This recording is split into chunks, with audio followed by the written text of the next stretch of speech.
welcome to another edition of the Pete Sheppard Show, live from the Naples Wealth Planning Studio on the Riptide Media Network. Happy Hump Day Wednesday, everybody. Let's get it going. Are you women who want to man on the street? You know which way you want to turn. Just keep moving and put your head up. Oh, so much to get to today. So little time. Last night's NBA playoff games were incredibly boring. I'll take it, though, from my beloved Boston Celtics. Stanley Cup playoffs, as usual, dominating action. Overtime and double overtime. Wow, we'll get to it all.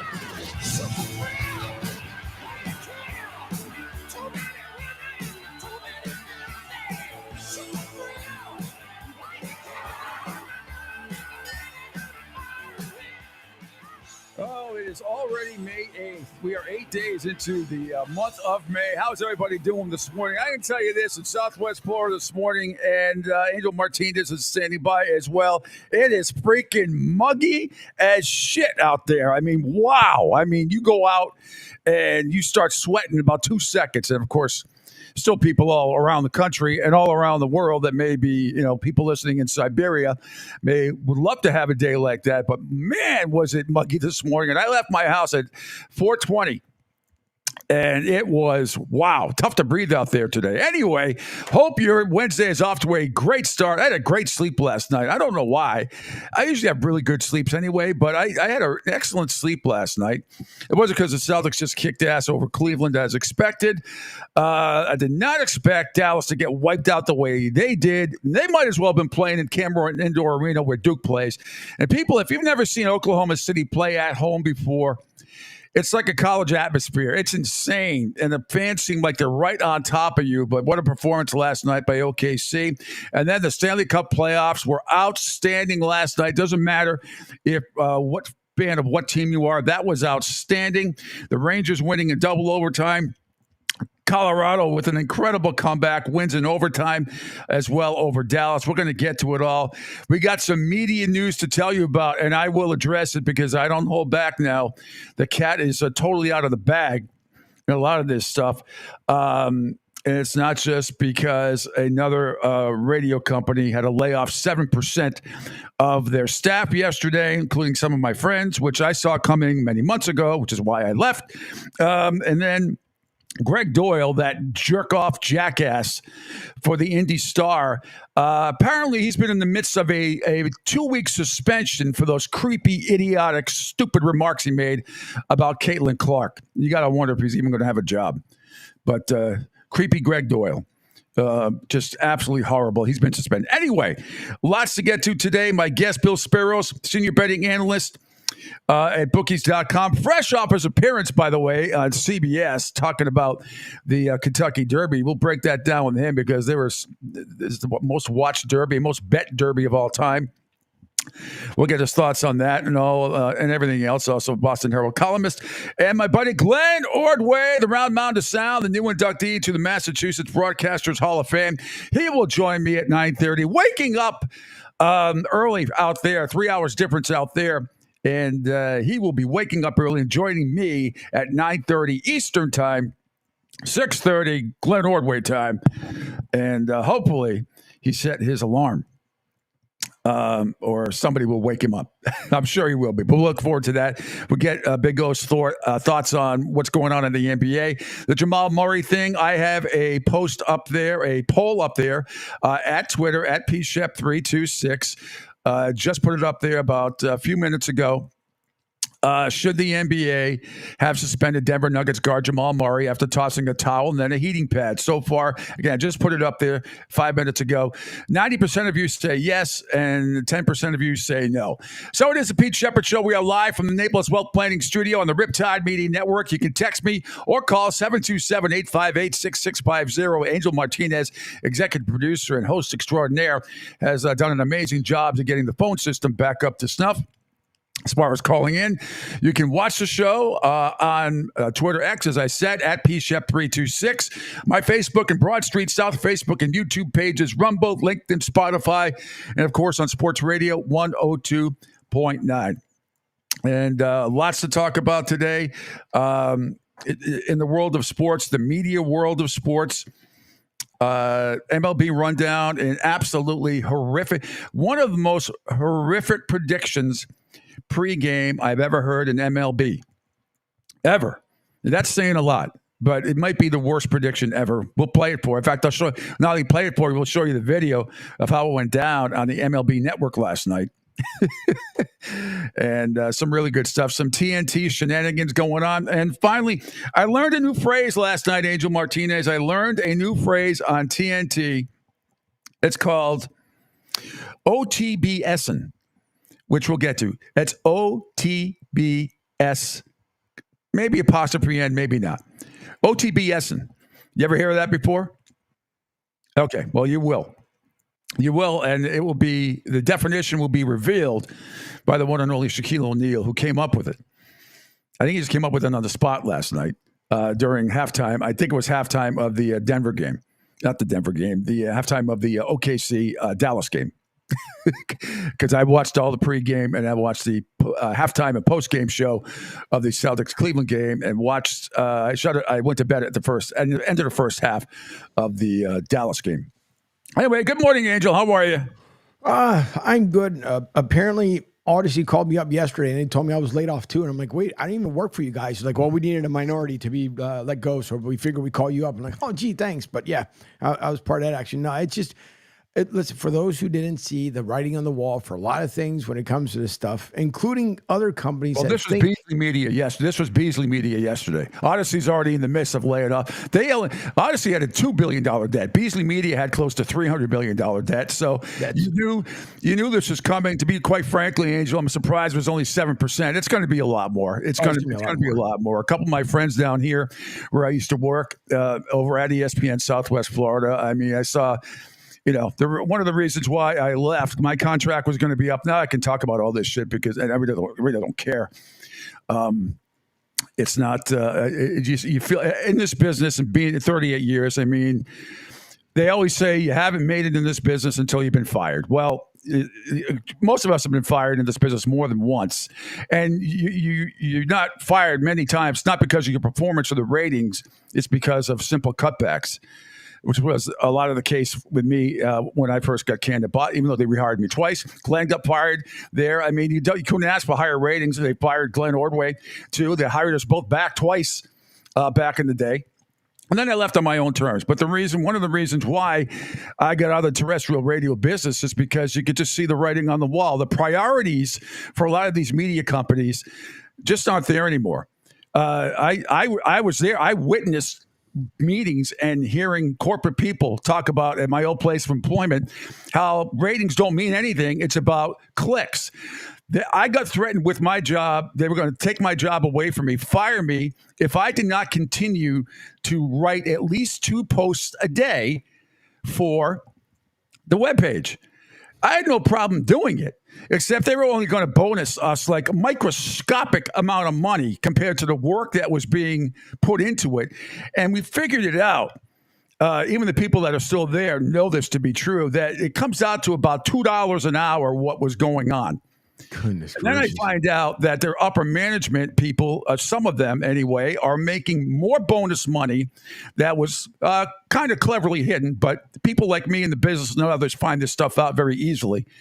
There's a lot of moles out there who don't like what's going on in corporate radio. So I get a lot of leaked information. And when you find out that people in upper management are making bonuses off of what you do, it's ridiculous. So I was threatened with, if you don't do this, you're going to lose your job. I was like, well, fuck you.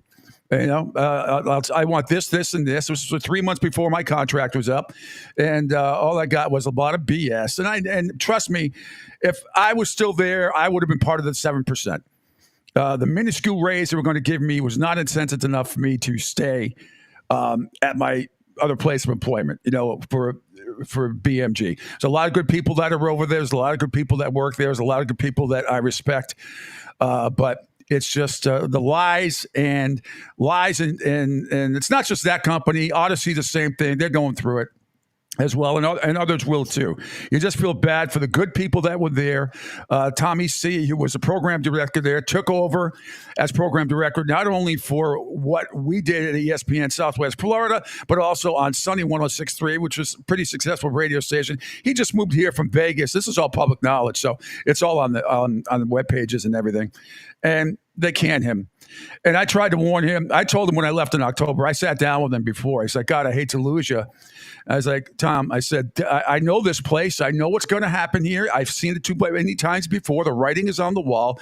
It's guys like you who are going to get cut first. Guys like me, the quote-unquote co-host, whatever. Even though I brought sponsorships to the table and set up some other salespeople for other sponsorships, it didn't matter. All they cared about was clicks on the stupid webpage from stories that were already sort of posted, and you just kind of had to do a summary about it. And if you look on some of these and then they wanted everybody in the company, Angel, to write 2 posts a day, which from the get-go, from a couple of years ago, was laughable because my good friends Michael Felder, Tony Maserati up in Boston, some other people that in Philadelphia, that got laid off, and Las Vegas, some of the bigger markets, they were not going to do this stuff. It was never going to happen. If their names were attached to it, it's because the producers' names were the ones writing it. And it's laughable. So because the corporate offices were down here in Southwest Florida, and I wrote some great stuff. I did. I didn't mind doing it. But when I found out all the other BS going on behind the scenes, that was it for me. That was absolutely it for me. It's the way that it was not the threats were not equally distributed. Let's put it that way. They weren't going to tell people with 24 shares on a radio show, even though they claim the ratings mean nothing. They weren't going to tell people like Felgren Maz to keep writing 2 posts a day. And then they kept upping the number of clicks. First of all, and they did it without telling us. So they would say, you reach your bonus first if you've got 500,000 hits. Then they didn't tell us. And then it was 600,000. Then it was 800,000. Then it was over 1 million. And they never, ever, ever said what it was supposed to, they never gave us any. It was never anything in writing. There was never anything. All we kept hearing was, it's going to keep going up and up and up. I mean, this is not the way you run a business. So what happens is you have inherited businesses in terrestrial radio. It's happened with Odyssey. It's happened at Beasley, and it's going to happen other places too. And this is what happens when the fathers and grandfathers built up a business with blood, sweat, and tears over 50, 60, sometimes 70 years, and then it's pissed away piece by piece by people who took over the business who have no fucking idea what they're doing. Might as well just sell it. Just sell it and get rid of it. And if people, because I still think there is still a place for terrestrial radio. Digital is where everything is going. We all understand that. But you have these corporate lackeys out there that just think they know better than everybody else, and these stupid, idiotic consultants. And then you get involved with families that are part of this, and they hire other family members, and so on, and so on, and so on. And it becomes a clusterfuck. And the priorities just aren't there. The priorities are so out of whack, Angel. I can't even begin to tell you. So none of this with Beasley surprises me. None of it with Odyssey surprises me. I've worked for both companies. One went $2 billion in debt. This one was $300 million in debt. Both of them were off the stock market, the NASDAQ, because the stock was trailing way below $1 for a long time. And that's what happened. So there it is. And that is why I am here with Angel Martinez. And this is why we're doing a kick-ass program on right here on the Riptide Media Network, because there's none of that BS going on over here. And especially since a couple of my great friends, Brian Bruno and Rick Calhoun, the president and CEO of this company, are making sure that things are going to get done the right way, not half-assed. And, there's not going to be any lies or bullshit anymore. So there it is, off my media soapbox. And it just sucks that so many people in and out of programming around Beasley and around Odyssey have lost their jobs. A lot of people. Yeah. Think about it. The only way we're going to get laid off, we'll get laid off around here, it's a whole different version. You guys think about that one. Use your thinking cap about the laid off portion. But no, But I heard too, Pete, though, from Beasley, wasn't it the kids that ended up taking over? Like was it a son and daughter or something? It was Caroline Beasley took over. She was the daughter of George Beasley, great man. God rest his soul. God rest his soul.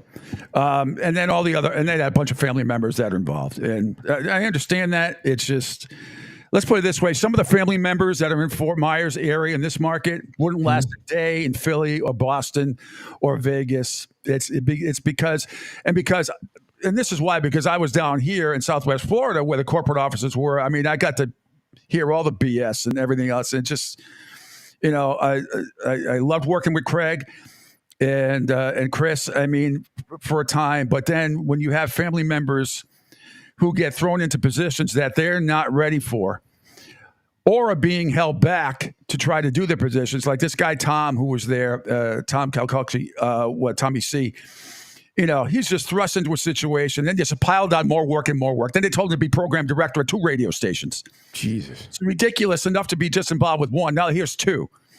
So I'm smarter than what these corporate lackeys. They think that the veterans of the business, like myself, guys like Glenn Ordway and other, we see this shit. We see this writing on the wall months, sometimes years in advance. And you can just see it, where the priorities are not up to snuff at all.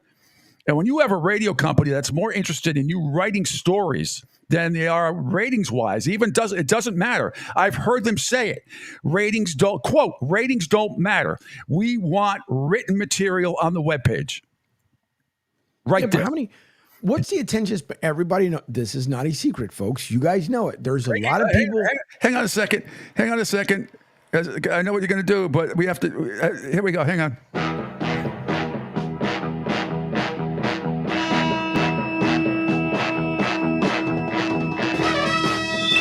Breaking news, Angel Martinez. Go ahead.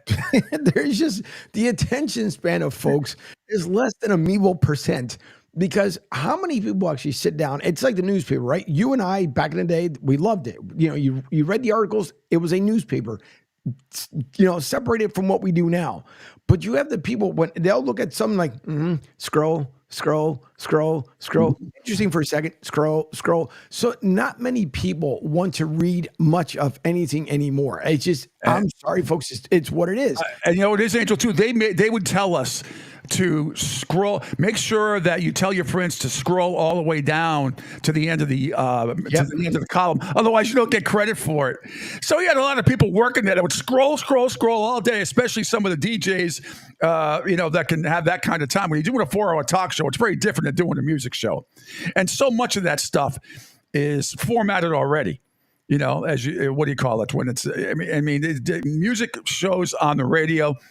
I still think there's a place for it, especially morning and afternoon drive, because I do think people like some of that local flair. But overall, no one is listening to radio for music, for the most part. You're not. I don't care what format it is. I don't care if it's 80s classic rock, CHR, rhythm and blues, rap. It doesn't matter. You're using it on your iPad or you're on Sirius Radio, whatever. There's not many people that are tuning in. I do think, Angel, that Spanish radio is huge, and it's huge down here in Southwest Florida. People don't realize that is the number 1 overall station. And I'll tell you another one. In Boston, for many years, after EEI and after we all left EEI and it started to go downhill, and one of the top stations before Sports Hub, kind of took over, and they just been, when you get 20 and 24 shares like that, absolute dominance. But one of the highest rated shows, country stations in the country, Angel, was in Boston. And people don't realize that. And station in Boston?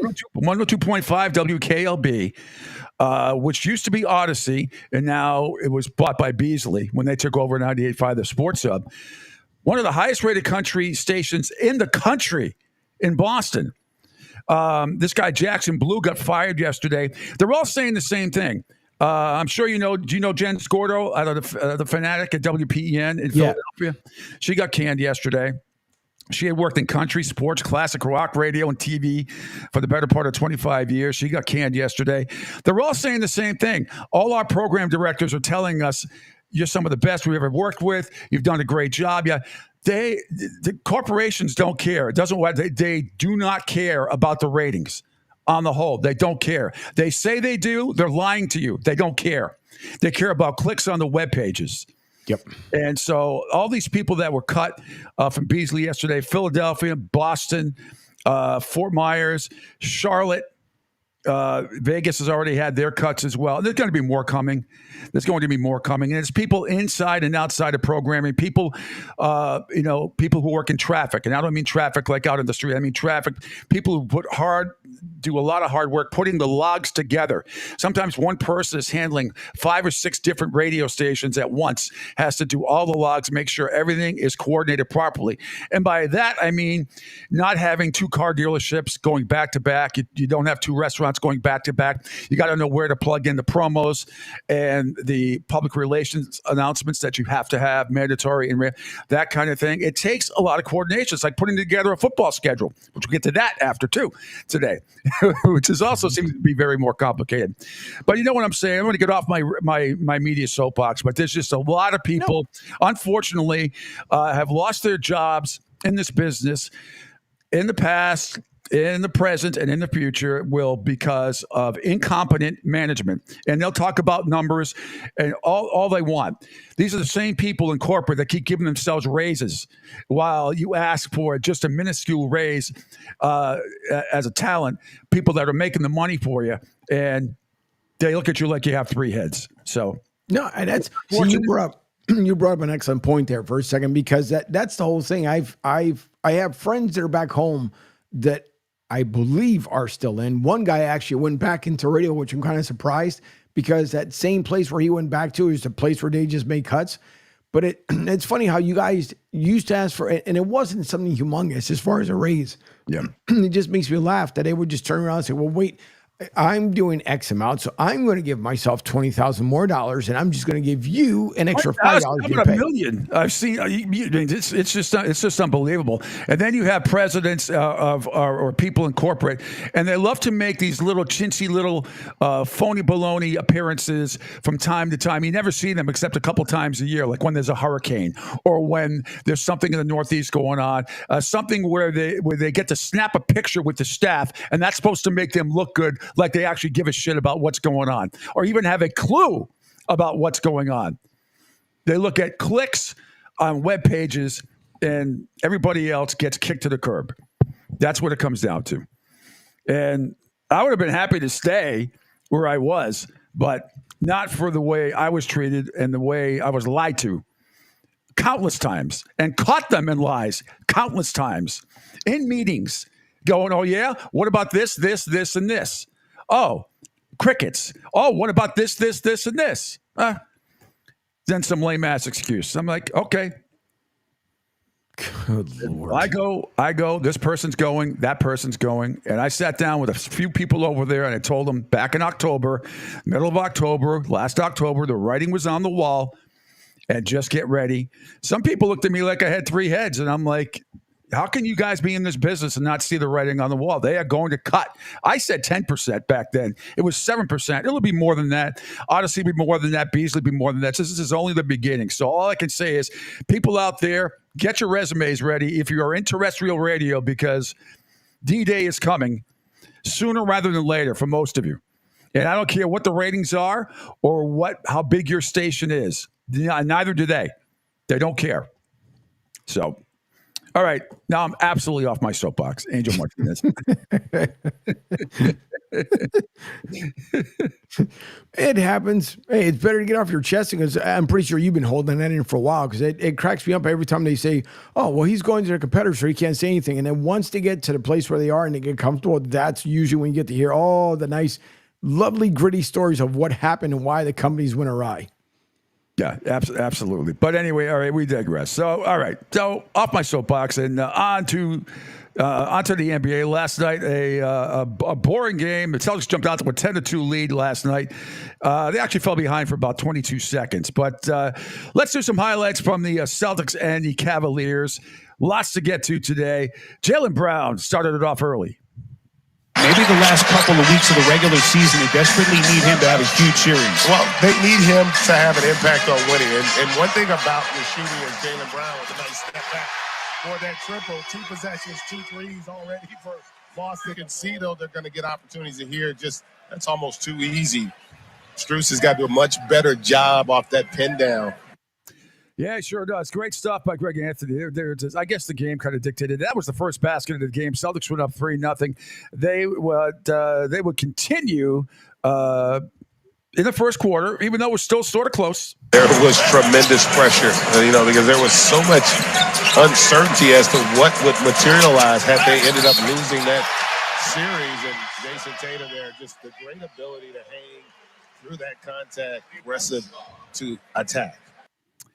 27-25 at the time after that one. Peyton Pritchard, outstanding once again. Looking for more. Mitchell on the launch. A little bit short. Rebound Pritchard. They got plenty of clock.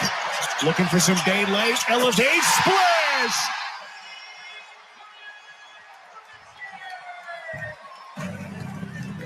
They can beat you in so many ways.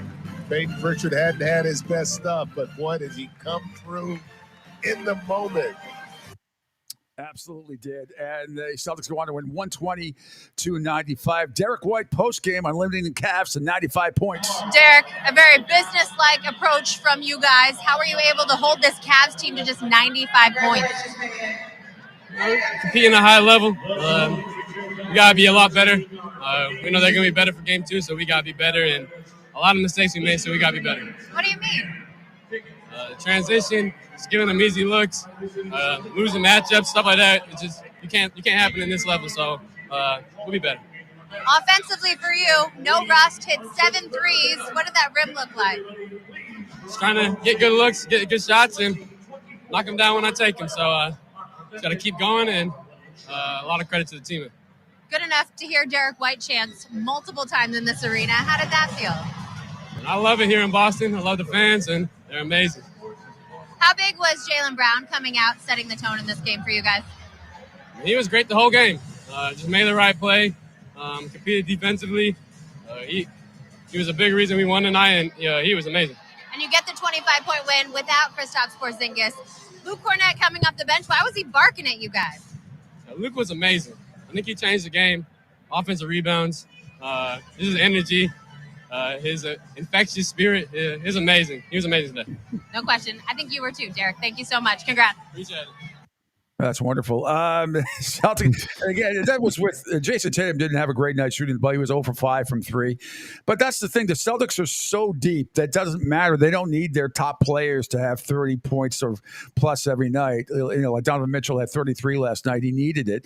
And, the Cavaliers surrendered. Bickerstaff surrendered with about 5 minutes and 23 seconds left. Benched Donovan Mitchell. And the Celtics ended up winning by 25. They take a 1-0 series lead. Meanwhile, last night, OKC and Dallas. And again, that atmosphere at OKC is very similar to a big-time college program. But SGA, outstanding last night again. Rebounded by Joe, and they're going to leave him open. They're going to dare him to make threes all night. Gilgeous-Alexander hangs, gets the run. Shai Gilgeous-Alexander. And how about this finish right here in traffic? Just kind of hangs in the air. He elongates with that right arm, absorbs some contact, great touch. Shai Gilgeous-Alexander last night, 29 points, 9 rebounds, 9 assists, nearly a triple-double. And Dallas, OKC goes on to rout Dallas 117-95. Kyrie Irving led the Mavericks with 20 points, 1 rebound, 3 assists. Luka Doncic, not a great game, 19.6 rebounds, 9 assists. He has to step it up. He has got to step it up. All right, so right now the Celtics up leading 1-0 after last night. OKC leads Dallas 1-0. 1 game tonight, it's Indiana at the Knicks at 8 o'clock on TNT. The Villanova Knicks lead 1-0, Angel, and we'll see how the referees react tonight. Maybe they give Indiana a couple of calls. to try and even out the disgrace that happened a couple of nights ago. But we shall see. All right, going to take a quick break. When we come back, Stanley Cup playoff highlights last night. Both games going into overtime. Both incredible wins by the Rangers and the Colorado Avalanche. And this is the Pete Sheppard Show live from the Naples Well Planning Studio on the Riptide Media Network. Adopt US Kids presents What to Expect When You're Expecting. A teenager. Learning the lingo. Today I'm going to help parents translate teen slang. Now, when a teen says something is on fleek, it's exactly like saying, that's rad. It simply means that something is awesome or cool. Another one is totes. It's exactly like saying, totally, just shorter. As in, I totes love going to the mall with Becca. Another word you might hear is jelly. Jelly is a shorter, better way to say jealous. As in, Chloe, I am like so jelly of your unicorn phone case. You don't have to speak teen to be a perfect parent. Thousands of teens in foster care will think you're, rad, just the same. To learn more, visit adoptuskids.org. A public service announcement brought to you by the U.S. Department of Health and Human Services, Adopt U.S. Kids, and the Ad Council. This is the story of a very special woman. In a matter of seconds, she turned herself into a great mathematician or an entrepreneur. Her knowledge was limitless and still is. She could also make monsters disappear, especially those that lurked in the shadows under the bed. Once, this woman put back together a teenage girl's broken heart, which had been shattered in 1,000 pieces, just by giving her a bear hug. She masqueraded as a regular person at work, but as a superhero at home. Everyone knows her as Gabriella. I still call her Mom. Your hero needs you now, and AARP is here to help. Find the care guides you need to help, complete with tips and resources at aarp.org/caregiving. A public service announcement brought to you by AARP and the Ad Council. Hey, Dad, your prescription will be ready in just a minute. Hey, Dad, your laundry will be ready in just a minute. Dad, your lunch will be ready in just a minute. Hey, honey, why don't you take a minute? When you help care for a loved one, you give them as much time as you can, making sure they're safe and comfortable. But it's just as important that you take some time for yourself. At AARP, we can help with information and useful tips on how you can maintain a healthy life balance, care for your own physical and mental well-being, and manage the challenges of caring for a loved one. Because the better care you take of yourself, the better care you can provide for your loved one. Thanks, Dad. Thank you. You're there for them. We're here for you. Find free care guides to support you and your loved one at aarp.org/caregiving. That's aarp.org/caregiving. A public service announcement brought to you by AARP and the Ad Council.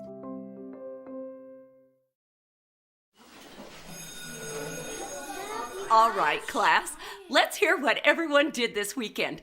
Jill? Well, I raised my older sister to a big oak tree. It was at least 100 years old. My mom said I must have set a record or something. And then we went down by a stream and perched up on this huge rock and saw all of these little minnows swimming around way below us. And then I rescued my little brother from an evil slug king who was guarding him at the bush fortress. And my sister and I brought him back to our super twig fort for safety. And then we all laid out and told stories until it got dark. And the Big Dipper led us all the way home. Wow. Awesome. Where were you, Jill? Yeah. We went to the forest. It's not that far away. Anyone want to come this weekend? Ask your parents to take you and your friends to the forest this week and find the fun, adventurous you. It's closer than you think. Check out discovertheforest.org. Brought to you by the U.S. Forest Service and the Ad Council. And we are back. I think Pete over to the left. I think the iRobot switched up on him. I see him. Oh, there he is. There's Pete sliding back into the frame here, and then we'll get a music interlude. So now, we won't. We won't. All right, we can.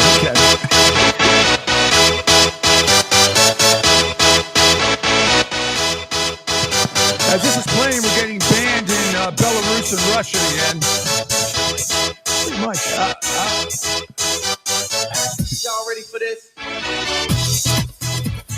Funny because we have the new digital clock, and like an idiot, I didn't look at it before I left. I used to do it on my phone with the stopwatch and all that stuff. But anyway, we have the new digital clock up, as you can see, on our awesome Riptide Media video platform. You can watch the show with on X and Twitter. Follow me at pshep326.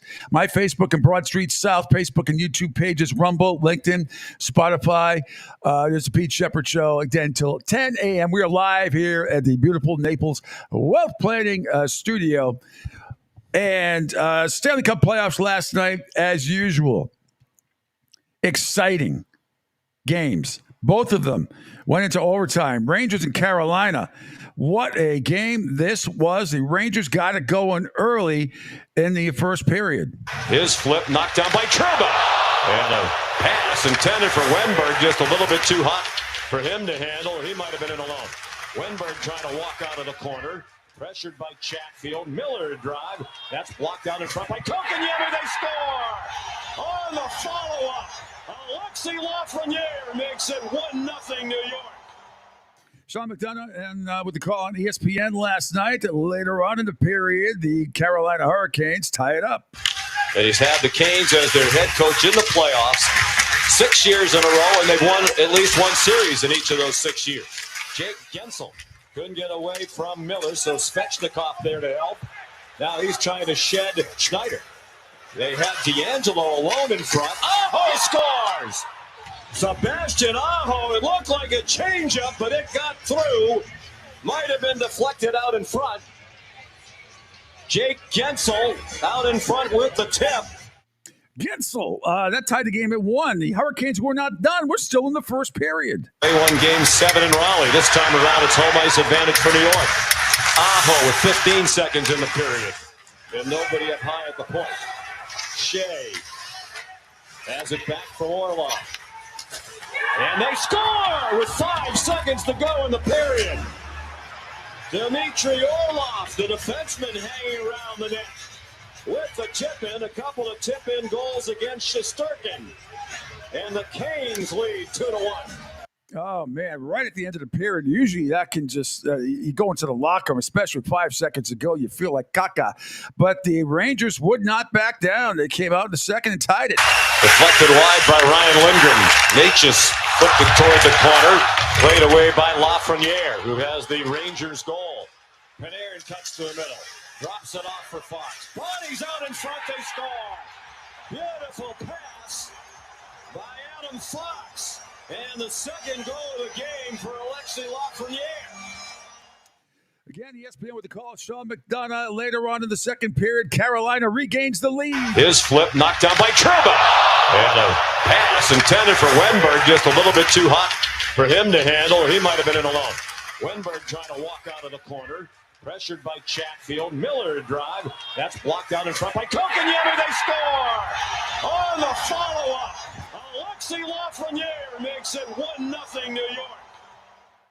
Well, that obviously was not was not supposed to be. Anyway, later on in the third period, the Rangers down 3-2. They tie it up. Here's Fox. Sent into the corner. Zibanejad and Burns held each other up. Centered right out in front for a point-blank chance. They score. Another power play goal, and it's Chris Kreider who has tied the game at 3.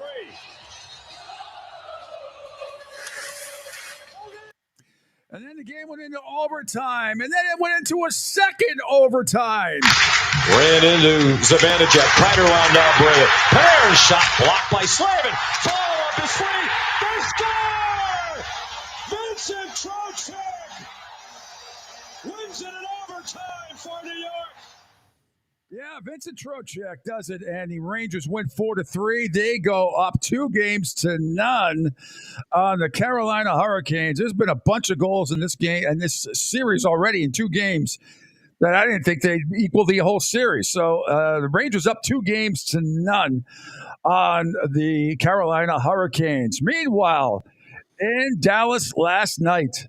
Off the stick of Taves. Robertson circles out high. Moves it for Heiskanen. Back to Robertson. Robertson, a shot. They score! Jamie Benn tips in it to make three. It was 3-0 Dallas, Angel, in the first period. 3-0 Dallas, right? Until it wasn't in the third period. Stars snap one out to center. Rantanen connects with Val Nichushkin. Drops it off for McKinnon. A drop for Makar. Tried to cut in on Pavelski. Makar still with it. With a shot. Rebound. Score! Nate McKinnon has tied it. 39 seconds into the third in game one. And the game will remain scoreless for the rest of the way. They head into overtime. Radek-Faksa. Robertson trying to work it out for Johnston. Big hit there in behind, and Cagliano zooms it ahead. Wood with speed. Wood drives in. Backhand. Score! Miles Wood, the hero in overtime. Unbelievable. Down 3-0 in the first. The Avalanche storm back and stunned the Dallas Stars in Dallas by a score of 4-3 in overtime. Yikes. Tough one to recover from that. 3-0 first period lead, and they totally blow it.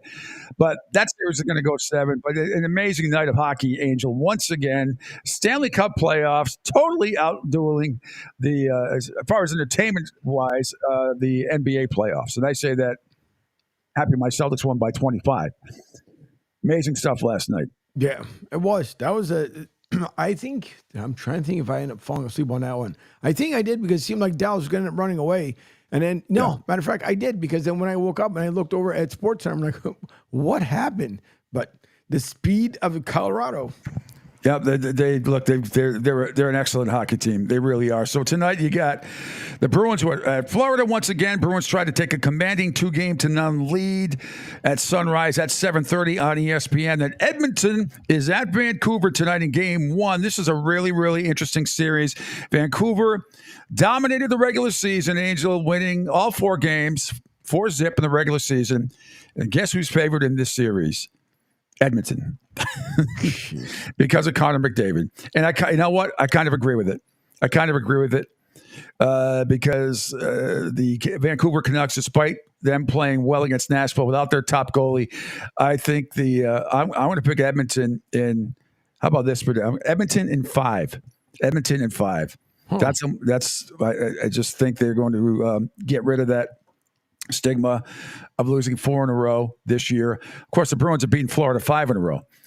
Now, I do not expect the Bruins to win tonight's game. And it's not because last game that Florida came out flat. I heard somebody say that. Florida did not come out flat last game. They were outstanding. They were cycling. They were doing a lot of good things.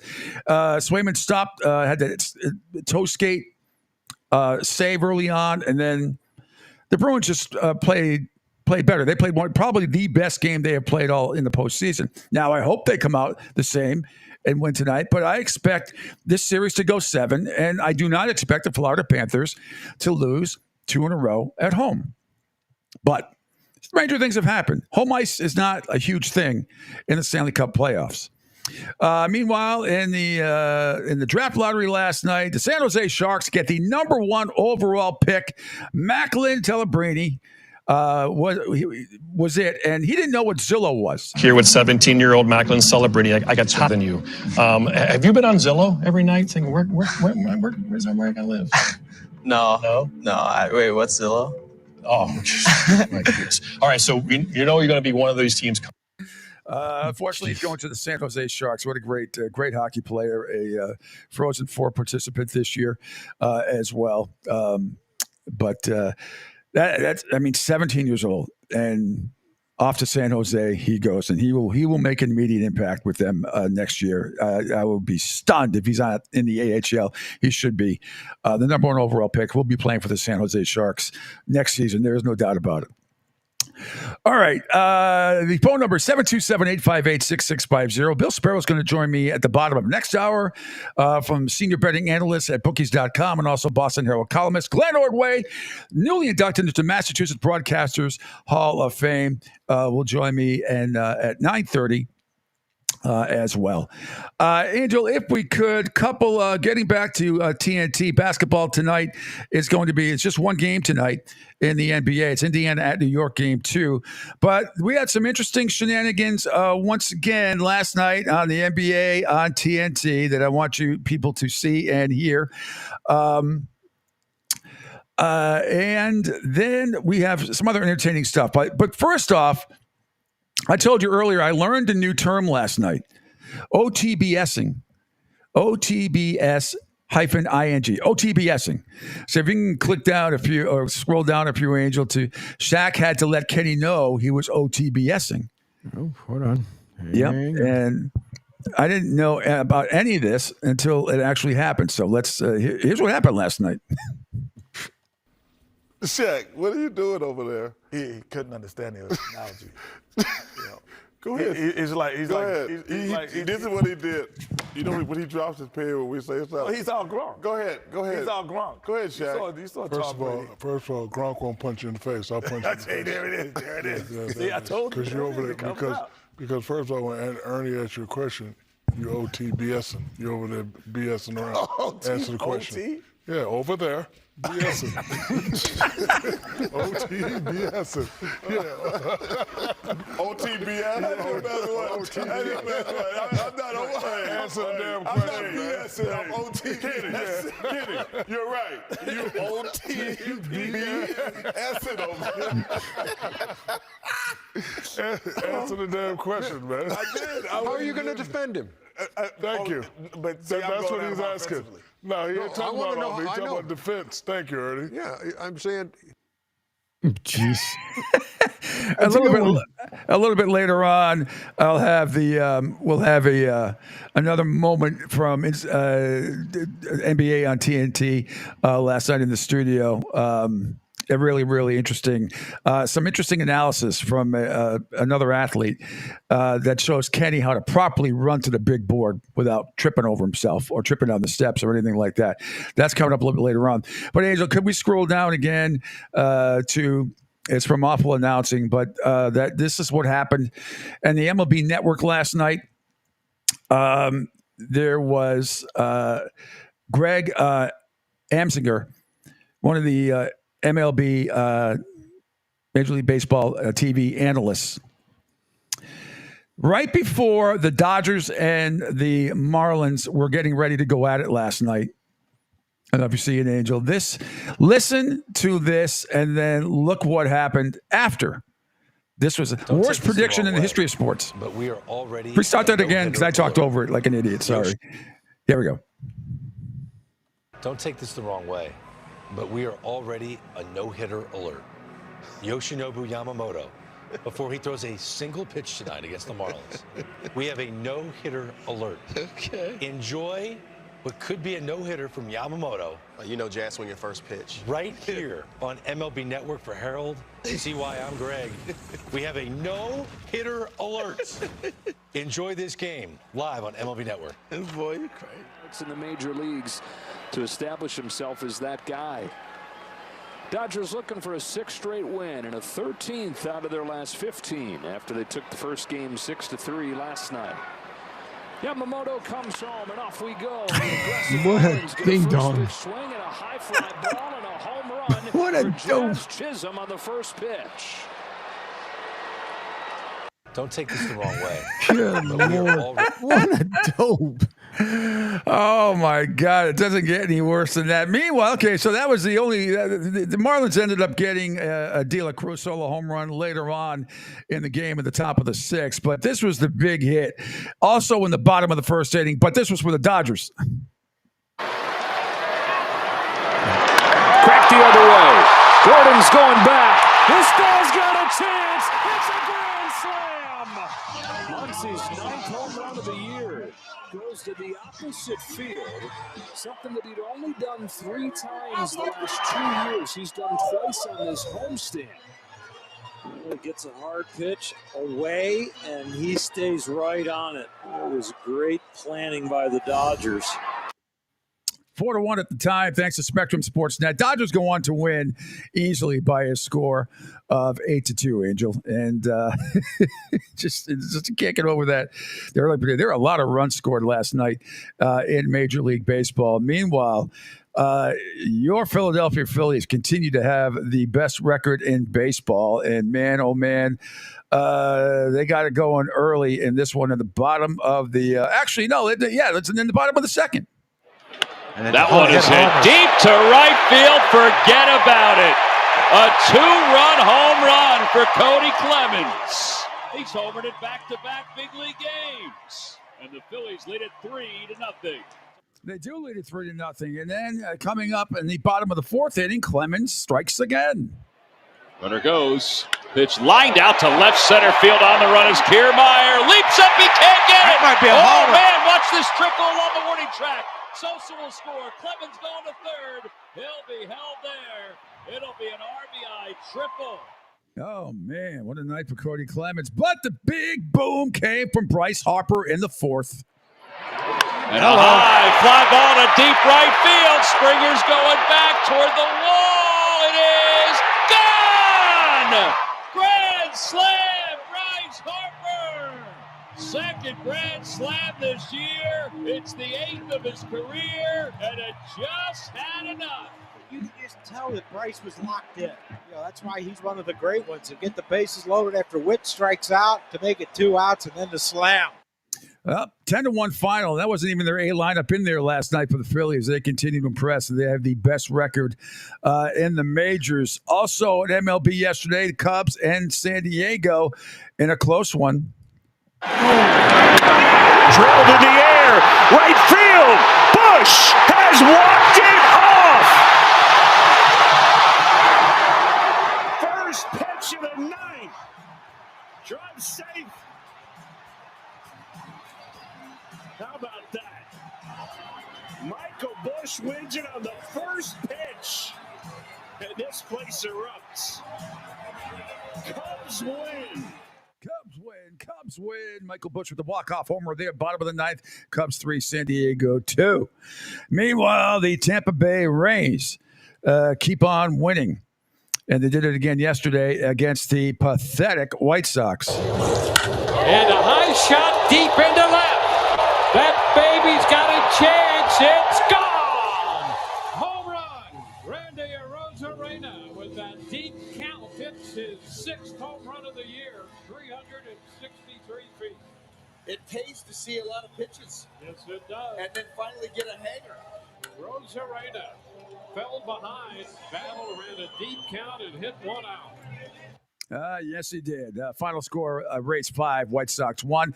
San Fran blank Colorado 5-0. All of a sudden, the Rockies cannot hit at Coors Field. Detroit and Cleveland in a high-scoring game yesterday. On the ground up the middle. It got through anyway. Ryan Valade waited nearly 3 full years for his first major league hit. And he's also got 3 driven in on 2 hits tonight. Jennifer, very happy. I like the high five there by DT. DT getting some love. Anyway, Detroit goes on to beat Cleveland 11-7 last night. The Angels and Pittsburgh went at it yesterday, and it was all L.A. Guess it paid off as a first-round pick. Kevin Pillar swings and drills one deep to left. This one going a long way, and it's a 3-run homer for Kevin Pillar to give the Angels a 3-0 lead. Well, this is a perfect swing here now for Pillar.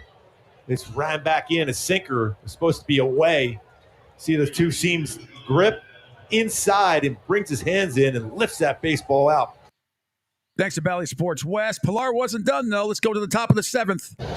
There's a fly ball out toward left field again. Kevin Pillar sends Reynolds to the wall. It's gone. 2 home runs for Pillar. He's driven in 5, and the Angels are up 7-0. What a game for Pillar tonight. 5 stakes, a couple home runs. I might run down and give him a hug.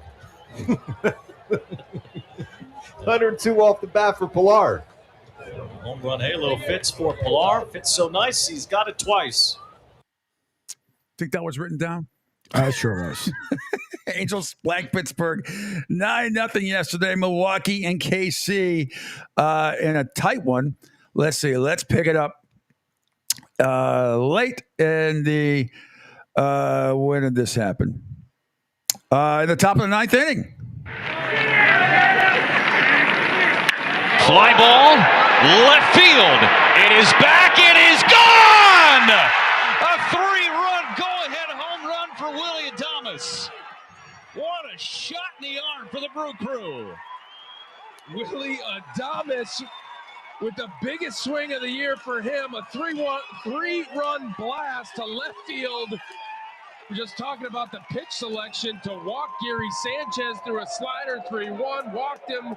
The go-ahead run comes to the plate. Willie Adames capitalizes, and the Brewers have a 1-run lead. This team is fired up. Thanks to Bally Sports Wisconsin, and the Brewers were trailing the entire game basically until that one, but they win 6-5. A lot of Milwaukee fans in Kansas City. Seattle and Minnesota in another high-scoring game. High fly out to left field. It sends Kirilloff looking out of room. Mitch Haniger. How about a second deck bomb? 1-0 Mariners on an absolute moonshot by Mitch Haniger. Root Sports Northwest with the call right there, but Seattle was not done. Another big home run coming in the top of the 7th. Cal Raleigh getting set to pinch hit for Zavala here with 1 out of the bases loaded and facing the lefty Oker. Here's the payoff. A high rising drive. This is blasted out of here. Watch out all the way up top. Exit below of 110. That's a home run. 145 feet. Now, there are home runs, and then there are home runs. Yes, it's right on the barrel. Seattle over Minnesota 10-6 in that one. The Mets and St. Louis played a very entertaining game as well. Mets were down early until the top of the 5th.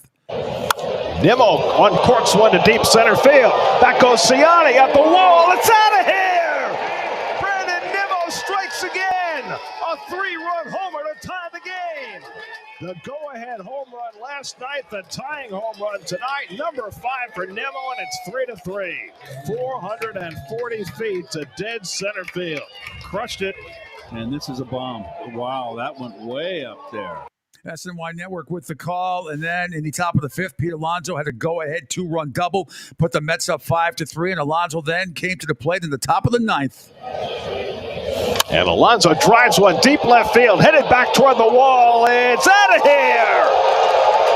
Pete Alonso with a line drive home run, his 9th of the year. And the Mets get some insurance, and Pete caps a big night.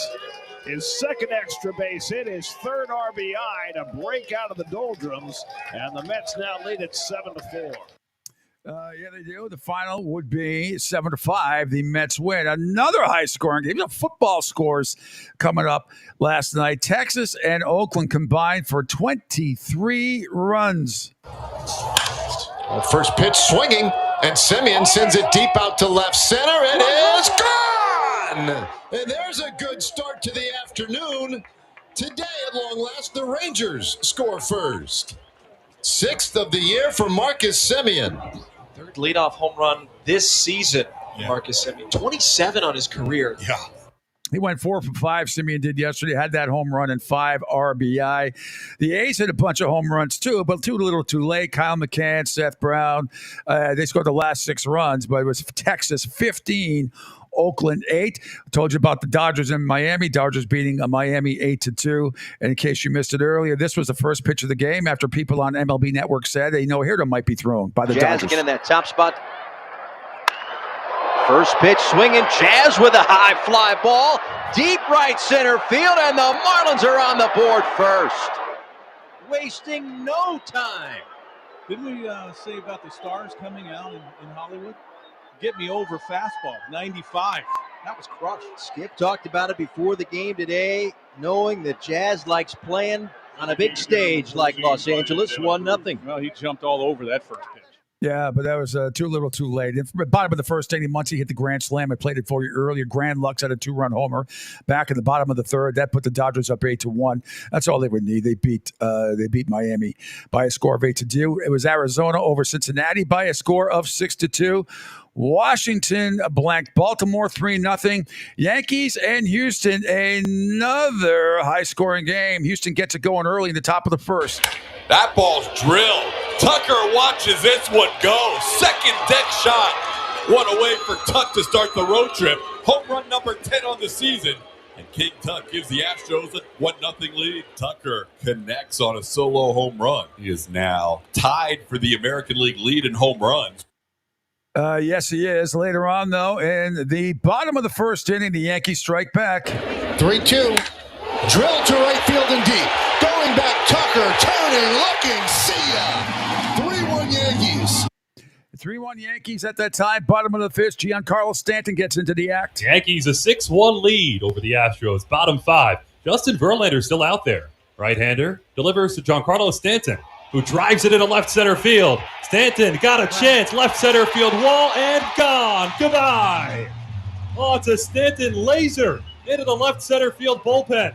And the Yankees are teeing off Verlander. It's a 7-1 lead in the fifth. Yeah, there you have it. Thanks to WFAN and the Yes Network there. Atlanta doubled up Boston 4-2 in that one. Adam Duvall in that one made a fantastic catch with the game tied in the top of the eighth. And then Jared Kelenic stepped to the plate. No, this ball is given a ride by Kelenic to right, and it's gone! Jared Kelenic with his first homer in a Braves uniform. And it puts Atlanta on top 2-0.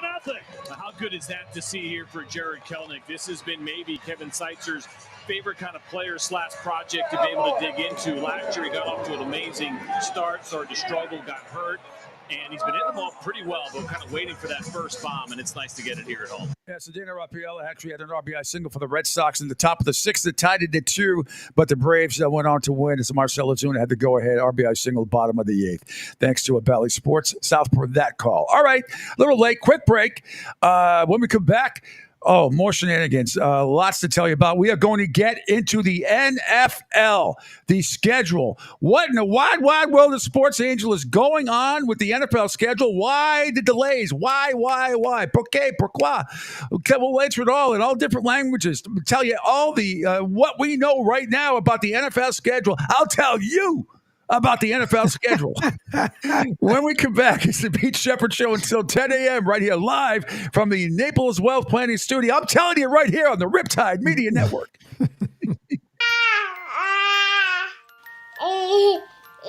To some people, the sound of a baby babbling doesn't mean much. But that's not necessarily true. By 6 months, they're combining vowels and consonants.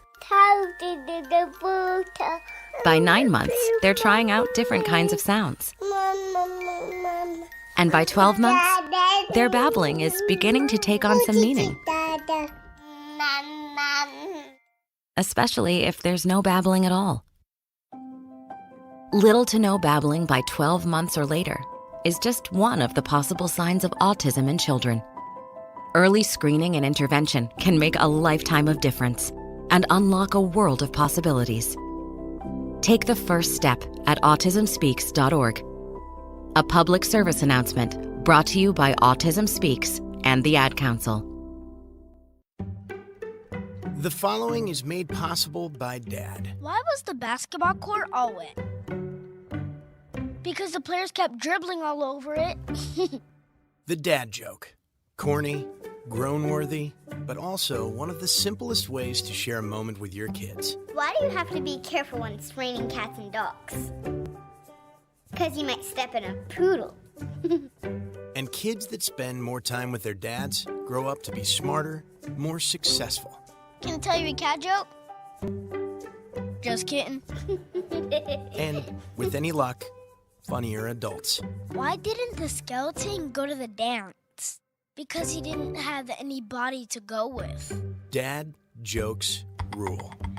So take a moment to make a moment and give your kid a laugh. It's as easy as going to fatherhood.gov Brought to you by the U.S. Department of Health and Human Services and the Ad Council. That's really funny. Okay, men, this is your time. Maybe you didn't choose this, but you're here now. You're gonna go out there and be an all-star caregiver. It's up to you. So what are you gonna do? You're gonna go grocery shopping, cook, clean, be there emotionally and physically. You gotta dig deeper. Drive them to physical therapy, doctor's appointments. Don't you forget about the pharmacy. I know you won't, because that's what caregivers do. Don't give up. Don't ever give up. This is your time to show the world, your family, and yourself that you're tougher than tough. Now go out there and be the best caregiver this world has ever seen. Caregiving is tougher than tough. Find the care guides you need at aarp.org/caregiving. A public service announcement brought to you by AARP and the Ad Council. Hi, I'm Danica Patrick and proud aunt. Watching my nieces grow, play, and learn is amazing. But not every child gets to be carefree. 1 in 6 kids in the U.S. are hungry. 1 in 6. That little girl sitting alone at the playground, she can't play like the other kids. She doesn't have the energy because she's hungry. School lunch will be her only meal today. It breaks my heart that this is the reality in our country, but it's something that Feeding America is working to change. Each year, the Feeding America network of food banks rescues billions of pounds of good food that would have gone to waste. This food is then provided to families and children in need. Being a kid should be about using your imagination, learning, and having fun. These children shouldn't have to miss out on simply being a kid because they're hungry. To find out how you can help end childhood hunger in your community, visit feedingamerica.org. Brought to you by Feeding America and the Ad Council.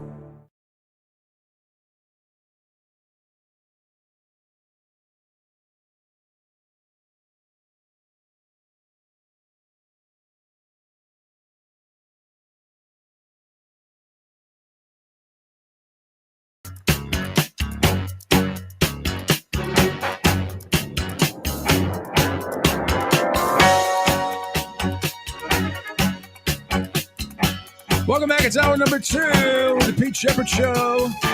Live from the Naples Float Planning Studio here on the Riptide Media Network. Trying to get banned in more countries. See if they like the Jacksons. Not Michael Jackson, even though we're singing right here, but the Jacksons. I wonder if that will cut us some slack. The Facebook police may be taking over. You never know. You never know what country might get banned. It seems to be just Belarus and Russia that don't like me, and they really don't like you, Angel. They hate your open. They really do. Yeah, that you do. So you're on with Depot right after this blind show today. Martinez and Depot Unscripted here on the Riptide Media Network from 10 to noon, and also coming up today. I got to put up a big board here, and we're still working on finalizing a whole, Sunday through Friday thing. But coming up today as well, after Martinez and D4 Unscripted, it's Back to the Dugout, MLB Roundup show at noontime. Talk Spicy again with Gene Clemens. So you can follow him on the Clemens social media accounts, and also Back to the Dugout on 102.9 The Game, streaming to all Bleacher Brothers social media sites there. Then the Bleacher Brothers show at 6 o'clock tonight. AJ Johnson, I believe. If not, it'll be Robbie LaStella. And then, yes. So that's a lineup for today thus far. They want to say, we didn't really talk about it yesterday. A couple of NBA nuggets for you. Mitchell Robinson, Knicks center, he's out for the rest of the playoffs, which is a big loss for them, more than likely. But we'll see how the refs, if they sympathize again with the Knicks tonight. They've already admitted they were wrong yesterday on the illegal screen on Turner, and they admitted they were wrong on Naismith on the kickball, which was only a handball as well. Rudy Gobert wins his 4th Defensive Player of the Year award, even though he didn't even play last night or hasn't played in this series against Denver. They haven't really needed him at all. And Jamal Murray, we talked about we speculated yesterday. He did not get suspended. He only got fined $100,000, but avoided a suspension, which is unbelievable, tossing a towel and then a heating pad onto the floor. And the reason why they said it wasn't and it was Contavious, by the way, Caldwell Pope that picked up the pad and tossed it to the sidelines. Play continues. Mark Davis, the referee, said he didn't notice it at the time. Then he said after, for an ejection, you'd have to determine it was thrown directly at somebody versus thrown in frustration. You got to be kidding me. Maybe with a towel thing, yeah. But certainly the heating pad, how do you discriminate that?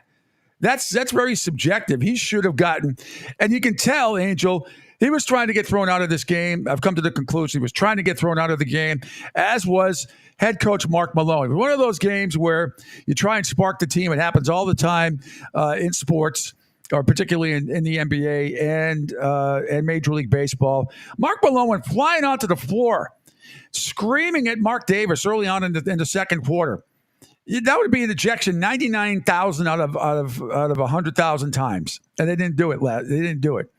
Maybe to Mark Davis's credit, if I can, actually credit an official. But it was the other thing is Jamal Murray just gets fined $100,000. I think it sets a bad precedent, and we have subjectivity about how close the heating pad came. It came very close to taking out. Who was it? Not Ant-Man. Who else was it? And it came very, very close to being a disastrous situation for the NBA and for the Denver Nuggets. I don't know. Chris Finch says it was dangerous and inexcusable. I totally agree. I don't know. I don't really understand it. How you don't call that? I mean, the message is just. It sends a bad message. I mean, throwing it at if what's his name slipped on that and blew out his knee, then what would have happened? I don't know. But I put up a poll today as well. And it is on my Facebook page at PShep326. And simply, should the NBA have suspended Denver Nuggets guard Jamal Murray after tossing a towel and then a heating pad? 78% of you say yes. 22% of you say no. All right. Moving on to the NFL. Angel, there's been a lot of speculation. Usually the NFL schedule is released right now, right around this time. But apparently the quote-unquote official new date is going to be a week from today, May 15th, 8 o'clock on NFL Network. Maybe. I'll tell you what, I've done some digging. Now, normally, like I said, it would be released today. Then I'll go into some of the highlights of the schedule that we know of. Apparently, teams are going to get their respective schedules on Sunday, May 12th. That's Mother's Day. Now, the leaks are going to start, maybe even as early as Saturday. Definitely, there'll be some leaks on Sunday. And I guarantee you, by the time we get back on this program, Monday, Tuesday, and Wednesday of next week, there will be a plethora of leaks from the NFL schedule. So some of you are saying, well, what is the holdup? Apparently, doing some digging, the holdup is Christmas Day, because they are trying to figure out. What exactly who's going to play on Christmas Day, and the shortened weeks and all that stuff have come into play. As well. And I'll tell you the other stuff I came up with. Where did I write it down? But that apparently is the reason of the holdup is because of Christmas Day. So it's the fifth straight year the schedules come out in May. So that's going to happen for the remainder of time. And it gets later and later. May 15th. It used to come out this time of year. The doubleheader on Christmas Day is what's keeping the schedule from being released on time. So here's what we know. We do know the home and away opponents for all 32 teams, and this year's schedule will include a rematch of both conference title games from last year, plus a rematch of Super Bowl 58. So here is some of the top games on the schedule. You got the Chiefs at 49ers. That's a Super Bowl 58 rematch. You got the Ravens at the Chiefs. That's the AFC title game rematch. Lions at 49ers. That's an NFC title game rematch. Ravens at the Chargers, or a.k.a. the Harbaugh Bowl. Falcons at the Vikings. That's a Kirk Cousins revenge game. Raiders at the Saints. Derek Carr revenge game. Steelers at the Broncos. A Russell Wilson revenge game. Broncos at the Saints. Sean Payton back in New Orleans. Rams at the Lions, where Matthew Stafford returns to Detroit after losing playoff game to the Lions. Eagles at the Giants. Angel Saquon Barkley returns to New York. Bills at the Texans. Stephon Diggs faces the Bills. And the Bears at Commanders. Caleb Williams versus Jaden Daniels if both are starting. So those should all be primetime games, I would imagine, or at least the game of the week, either on CBS or Fox. But pretty good lineup there, Angel. A lot of good, some of the top games. A lot of good rematches there. NFL can't get here fast enough. Also, some other key facts about what's going on in the schedule. Thursday night opener in Kansas City. The defending Super Bowl champs will annually play host in the opening game of this year, which means that barring something crazy, the Chiefs will be home on Thursday night. Their home schedule consists of the Broncos, Chargers, Raiders, Ravens, Bengals, Texans, Saints, and Buccaneers. My guess is it's probably going to be either the Ravens or the Bengals would be at Arrowhead to take on the defending Super Bowl champions. That's their home schedule. I guess possibly the Chargers. Harbaugh debut. Actually, I should scratch that. Put the Chargers in there with the Ravens and the Bengals. And it might be the Chargers, Angel, with Harbaugh's debut as head coach. In fact, I'm going to go ahead and say it. Lock it. Be like Charles Barkley. Guaranteed. Lock it in. I'm going to say that the Chiefs will play the Chargers opening night on Thursday. Jim Harbaugh's debut, head coaching with the Chargers, over the Ravens, Bengals, Texans, Saints, and Buccaneers. Ravens, Bengals, and Texans would be the other three obvious choices. I don't see the Saints, Buccaneers, or Raiders having any shot to play opening night, or the Broncos opening night in Kansas City. So what do you think about that, Angel? And who would you like them to see play? Kansas City? Yeah, opening night. Chargers, Ravens, Bengals, or Texans? I go to Texans. Texans are a great choice. And the only reason I'm saying Chargers is I think TV will eat it up more with Jim Harbaugh's debut. More than likely. And it's divisional rival as well. But yeah, Texans, if it's the Texans, Bengals, Ravens, or Chargers, none of those games will disappoint me opening night. Those are great games. And they could end up being very significant in the standings in the AFC very early. Also, the NFL is set to play in Brazil for the first time, Angel. The Eagles will be the home team for a Week 1 game against the Green Bay Packers. And that game is only on Peacock on Friday, September 6th. Happy about that, Angel? As an Eagles fan, Eagles fans will not be happy about that unless you get Peacock for free on your respective cable systems. Otherwise, you have to pay for it. Don't. Yeah. Now, I think you should do a secret Spanish play-by-play. Since it's in Brazil. In Brazil, they speak Portuguese mostly, right? Don't they? Portuguese. Yeah, Portuguese, Yep. Yep. All right, well, you better learn that language too. Sure. You're not doing enough. You need to do more. The International Series will feature games in London and Munich as last couple of years. For the slate of games in England, the Bears, Vikings, and Jaguars will each serve as the home team in Game 1. And the game in Germany, the Carolina Panthers will serve as the home team for the NFL's second regular season game ever in Munich. And then the Christmas doubleheader that will make history for just the third time in 75 years. The NFL will be playing on Wednesday this year, and that's happening because Christmas falls on, say it with me, a Wednesday this year. The NFL will be giving us a doubleheader on December 25th. The NBA is livid because they show a whole bunch of games that day. Usually some pretty good matchups as well. But we all know it doesn't matter. NFL is king, and they will dominate, absolutely dominate the ratings. So there you have it. What we know, it looks like the schedule is going to be released on a week from today on the NFL Network at 8 o'clock. There's also a report that it may not be released till Thursday the 16th if they cannot come to an accord about the Christmas Day doubleheader. That seems to be the big holdup. Normally this time of year, the schedule's out or you're getting leaks or very close to it. So, but we do know, like I said, we do know those bunch of games that I just rattled off for you that are pretty big.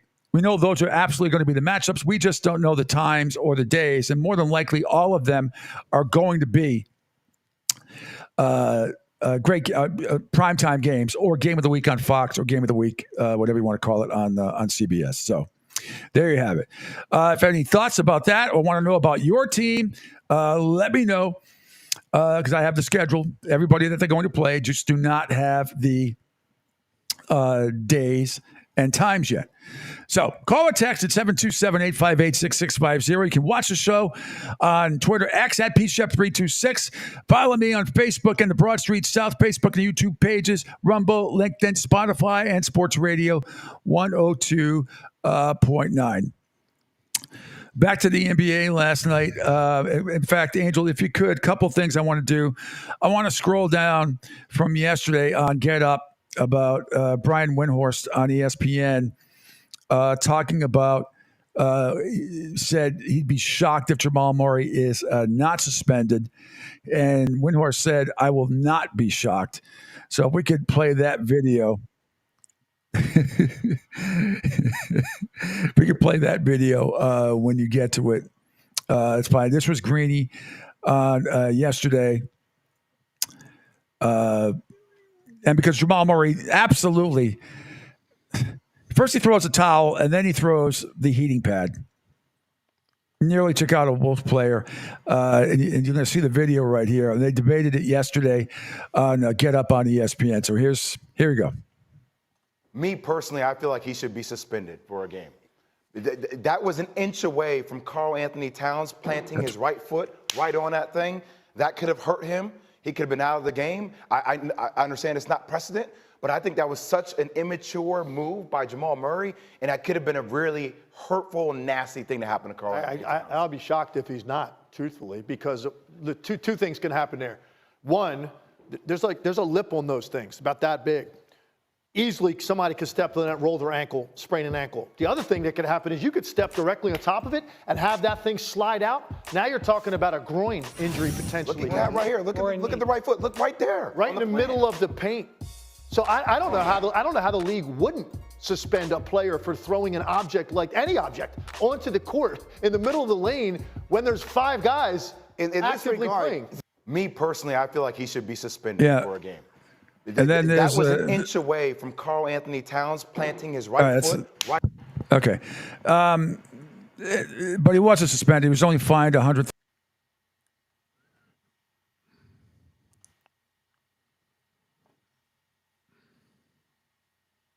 Throw something on the floor and you don't get thrown out of the game. You don't do it just once, you do it twice. I mean, that is absolutely crazy. Speaking of throwing things as well, remember last week, listen to this first. Rudy Gobert wins his fourth Defensive Player of the Year award last night. He just had a baby. His wife, not him. His wife just had a baby. That's why he wasn't. That's why he wasn't there. And Gilbert Arenas on his podcast actually calls him out.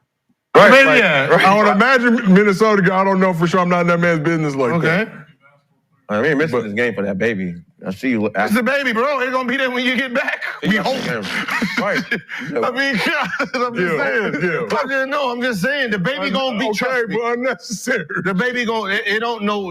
Whatever you about to think you about to do with the baby, he gonna be asleep. Need that skin to skin contact. Okay, you ain't get skin to skin in 2 days. Right on the titty. The whole time, right on the titty. What you saying? We need some milk. Look, I get you want to be with your wife and smile and stuff, and your good NBA healthcare insurance. Right. It's because of you playing. Right. Trust me, they got everything. So first child. I mean, that's ridiculous. It's absolutely ridiculous to have that kind of, and it didn't sound tongue in cheek to me, even though they were laughing about it. Meanwhile, Patrick Beverly on the Pat Bev podcast with Roan, he talked about his ball throwing incident last week against the Pacers. What happened at the end of the Bucks game? Unfortunate situation that should have never happened. What I did was bad, and that should have never happened. I have to be better, and I will be better. That should have never happened. Regardless of what was said, that should have never happened. Simple as that. Let's just say it was more than Cancun on 3. Okay, so that report from Shams was just a fraction of the story. Let's just say it was more than that. I've been called a lot of stuff in this league. I haven't been called that one. Still unexcused, but it doesn't matter what was said. I have to be better, and I will be better. I'm not going to take away from the fans that were great. It was some people that took it a little bit too far. I'm here to set the record straight. I was absolutely wrong, and I need to be better, and I will. I'm not the guy to get fans kicked out neither. The things that were said to me, I could have got 4 or 5 fans kicked out. Literally, security walked up to me. You want to get that fan thrown out? Nah, man. You can say anything when you win it. That's what happens when you win. You can literally say anything. And some people would have said, Pat, man, you should have got him kicked out. That would have never happened. I'm not getting no fans kicked out. People who spend money to watch us play, I'm not getting them kicked out. We in layup line. I'm on the bench with the ball. Fan to the right of me. Say something crazy. I get up to him, man, you can boo me, but don't call me that. I go shake Rick Carlisle's hand. Fan say something crazy to me. I'm looking like, man, like you can say anything, just don't be disrespectful. He apologized too. Everyone who stepped out of line and said something like too crazy, all of them apologized. It was just some people who, just crossed the line a little bit. Can't throw basketballs at people. No, we'll not. Will never happen again. Never. I ain't bringing the basketball on the bench no more, man.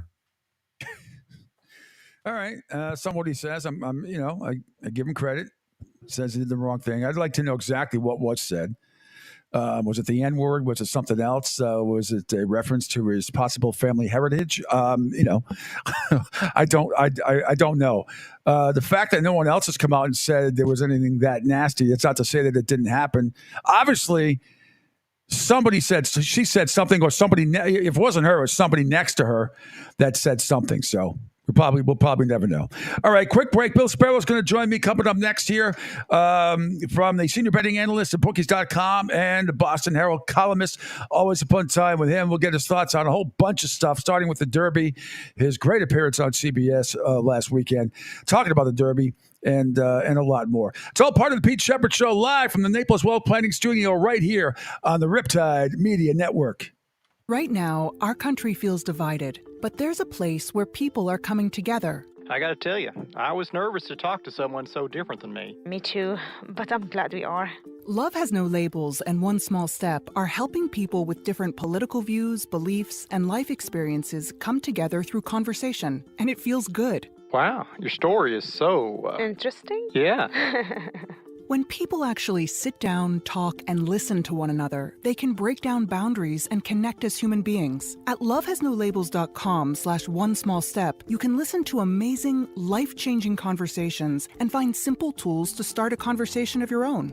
I know one thing. This conversation gives me hope. It gives me a lot of hope, too. Take a step toward bringing our country and your community together by having the courage to start a conversation at lovehasnolabels.com/onesmallstep. A message from StoryCorps, Love Has No Labels, and the Ad Council.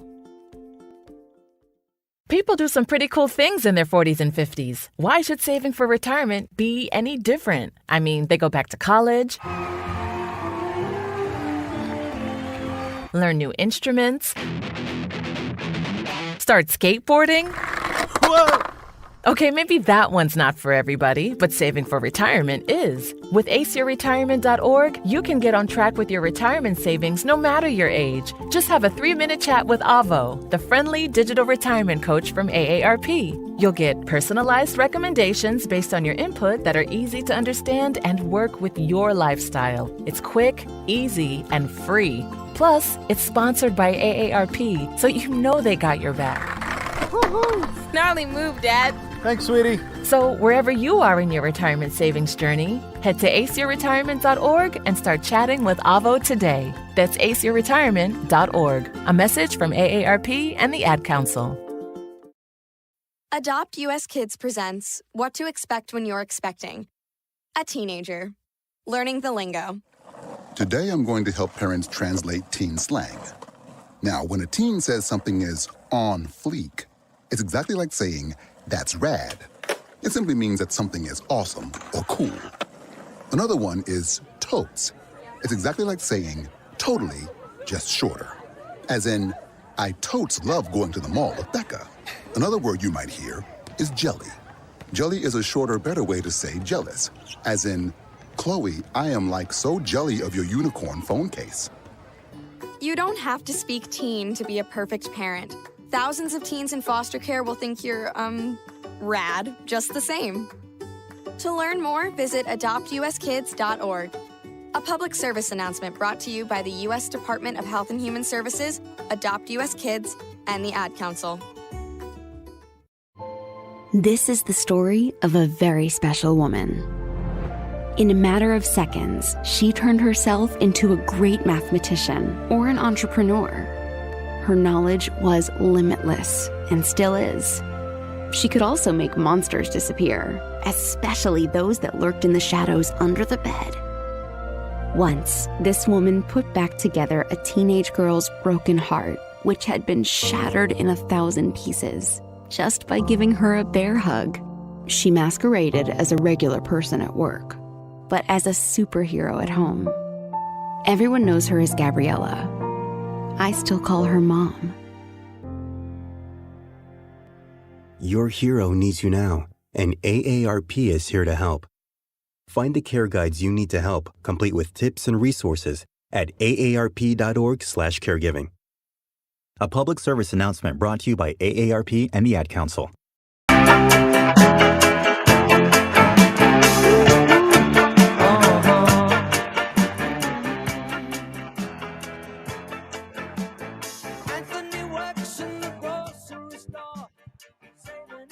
Back here on the Pete Sheppard Show live from the Naples Well Planning Studio. We're here on the Riptide Media Network, and joining us for his weekly visit, the one and only Bill Sparrows, not only from the Boston Herald, columnist, but the senior betting analyst at bookies.com. Fresh off an incredible interview nationally on CBS, breaking down the Kentucky Derby, the most watched Kentucky Derby, and more importantly, William, the most bet on Kentucky Derby of all time, which I think you predicted last week. Good morning, sir. Hey, Pete. Thanks. I had the second, third, and fourth horse, which is pretty much typical of my horse and dog race betting history. Close, but not quite. In the words of the great Oscar Madison, there's no such thing as a sure thing. That's why they call it gambling. It was a great race.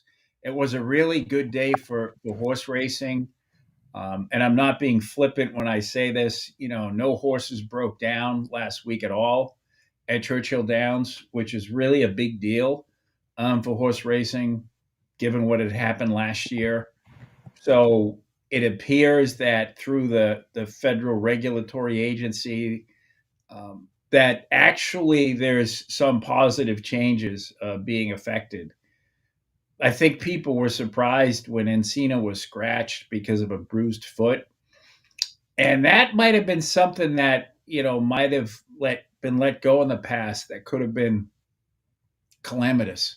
So it's nice to see that the industry, because there's been a significant number of decreases in the horses breaking down this year.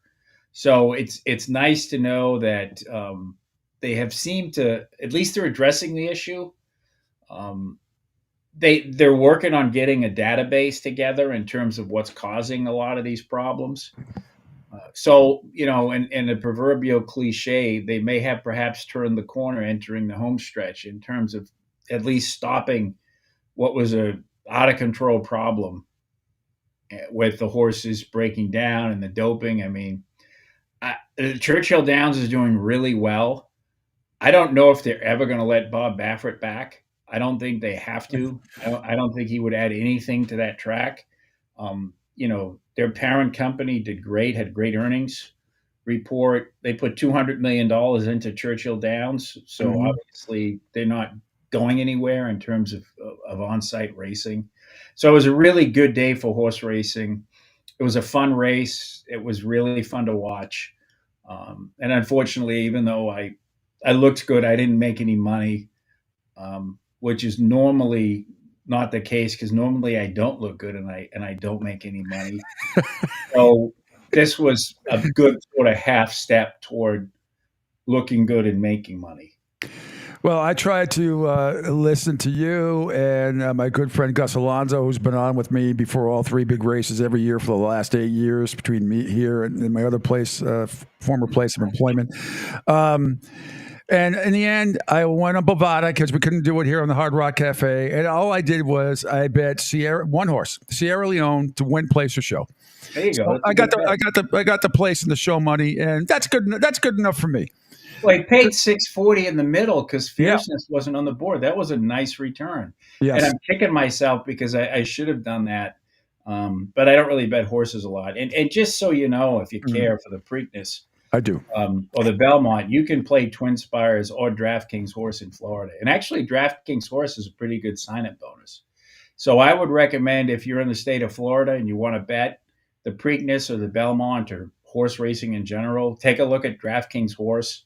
Take a look at Twin Spires. I did not know that. I did not know that, Bill. I did not know that. That's great. I would say you ought to read bookies.com, but I won't. Well, I do read it, and I do read it, but somehow that it slipped by me. I'm sorry. In the state of Florida, you can bet Twin Spires and DK Horse. Twin Spires has been here for a long time. They've been operating OTB here forever. DK Horse is legal in Florida because pari-mutuel wagering is legal in Florida. So I know there are other online legal horse racing apps in Florida as well, because pari-mutuel wagering is legal here. So I would, if you're out there and you're in Florida, look at DK Horse, look at Twin Spires. I'm seeing Joe's comment. Joe's right. I mean, Twin Spires, the thing with Twin Spires, I mean, if you're a serious horse player, you probably want to wager through Twin Spires because they have action on at least I think it's 200 tracks across the country. And I don't think that DK Horse is close to that. The difference is I think with DK Horse, if you're just betting the Preakness or the Belmont or the Derby or the Breeders' Cup, if you're not playing every day, DK Horse has that same really easy user interface that DraftKings does. I think DraftKings has the best user experience of any of the apps. And they brought that over to DK Horse. So again, it really depends on the type of app you use. And this time of year, they're all offering promos for first-time, horse racing customers. So that's just sort of a kind of an inside baseball betting thing since you brought it up, and I see it was mentioned in your little chat here. Joe does a show on weekends about horse racing. He's very well informed, like you are, obviously. Just like everything else, right? Shop around. Look at them, see what you work. If the offshore app works best, so be it. But I'm not a big fan of offshore apps for a lot of reasons. But I am a big fan of the legal regulated space. And in Florida, you can bet on horse racing through Twin Spires and DK Horse, and they're both fine. I mean, and the other thing you have to remember too with the pari-mutuel, with the horse racing apps, the pools are all the same. So there's no difference in payouts on FanDuel Racing, TVG, DK Horse, Twin Spires. All the payouts are the same. They're the same payouts you get at the track. It's all one pool. It's 2024, so the technology is there. Actually, most states are not allowed to set up separate betting pools. Actually, it's against the law. So when you bet on an app, no matter the app, at least the legal ones, you're going to get the same payouts that they're getting at the track. All right. Now, what's interesting, too, coming up for next week. So Mystic Dan was actually supposed to be today back at Churchill Downs, from my understanding. You're supposed to be there. But his trainer, Kenny McPeak, says he has not committed to running Mystic Dan yet in the Preakness. I guess he told the Maryland Jockey Club that he and owners would let the rest of the week play out before making a decision on the 3-year-old colt. That would be, unless he's hurt. And if he's back, when they say he's back, scheduled to return to the track today at Churchill Downs, is that just for a workout, or is he going to race today? I wouldn't think he's going to race today, right? Or is he? No. Yeah. No. But I mean, so that would be disappointing unless he's hurt for the Kentucky Derby winner, and it's happened before, to not race in the Preakness or the Belmont. That would suck. Well, again, I think here, to what we were talking about earlier, you have a concern with the health of the animal. That's really what the issue is. Yeah. It's whether or not the horse is, literally up for the race. Again, it's not like back in the olden days where you could artificially enhance his performance and likely get away with it. I mean, now they're, in the Derby, they're drug testing right after the race. So, you can't do that. I think, they're finally getting the word in the paddock that you're not going to be able to get away with stuff you used to get away with. I even sort of alluded to that in a story I read. So that's, again, where you have, quasi-federal oversight, and the industry itself is really nervous about this. The people I talk to in the industry, they don't even want to talk about it. Not, even off the record, not because they don't want to say bad things, because they know that like this, if you had a horse break down in the Derby this year, that would have been calamitous. It would have been a disaster. And that can happen. And sometimes it happens, even though everything is, it just happens. These are massive animals, thousands of pounds going, 20, 30, 40 miles an hour. And things happen, but you also have to make sure that you don't want to put yourself as a trainer or as an owner in a position where this potentially multi-million-dollar horse, he's a Derby winner, which means he's going to have a pretty good life, until his manhood expires. Yes. At the farm. So you don't want to risk having to put a horse down if he's not 100% physically or otherwise. And I think that is really the concern, because there's a lot of downside. You don't know what the Preakness field is going to look like. And his jockey was unbelievable. I mean, I credit his jockey for the win, and I sort of discredit Sierra Leone's jockey. I thought he ran a terrible race. He sort of, was, if you sort of look at the aggregate distance he ran by going out and then coming back in, instead of sort of staying straight, and considering he lost by a nose, that was not a really good job of guiding the horse. Whereas I thought Mystic Dan's jockey did a phenomenal job, and probably won him the race. That's what his owner said, and I kind of agree, because that horse ran a masterful race. When you win by a nose, it's like you got the perfect ride, and if you lose by a nose, you got the most imperfect ride. I think there's a lot of concerns, and if he doesn't run in the Preakness, that'll sort of be a validation of what the industry is trying to do in terms of keeping the horses safe. Well, I will tell you this. I'm wondering, of the millions of dollars that was bet, the percentage of people who have the first name or middle name Dan won, because I made a big mistake. My good friend Luigi DeMarco from the North End, he and I went down. I was doing an appearance at WEI down at the racetrack in Rhode Island, one Derby. We went down there, and the North End, the restaurant Giacomo, it's always packed, always good, great owners and everything else. A little touristy, but it's always packed. So one of the horses was named Giacomo that year in the race. I can't remember what year it was. Must have been early 2000s. So we go down there, and I'm saying to myself, I was writing down, I'm like, Lou, we got to bet Giacomo, right? And somehow we talked ourselves out of it. And talked ourselves out of a lot of money. So I've always, if there's somebody that's near and dear to me, or the name strikes my fancy, or whatever it is, it's sheer luck. I don't care what the odds are. I'm going to do it. Now, this last one, I like Sierra Leone. I like the name, and it had good odds. I think it went off at whatever it was, 3 or 4, whatever it was, as you said. Good, but I will never forget not betting Giacomo back in the day. talked myself out of a lot of money that would have been won. And I'll tell you another funny That's the story. worst feeling in the world. It's Yeah. worse, far worse than just losing or missing the winner.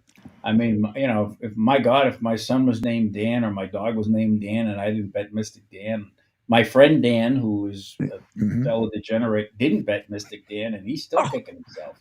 So it happens and it's awful. Well, my one claim to fame, I was doing afternoon drive on the weekends when I was working 7 days a week at EEI, updates during the week. John Wallach and I were doing shows on weekend. This is back in, 96, 97. So they say if you pick one winner every 8-9 years, you're looking good. So on the air that day, and this is when we used to carry the race live for 2 minutes, on the radio. So about an hour before on the air, I said, I love Real Quiet. Real Quiet's going off 8-1, and I love him. Anyway, yada, yada, yada. I come to work on Sunday morning, go into security. This is when we were on Huntington Avenue in the South End at the time. I walk in. Patrick, the security guy, says, Pete, he said, there's an envelope here for you. I'm like, oh, okay, all right. Take the envelope, go up to the office before we go on the air, open it up, and there's a thank you note along with 5 $100 bills. It says, from an anonymous listener, I love you. You made me $10,000 yesterday. Here's a piece of the action. Thank you so much. So that was pretty cool. So I took John out for lunch afterwards, dinner, I should say, and we had a ball. But that was pretty cool. Never knew what fan it was or what listener it was, but the fact that he had the class to drop off $500 like he was paying tribute to a Don was pretty cool. Yeah, well, then Stevie had to go pick Whitey up at the airport. No, it wasn't. Well, I don't know. I don't know. I don't know. Anyway, speaking with Bill Sparrow, senior betting analyst at bookies.com and the Boston Herald columnist. So, we got a lot to discuss. I thought overall the Netflix special, The Roast of Tom Brady, was spectacular overall. 3 hours. People here are sitting there breaking it down like this should have been eliminated, that shouldn't have been eliminated, or this. I mean, just enjoy it. It's Netflix. Enjoy it for what it is. The only uncomfortable part, and I can say it, and it's one of the only parts we didn't even play on this program because we were allowed to cuss and we played a lot of the stuff and showed a lot of video highlights. When Gronk went off about, I'm not even going to get into it, about, Julian Edelman or West, whatever it was, really got a little too over the top, even for me. That was about the only thing. Everything else I thought was fantastic. Nikki Glaser killed it. Everybody was hysterical. The shots, that Belichick and Kraft took was a lot of fun. I thought it was a great thing. It was hysterical. Oh yeah, I mean it might have been the funniest thing I've ever seen on television. I'm trying to remember that the last time I laughed for so hard for so long. It's 2.5, whatever it was, 3 hours. And of course, if it had been not live, they would have edited it down. So I don't have a problem with the people who weren't funny. I don't have a problem with anything that was said. My two takeaways. Agree with everything. It was fantastic. It was necessary. It certainly provided closure to that part of history. It definitely inoculated Brady from any further criticism or any sort of, there's nothing you could say to Brady that he didn't hear the other night. So he's done a great job of sort of inoculating himself as he sort of moves forward into this next part of his career. I thought that the one thing that struck me, and again, I look at this both ways, and partly because my wife, had a family law practice forever. She's an attorney. She's been one for 34 years. She had a family law practice, and I was sort of basically her manager running the place, off and on. And I look at it from both perspectives. On the one hand, Tom Brady let these people say what they said about the mother of his children. Now my issue there isn't with him and Giselle. It's between how is this going to affect the relationship, especially with his daughter? So again, I don't know what his family dynamic is. I don't know if his kids care. I don't think they're old enough to understand it. I know what happens, when a 12-year-old girl becomes a 17 or 16-year-old girl, it's a totally different dynamic. So I think there's an issue there. As a parent, and as the wife, I mean, as the husband of a divorce attorney, I know that issue, to me, it's not what they said about him and her. That's fine. That's, she did what she did. What she did is far worse than anything that was said. And I'll say that as far as the kids are too. What she did is far more damaging to the kids than anything that was said about it the other night. But still, it is the mother of his children, and he has to sort of deal with that relationship with his kids. Like, why did you let these people say this stuff about my mother? So that's one thing that caught my mind. And again, that's his family dynamic. That's on him and his kids. So that's private. What was said about her, what they said about her, I thought it was funny. The white belt line was a classic. And she did what she did. So what I don't like is people who get upset over talking about something, but they don't get upset over the action. If you're upset over what Tom Brady or what they said about his wife, you need to be equally upset over the fact that she pretty obviously committed adultery during their marriage with her karate instructor. And that's far worse than what was said about it. And that go ahead. I was going to say, in that part of it, and a dear friend of mine 2 years ago was visiting here in Southwest Florida, and Tony said, "I'm going to tell you something." He said, "It's 100% accurate." And he went through the whole thing about how Giselle was with this jiu-jitsu guy, and it had been going on for quite some time. Obviously, it's accurate. Told me the whole story, and obviously I was sworn to secrecy. The only two people I told were my wife and one other very, very extremely close friend who I knew would never reveal. So while all this stuff was going on with Brady in Tampa Bay, and his face getting smaller and smaller, you could tell he looked almost food deprived, even though he has that crazy diet. We all know that. I knew what was going on, and I knew it was killing him, that he could not come out and say anything. And that was going on.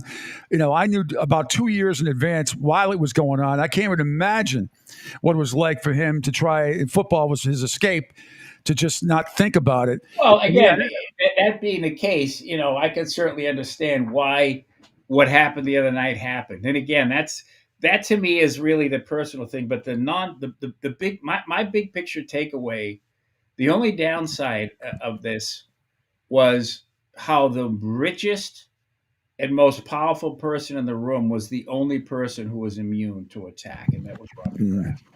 Now, I trust Drew Bledsoe when Drew Bledsoe said it wasn't scripted when Brady went up there and told him, "Hey, you got to cut out this crap." So Brady, the only person that was protected during that whole roast was Robert Kraft. And again, it's a roast. If you show up, you're fair game. I agree. And I get the fact that Kraft's 84, and I get all that. But at the same time, why is it always that the richest and most powerful people are always the ones exempt from criticism, or in this case, satire, when everyone else in the room was fair game? And I don't have a problem with not attacking Robert Kraft. I just have a problem with the double standard.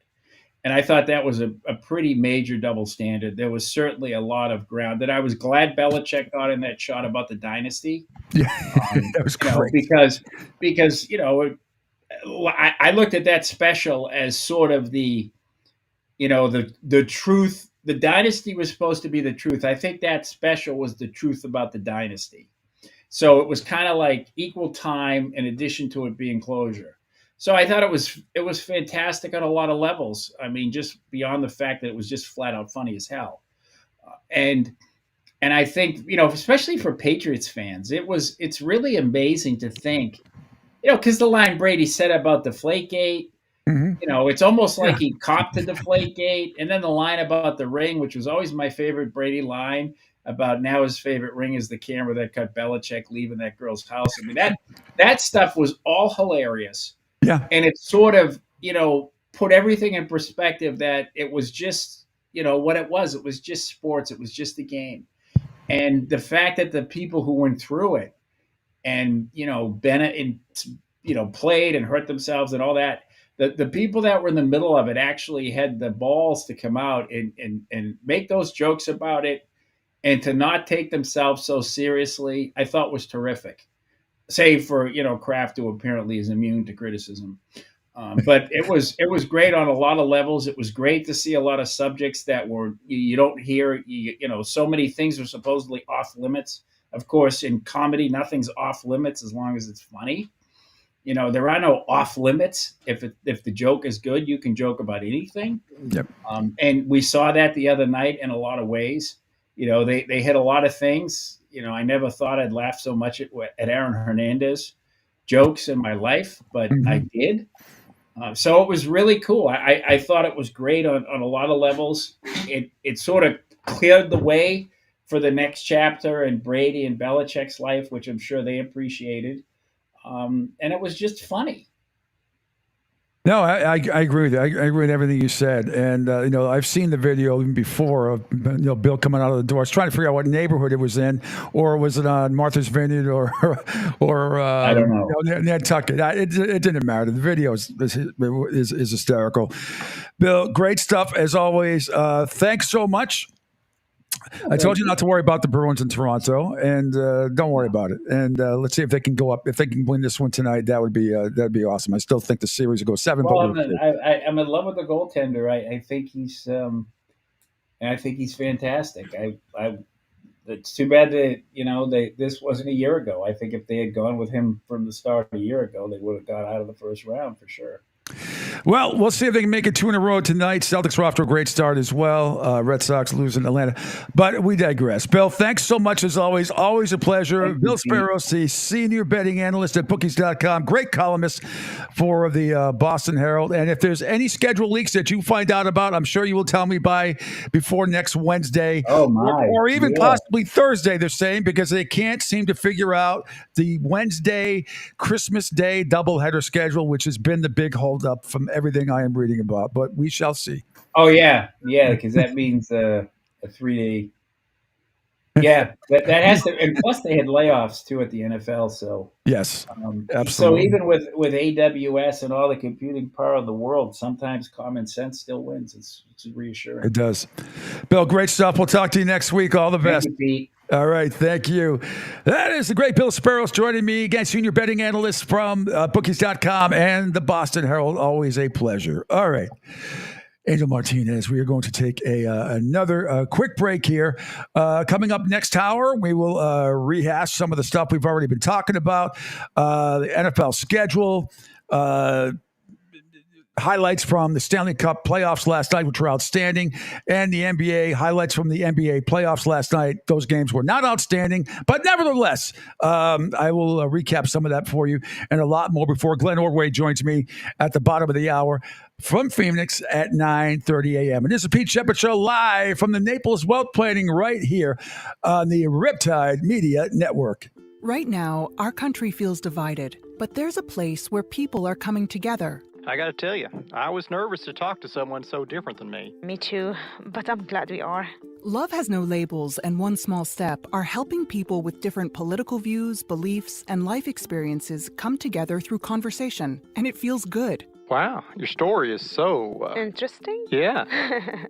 When people actually sit down, talk, and listen to one another, they can break down boundaries and connect as human beings. At lovehasnolabels.com/onesmallstep, you can listen to amazing, life-changing conversations and find simple tools to start a conversation of your own. I know one thing. This conversation gives me hope. It gives me a lot of hope, too. Take a step toward bringing our country and your community together by having the courage to start a conversation at lovehasnolabels.com/onesmallstep. A message from StoryCorps, Love Has No Labels, and the Ad Council. People do some pretty cool things in their 40s and 50s. Why should saving for retirement be any different? I mean, they go back to college, learn new instruments, start skateboarding. Whoa! Okay, maybe that one's not for everybody, but saving for retirement is. With aceyourretirement.org, you can get on track with your retirement savings no matter your age. Just have a 3-minute chat with Avo, the friendly digital retirement coach from AARP. You'll get personalized recommendations based on your input that are easy to understand and work with your lifestyle. It's quick, easy, and free. Plus, it's sponsored by AARP, so you know they got your back. Woohoo! Gnarly move, Dad. Thanks, sweetie. So wherever you are in your retirement savings journey, head to aceyourretirement.org and start chatting with Avo today. That's aceyourretirement.org. A message from AARP and the Ad Council. Adopt US Kids presents What to Expect When You're Expecting. A teenager. Learning the lingo. Today I'm going to help parents translate teen slang. Now, when a teen says something is on fleek, it's exactly like saying, that's rad. It simply means that something is awesome or cool. Another one is totes. It's exactly like saying, totally, just shorter. As in, I totes love going to the mall with Becca. Another word you might hear is jelly. Jelly is a shorter, better way to say jealous. As in, Chloe, I am like so jelly of your unicorn phone case. You don't have to speak teen to be a perfect parent. Thousands of teens in foster care will think you're, rad, just the same. To learn more, visit adoptuskids.org. A public service announcement brought to you by the U.S. Department of Health and Human Services, Adopt U.S. Kids, and the Ad Council. This is the story of a very special woman. In a matter of seconds, she turned herself into a great mathematician or an entrepreneur. Her knowledge was limitless and still is. She could also make monsters disappear, especially those that lurked in the shadows under the bed. Once, this woman put back together a teenage girl's broken heart, which had been shattered in 1,000 pieces, just by giving her a bear hug. She masqueraded as a regular person at work, but as a superhero at home. Everyone knows her as Gabriella. I still call her Mom. Your hero needs you now, and AARP is here to help. Find the care guides you need to help, complete with tips and resources at aarp.org/caregiving. A public service announcement brought to you by AARP and the Ad Council. People! Yeah! Tag team music in full effect. That's me, DC, the brain supreme. And my man Steve Rowland. We're kicking the flow. And it goes a little something like this. Tag team, back again. Check it to You know what? We do on this program, Angel, besides have a lot of fun, we celebrate anniversaries, and I'm a day late, not necessarily $1 short, but this song came out, I think it's 30-something year anniversary yesterday, 1993, I believe this came out, so 34 years ago yesterday. Seems like yesterday that this came out. Oh, my God. This was number one on the Hot 100 for a long time, and what a great... Talk about getting people going on the dance floor back in the day when I was DJing. This was great stuff. Tag team. Whoop, there it is. Great stuff. You said 38. Whoa. Did you say 38 years ago? 34 years. 30. What's the 30? It was 1993. So, well, it's four. Good Lord. Yeah, I know. Man, does time fly. Holy craps. Yep. Crazy, crazy stuff. Welcome back to the Pete Sheppard Show. It's hour number 3, live from the Naples Wealth Planning Studios here on the awesome Riptide Media Network. Check us out. Text the show 727-858-6650, and I'll read some of your texts that I haven't been able to get to. You can watch the show, as always, on the incredible Riptide Media Network video platform on Twitter X at PShep326. Check it out on my Facebook and Broad Street South Facebook and YouTube pages, Rumble, LinkedIn, Spotify, and, of course, on Sports Radio 1029. Joe Q had some good text earlier that I read when Bill was on about horse racing, and also, yes, the Eagles game in Brazil will be televised in the local markets in Philly. And talked about Twin Spires from what I saw as more promos and rewards. Yes, and Bill agreed. Speaking of, is the call happening that you know of? Oh, no, I'm sorry. I forgot to tell you that Craig Brush, the Everblades president, will join us tomorrow. He couldn't join us at 9 o'clock today, so he will join us tomorrow at 9:30. Forgot to tell you that. My bad, Angel. All right, then let me apologize to Gas Pump Guy because he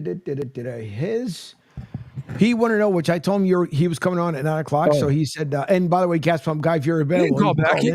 Yeah. Yeah, but he said, asked Pete if he heard the Everblades game or the Everglades game, and how did he feel about it, and how does he think if they have a good chance to go all the way? There are some very good teams left to go against in the ECHL. Yes, I did watch some of it, a lot of it on my laptop last night. I was watching on my phone and my laptop. What they're doing, as usual, is incredible. It's unbelievable. Matt Webman goes out and snaps that tie. I saw that goal was 2-2 about halfway through the third period. They go on to win 4-2 last night. The Everblades up 3-0 on the Orlando Solar Bears. They can close out the series tomorrow night at the Kia Center, which is Angel's second home nowadays. They can close it out tomorrow night. Unbelievable. And yes, they absolutely can go. They haven't lost it. They were down 3-1 to Jacksonville last week. They've come back and won 2 games on the road there. And they haven't looked back. They won 3 in a row to send it to the Southern Division Finals, and they've won 6 games in a row. And they look absolutely like a juggernaut right now. So absolutely, I have no doubt that they have a chance to win it again. There's no question about it. So it'll be coming up tomorrow night at the Kia Center. And by the way, if there's a Game 6 or Game 7 at Hertz Arena, it'll be May 14th and 15th. So you can call the box office for tickets there. But yes, I did see it. I did put it in my preview. I couldn't fit it into Twitter or X, but I did put it on my I was going to get to it today, but we've had a lot of stuff going on. But it really is something in sports. The Florida Everblades trying to win back-to-back ECHL Kelly Cup championships. It would be unbelievable if that happened. But we will have the president of the Everblades, Craig Bush. He will be on with me tomorrow morning at 9:30 right here on the Pete Sheppard Show on the Riptide Media Network. And also tomorrow, sports business guru Rick Horrow at 8:30 will join me as well. He had a little video problem last week. It wasn't us, because we had 3 other guests on that day, and we were fine. Sure were. Hopefully we will.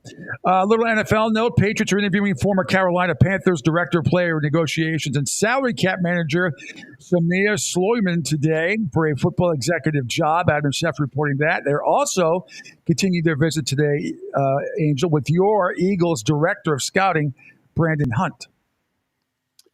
You know what? Let me interrupt this regularly scheduled program for a second, because Pete knows I've told Pete that I love him, and New England fans, you guys know that I don't love you as much. But no, I don't blame you. They feel the same way about you, Philly fans.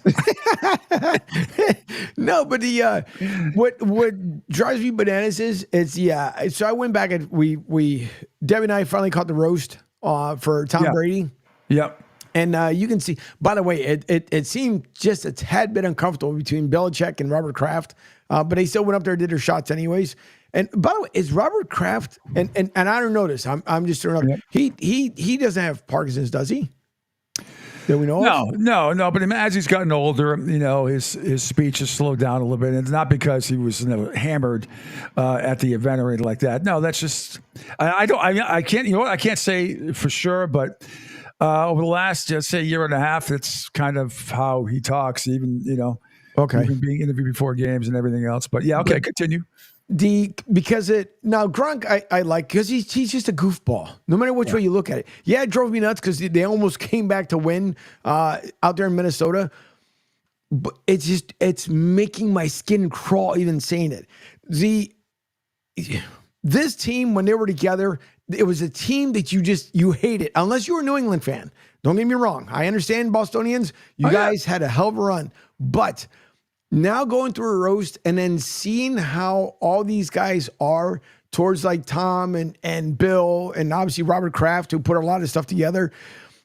These are, I can't even say it, these are lovable guys. And it's driving me nuts to even say it. But it was fun, though, because everybody did a fantastic job as far as roasting Tom Brady. And even he took shots at himself at the very end there. But I can understand the reason why for 23 seasons, it was just unstoppable up there in New England. And I get it, because when you're that competitive and everything else, I understand it. But even Kevin Hart, and Kevin, who's a diehard Philly fan, just like I am, even he had to be to the point where, like, I want to say something so bad about Kraft. Now, I can't say anything bad about the owner because he's, to me, just in my opinion, has never come across as an ass. I'm just putting that out there because it seemed like he tried to do everything he possibly could to make this a successful operation, and he did.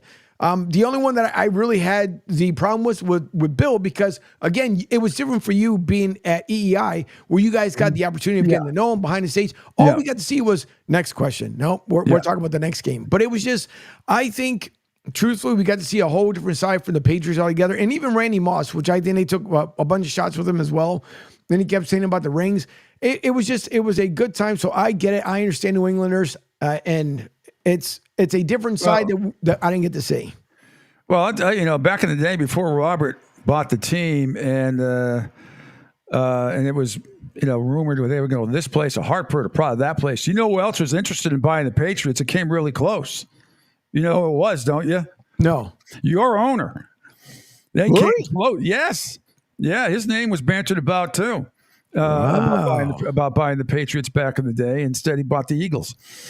So anyway, and I remember as soon as Robert Kraft bought the Patriots from with James Butch Arthwine and everything started to turn around. I cannot tell you. It was within I can't remember the timeline. It might have been a week or two. As soon as he said, "We're getting Bill Parcells to coach the Patriots," boom, immediately 5,000 season tickets in like a day. Crazy stuff. That's how much that first hire meant to that organization. It certainly meant a lot to me because I had to cover that team when they were absolutely pathetic. And we talked about a press box that wasn't even a quarter full, begging people to come and cover the team when they were, the Rod Rust years and Dick McPherson, who was a real nice, affable guy, but, it just wasn't a good coach. He was a great coach at Syracuse and then came to the Patriots. But Rod Rust, great defensive coordinator from the Steelers back in the day.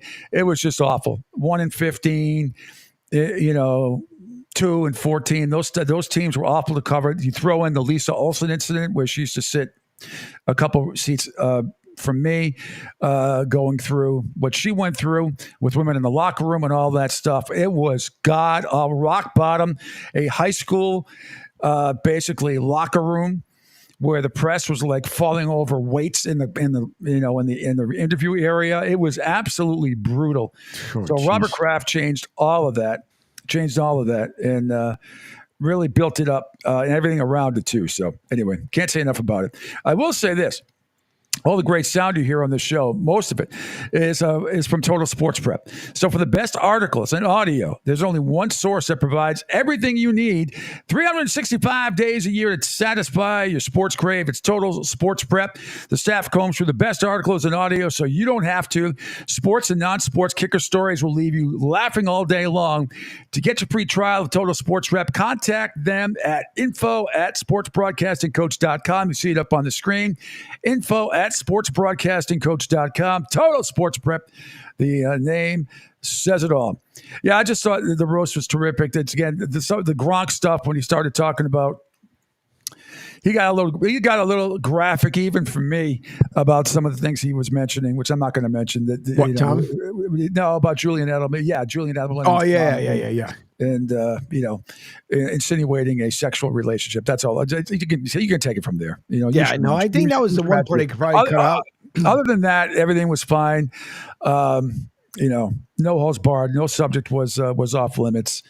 But Bill's right. The Robert Kraft thing about the massage and all that stuff, even though I think that's, what I never understand about that stuff is why you go through all that to do that when, one of the most powerful men, and just call somebody and have them come to your house if whatever floats your boat.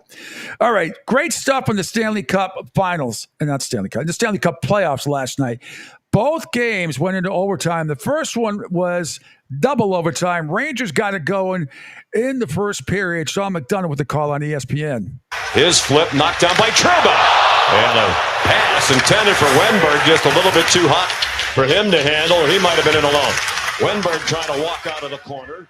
Pressured by Chatfield. Miller to drive. That's blocked out in front by Kokenyemi. They score! On the follow-up, Alexi Lafreniere makes it 1-0 New York. That was in the first period. Quickly, Carolina tied it up. And he's had the Canes as their head coach in the playoffs 6 years in a row, and they've won at least one series in each of those 6 years.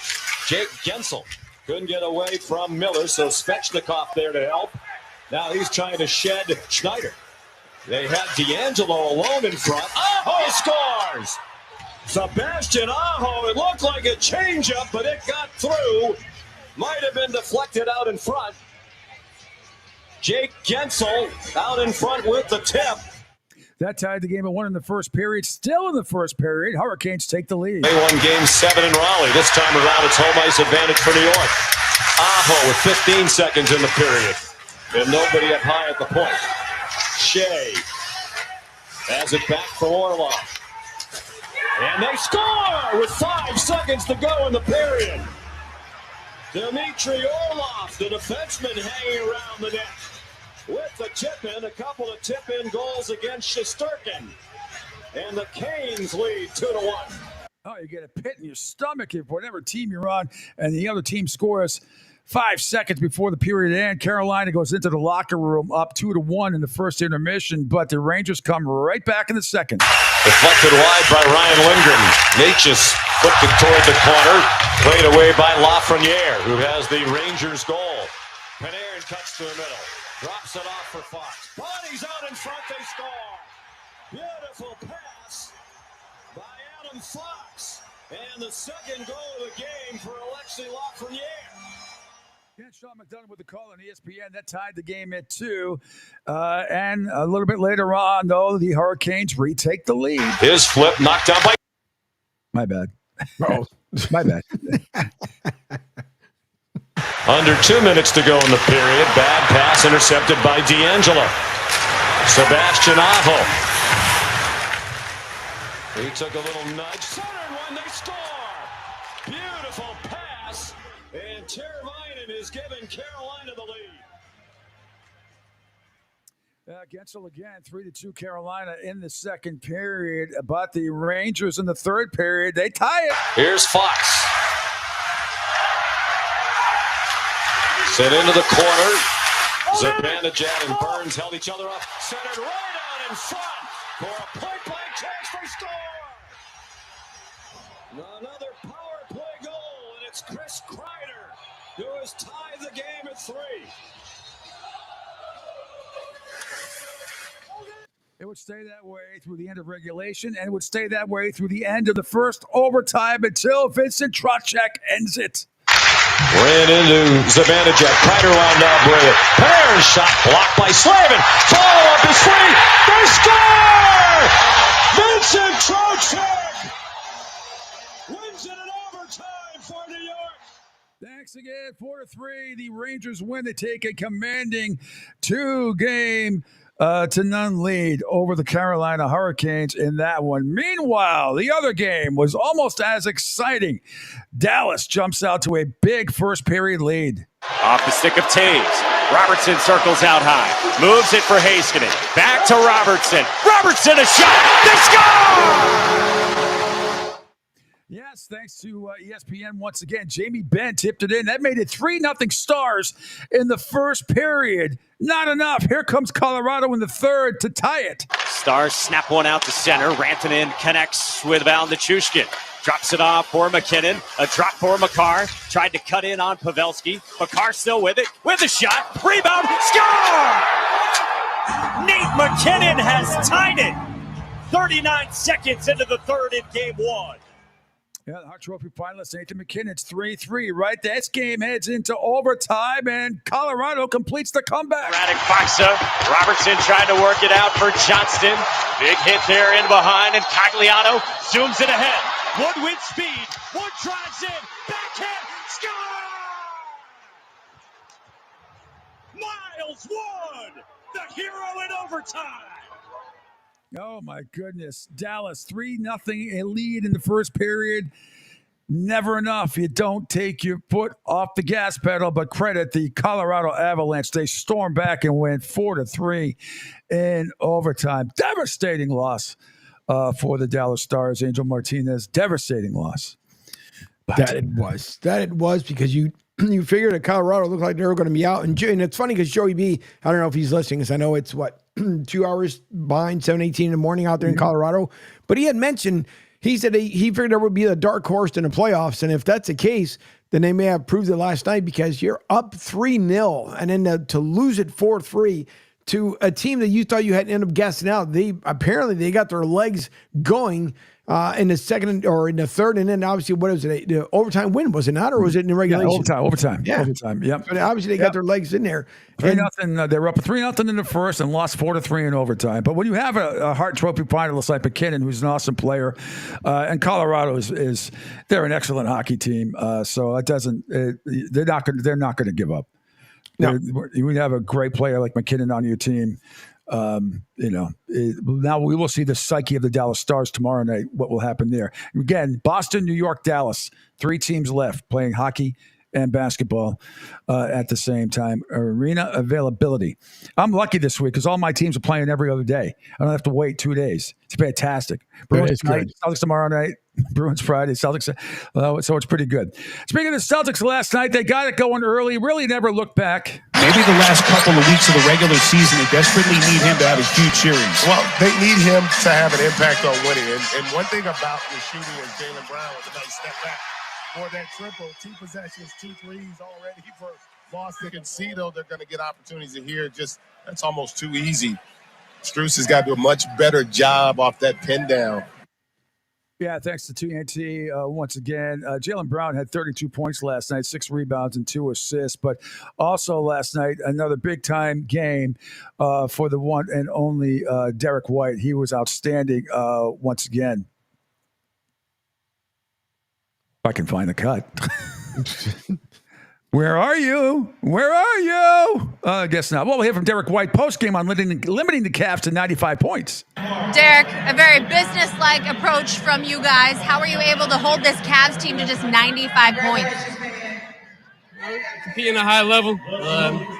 We got to be a lot better. We know they're going to be better for game 2, so we got to be better. And a lot of mistakes we made, so we got to be better. What do you mean? Transition, just giving them easy looks, losing matchups, stuff like that. It's just you can't happen in this level. So we'll be better. Offensively for you, no rust, hit 7 threes. What did that rim look like? Just trying to get good looks, get good shots, and knock them down when I take them. So just got to keep going, and a lot of credit to the team. Good enough to hear Derek White chants multiple times in this arena. How did that feel? I love it here in Boston. I love the fans, and they're amazing. How big was Jaylen Brown coming out, setting the tone in this game for you guys? He was great the whole game.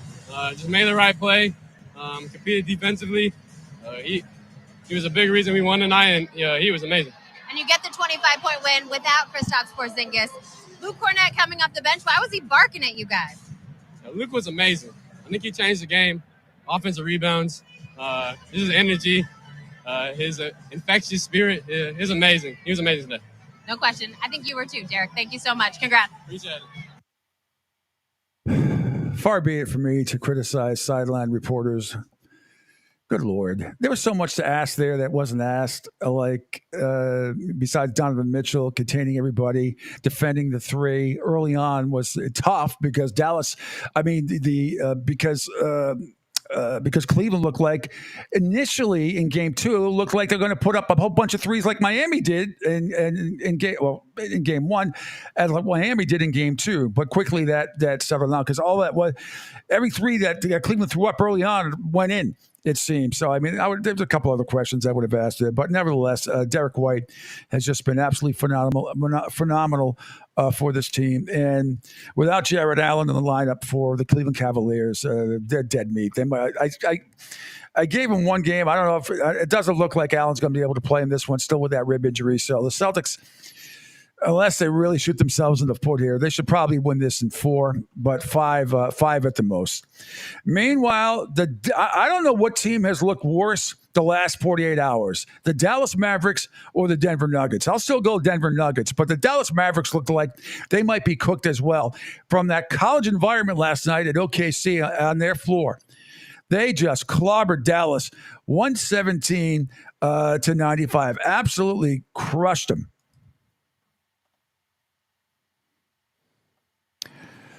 I say again, absolutely crushed them. Rebounded by Joe. And they're going to leave him open. They're going to dare him to make threes all night. Gilgeous-Alexander hangs, gets the run! Shai Gilgeous-Alexander. And how about this finish right here in traffic? Just kind of hangs in the air. He elongates with that right arm. Absorbs some contact. Great touch. Yeah, Shai Gilgeous-Alexander, TNT with the call last night. SGA with 29 points, 90 rebounds, and 9 assists, a near triple-double. Luka Doncic, or Kyrie Irving led the way for the Mavericks, 20 points, 1 rebound, and 3 assists. Luka Doncic was mediocre, good for other players, these stats, 19.6 boards and 9 assists, but he's got to step it up. After the game, he just said, who cares? Luka, obviously, we've talked about your knee. Oklahoma City is a good defense. When you look at your shooting night, what went into that? Who cares? We lost, man. We just got to move on to the next one. I got to be better. We got to be better, and just we're known for game one struggling, but we got to focus. They're a great team, great defensive team, great offensive team. So it's not going to be easy at all. We got to play very good basketball and focus basketball for 48 minutes. How can you be better? Effort, making shots. Effort. You haven't been down 1-0 a lot. It's familiar territory, so does that help you realize that, hey, this is not panic time? I mean, at the end of the day, you gotta one team gotta get to the four wins, right? And obviously, we'd like to have game one, but you just gotta watch film, move on to the next one. There's a new game in 2 days, so we got another chance to win. See, when you say effort, that's not going to sit well with a lot of fans. And maybe he let that slip out, but better effort. I mean, he's got to step it up. When you see him, he looks like a bigger version of the Pillsbury Doughboy. Not that he's fat or anything else, but it looks like he does not look like your typical NBA superstar. It looks like you found him off the street and you needed somebody to make a 5-on-5 at a local playground. I mean, he's a terrific basketball player. He's a great basketball player, but I don't know. Sometimes when he comes out on the floor, you go, how does he do what he does? But you can't judge a book by his cover. But he is he doesn't look like, if you lined up the top 10 players in the league, which I believe he is, right? You would not know that he was a top 10 player in the league as opposed to some of the other ones. That's all I'm saying. It has nothing to do with his skin color or anything like that. It's the whole package. When I see it, I go, God, how is this guy, in the MVP race all the time? And I thought he had a great chance to win it this year until down the stretch. All right, quick break. And then the Round Mound of Sound, Glenn Ordway, the newest inductee into the Massachusetts Broadcasters Hall of Fame, is going to join me via video at the bottom of the hour, live from Phoenix. Pete Sheppard Show, final segment coming up, live from the Naples Wealth Planning Studio right here on the Riptide Media Network. To some people, the sound of a baby babbling doesn't mean much. But that's not necessarily true. By 6 months, they're combining vowels and consonants. By 9 months, they're trying out different kinds of sounds. And by 12 months, their babbling is beginning to take on some meaning. Especially if there's no babbling at all. Little to no babbling by 12 months or later is just one of the possible signs of autism in children. Early screening and intervention can make a lifetime of difference and unlock a world of possibilities. Take the first step at autismspeaks.org. A public service announcement brought to you by Autism Speaks and the Ad Council. The following is made possible by Dad. Why was the basketball court all wet? Because the players kept dribbling all over it. The dad joke. Corny, grown-worthy, but also one of the simplest ways to share a moment with your kids. Why do you have to be careful when it's raining cats and dogs? Because you might step in a poodle. And kids that spend more time with their dads grow up to be smarter, more successful. Can I tell you a cat joke? Just kidding. And with any luck, funnier adults. Why didn't the skeleton go to the dance? Because he didn't have any body to go with. Dad jokes rule. So take a moment to make a moment and give your kid a laugh. It's as easy as going to fatherhood.gov. Brought to you by the U.S. Department of Health and Human Services and the Ad Council. That's really funny. Right now, our country feels divided, but there's a place where people are coming together. I gotta tell you, I was nervous to talk to someone so different than me. Me too, but I'm glad we are. Love Has No Labels and One Small Step are helping people with different political views, beliefs, and life experiences come together through conversation, and it feels good. Wow, your story is so... Interesting? Yeah. When people actually sit down, talk, and listen to one another, they can break down boundaries and connect as human beings. At lovehasnolabels.com/onesmallstep, you can listen to amazing, life-changing conversations and find simple tools to start a conversation of your own. I know one thing. This conversation gives me hope. It gives me a lot of hope, too.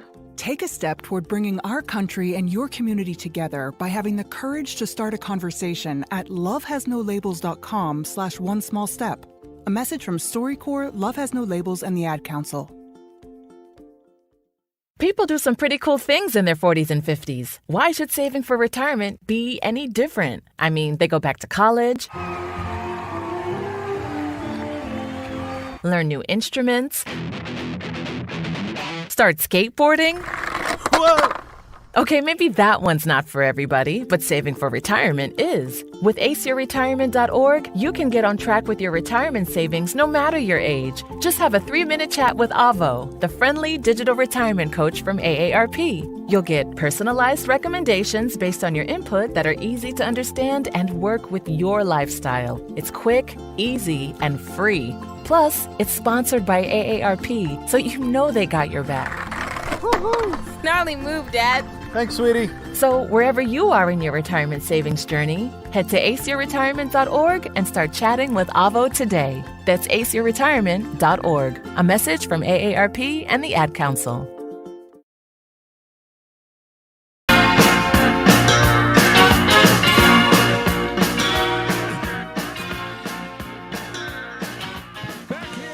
Sheppard Show, final segment on this Hump Day, Wednesday, May 8th, live from the Naples Well Planning Studio on the unbelievably awesome Riptide Media Network. And joining me live, he's up early today, live from not Phoenix, not Scottsdale, is it Glendale? What are those Dales out there? Scottsdale. You still have Dale in your head. Yeah. You keep a lookie. One and only Glenn Ordway, the latest to be inducted in the Massachusetts Broadcasters Hall of Fame, HOF. So when you give Glenn a baseball or a basketball, a hockey puck, a tennis racket, he will sign it for you. Big O, HOF. Good morning. Good morning, Big O. Good morning to you, Pete. How are you, buddy? Good. Is that fake background behind you? That's real. Oh, the sun's up already over there like that. Yeah, okay. Really? Sun's up. The sun's up here. Like well, the sun it's doesn't 6:30 in shine the here. morning. Not like that. It's pretty bright. Yeah, the sun gets up early here. Yeah, we don't do that daylight savings time thing. We get the sun in the morning, we get sun in the afternoon, sun at night. Beautiful. It's ridiculous. Like you're in Alaska, except warmer. A little bit like that. I loved your tweet last night. We're talking about the Celtics in Cleveland right out of the gate. I don't know where all these people, I don't know how much basketball they watch during the season or whatever.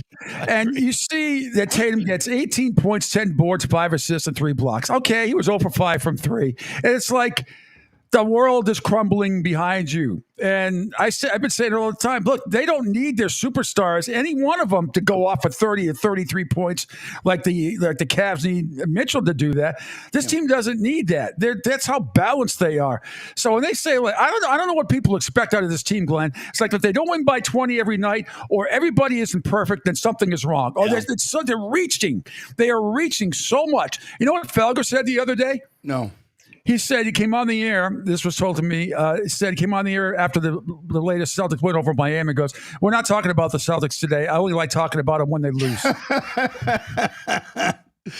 And the guy that he's competing against, that is in our old slot, went out yesterday and saw it on Twitter because they actually took the clip and put it up there, that Florida simply outplayed the Bruins, even though the Bruins won the game by a 5-1 count. Totally outplayed them in that game. Totally outplayed. I don't know. I don't know what you're watching. I don't know. Anybody's there's a lot saying of that. There's a lot of negativity. It's fake contrarianism. It is. And, in the past, we understand what happens. You're trying to fill 20 hours of time during the course of the week, and you hear yourself repeating this stuff over and over again. So you say, oh, you know what? I'm going to stretch it. I'm going to throw a hot take out there. The Bruins really suck. Forget the 5-1 score. They suck. And that's what, they all do. But that was a correction last night on X because I made the mistake. And the Twitter police, boy, they called me out on it. Oh, yeah. And I said exactly what you're saying, that Pierce was awful. I meant he shot poorly during the game. It was an awful shooting night. Tatum. And Tatum, rather. Yeah. And they still ended up winning the game by 25. That was the point I was making. And, of course, I was called out. But he did all the other things. You're right. He did, and that's why I corrected it. And I said it was an awful shooting night. And they still won by 25. And to your point, they're the only team right now that I see in this league that can actually do that, Pete. They can actually have their star have an off shooting night, not give them 30, 35, and still win by a comfortable margin. Look at Denver. They can't do it. Minnesota shut down Jamal Murray, and they are lost. The Joker can't get going because Murray is lost. I look at every one of these teams, and they need their star to perform at a high level, okay? Or they can't win. Can't win. I agree. And now the hot take is before, we're going to talk about all these games. Now the hot take is, and I've been touting Minnesota all year long. They're an excellent basketball team, well coached. Obviously, they and the Celtics, two best defensive teams in the league. Right. But this notion that they can just beat the Celtics up and do this and do that, and just go through and no one's ever going to touch them. And Ant-Man is now the new Michael Jordan. Pump the brakes, everybody. It's an excellent basketball team. I think they're going to sweep Denver, even though it's hard for Denver not to be at least a tad competitive coming up in the next game. Yeah, but they're both on the road now. The next two are on the road. Let's pump the brakes a little bit. We always want to anoint what we think is going to be the next great team. Right. Minnesota may very well be that, but let's get them to the finals first. Yeah, I agree. And when you beat off you knock off the top team in your conference in the first two games in their arena, it gets everybody's attention. And I don't understand. I'm with you. I don't understand why people are suddenly discovering Anthony Edwards. He's been like this all year long. Because they don't watch the game. Yeah, he's been tremendous. And for 22, he is well beyond his age. He plays like a mature 26, 27-year-old NBA player, really sees the court exceptionally well. But I'm with you. And I say the same thing by OKC, though OKC doesn't have the defense. They're a good defensive team, especially with their bigs. But they're not as good as Minnesota. Minnesota will smother you. And that gets back to the point with Boston. Boston is the one team I think that could have some success against Minnesota. Because what Minnesota does is, and they're doing it now to Murray, they are just choking him. They're trapping him every time he gets the ball. He gets smothered. There's nothing he can do because they need Murray to start their motion, and they can't get it going without him. Boston doesn't need that. Boston can swivel that ball around the perimeter, and they have 5 guys that can score. They have 5 guys that can defend, and they have 5 guys that can pass. And so they can do a lot of different things. It'll be difficult for Minnesota, though. I'm not saying Minnesota's an easy out, even for Boston. I'm just saying Boston, I think, has the weapons to offset it. And they got 5 guys that come off the bench, and it looks like another starting. A lot of them could start for another NBA team. I mean, I love Little Pritchard. I've been calling him that for 2 years, by the way. I love Little Pritchard. Yeah, you just love knocking little people. That's what it is. No, not at all. I love it. Short people. Right. Got no reason to live. But Hauser, Cornette, Tillman coming on. I love when they go big. I love when they do that, and they don't get to do it a lot, but that. It adds another dynamic to this basketball team. You put those 3 guys out there sometimes at the same time, put Pritchard out there. I love it. Teams don't know what to do, and they play hard. Maybe they're not the most skilled players in the world. I think Pritchard is, but the other three, they don't make a lot of mistakes, Glenn. Well, It's actually, unbelievable. Yeah, well, actually, what's happened this year is because of so many blowouts, and look at their point differential. They blew a lot of teams out this year. Yeah, those guys got an awful lot of opportunity to play. So they were playing in the fourth quarter. So they got time. So Hauser, early on in the season when they were blowing teams out, he gets playing time. So now he gets his timing. He gets into his rhythm. He's a terrific three-point shooter, and he can now defend. Watch him at the other end. He'll actually work at it. I agree with you with Pritchard. Pritchard has gone up leaps and bounds. But Cornette is the one that stuns me. I wasn't sure he was even an NBA player. Okay, it just looks awkward out there, Doesn't he like a giraffe that's just, that's been taking drugs or something? But you know what, Glenn? I think Luka Doncic looks awkward too. Like if you ever know who he was, would you think he's one of the top 10, 12 players in the NBA? If you just saw him walk into a ring, I'd be like, who's this guy that came off the street? No, I would think he would need. I would think he would need a Ozempic like me. Okay, that's what I would think. So you're right. There's a little bit of, baby fat there still there. And he's 26 years old or whatever. Yeah. So, yeah, I agree with you. But he had skill right from the beginning. I hate to drop this name in, but he has Larry Bird type skills. No, that's supposed to be Jokic. He's the better passer than Bird now. That's supposed to be.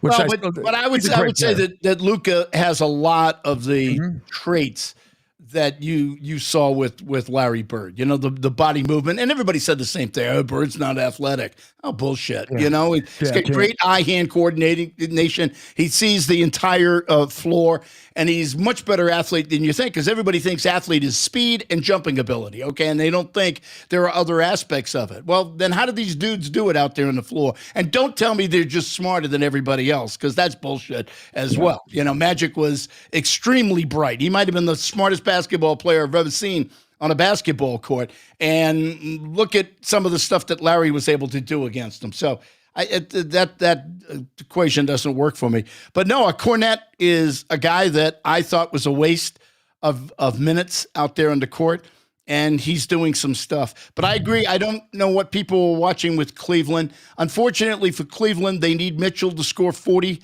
plus, maybe 50 some nights to win against really good teams. They need Allen. They're dead meat without him. They're going to get Garland is at the defensive end is a liability. I think that was Tatum's biggest problem early on in the game. He was matched up with Strus early on in the game, and he sat there and said, "Oh my God, eyes wide open! I've got this unbelievable matchup. I'm just going to take this guy one-on-one."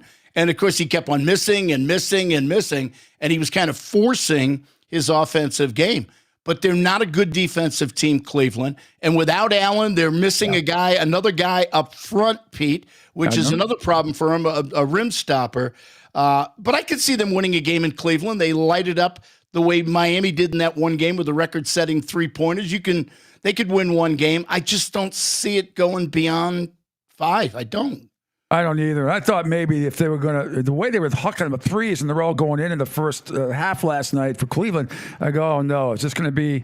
That's how they're going to win. That's how they're going to win. That's the only way they can win. Yeah. It's the only way they can win. All right, let's move on again. I mean, you were great broadcaster. You've seen a lot of horrific officiating in your lifetime. I think it was a little more consistent back when you were broadcasting games.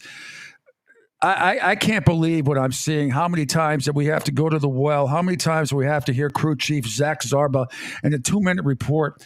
What happened in the Indiana game the other night was an absolute disgrace in that game. I'm sure you kind of feel the same way. The Miles Turner call, and 40 seconds earlier, the Naismith, fake kickball while the Pacers are going on down for a fast break. Absolutely, it's unbelievable, and I know refs make mistakes, but it's inexcusable. And I think everybody is so sick and tired of hearing, well, we have to, when the refs in crucial moments that these refs are messing up big time. So I don't know what you do about the officiating in the NBA. It used to be 2 officials, now there are 3. Should we add 4, 5, or 6? I don't know what you do. I think the game is too fast for these guys. I think we get a much better view on TV because you're getting 4 or 5 different angles. And so those guys do miss an awful lot. And it's unlike football where it's one play and then we stop. And then it's one play and then we stop. No, in the NBA, it's continuous play, okay? And so I think they get lost, and I think they get out of position, and they just miss stuff. I mean, you know, the other night when you had Murray throwing shit out on the court. How does the official not see this? Not once, but twice. He throws shit on. Now, to the point where the league thought it was such an egregious offense that they fined him $100,000. When do you see that, Pete? $100,000 fine against the player. It's unbelievable. But then you hear Mark Davis say, Mark Davis, I guess to his credit, could have thrown out Mike Malone if he wanted to. Racist down. I think the first few minutes of the game. I think he wanted him to stay in the game because he was trying to get thrown out. But how is it that you say, oh, it wouldn't be a technical unless it hurt somebody? And it nearly did with Anthony Towns. He almost stepped on it. What if he blew out a knee? I don't understand, and I don't understand how the kickball thing with Naismith is not reviewable. That is, I agree. How is it not reviewable in this day? You got to be kidding me. Well, all of this stuff should be reviewable. When they sit there and they say certain stuff is not reviewable, well, then we're not getting it right. The idea of bringing in with the video camera and having these reviews was to get it right. And if we're still leaving loopholes where there's certain stuff that, I'm sorry, we got most of it right. We got 78.6% of it right tonight. That to me is not good enough. So I totally agree with you, but it's a mess, and it's not going away, Pete. It's not getting any, but you see it in college basketball as well. It's just it's worse. Awful. It's awful. It's awful. But what do you do? Finally, the NHL implemented a penalty if you flop too much. I mean, give DiFrancesco credit. You know, on the Turner screen, we was trying to free up Halliburton. DiFrancesco, but I slowed it down frame by frame. He doesn't come close to hitting him in the face, nothing like that. But he sells the combination hair flop with the giggle as he goes down. The refs are looking right at it, and they fall for it. But you're supposed to. You're supposed to look like you just got shot by a cannon. That's the idea, that you have to sell it to the officials. I don't blame the player at all. I'm with you that right. The officials got to figure it out. But again, it's pretty difficult to try to discover intent. Okay, so you're right. If a guy gets called for an elbow to the face, and then we look at the replay frame by frame and find out that the elbow never even touched the face, even though he's down there, you know, in writhing in pain like LeBron is, you know, 90% of the time. That's one thing. The other one is, if a guy does a great acting job, what's the intent? How do we know that he really isn't just a really good actor, you know, or a bad actor? I don't know. It's hard to tell. So I think you've got to have that rule in there, you know, the flopping rule. But again, I think that's another difficult one to call. And if I'm a player, my coach is telling me, you go sell it. If he comes up on your face, you go sell it. I want you at the free throw line. No, absolutely. And maybe some of these refs should go back and look at some of the games that were played in the 80s as far as screens go. Jesus. I mean, my God, Jesus is right. I mean, Moses Malone would take out 3 guys, you know, Lambert and Mahorn and so many others. I mean, Mark Eaton. The list is endless. As the NBA it was a totally different game. I know it's a different game, but I'm talking about, you know, screens that were legal back then. There wasn't a lot of flopping. I don't remember a lot of flopping back in the 80s, 90s, and early 2000s. Do you? Because it was real. Because you didn't have to fake it. So you have to fake it today based on the rules. Because if there's any little touch of that elbow to your pretty little face, then you're going to make sure that it gets called. And the only way to do that is to flop. Okay. In the 80s and 90s, they didn't miss your face. That elbow was intentionally up in your nose, and they purposely did it. Pete, we had guys cold cock people. Robert Parrish cold cock Bill Lambert twice. Okay? Bam. In a playoff game. And there was no ejections. Yes. No ejections. No. Why? Why? Just play on. He's fine. Play on. Lambert, you okay? You were alive? He's alive. Oh, we're going to play on. We're good. TV's waiting for us. Let's go. I forget what ref one day, and it came over the air when Walton in one of the playoff games, and the Celtics were waiting. I don't know. He got he got fouled, or he thought he got fouled on a layup, and he starts running down the floor. And it came over the air that night. He's complaining to the official, and I forget who it was. Remember, he goes, "Ah, shut up, Bill, you big baby." To remember that. But the game in the 80s and 90s, Pete, was so totally different. So we have the pictures now that people see all the time with Larry Bird and Dr. J, and he's got Dr. J in the headlock. Preseason. That was a preseason game. Think about this. I know.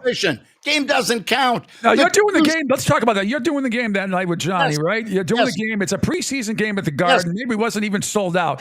Red Auerbach comes out of the stands to try to. What was that like? I mean, that must have been unbelievable. Bizarre. Watching on TV. I mean, it was totally bizarre. And Red comes out of the stands, and he, from his seat, he's perched like halfway up on the loge section, and he comes down out of his seat. He goes out onto the court, and he's out there screaming. It was unbelievable.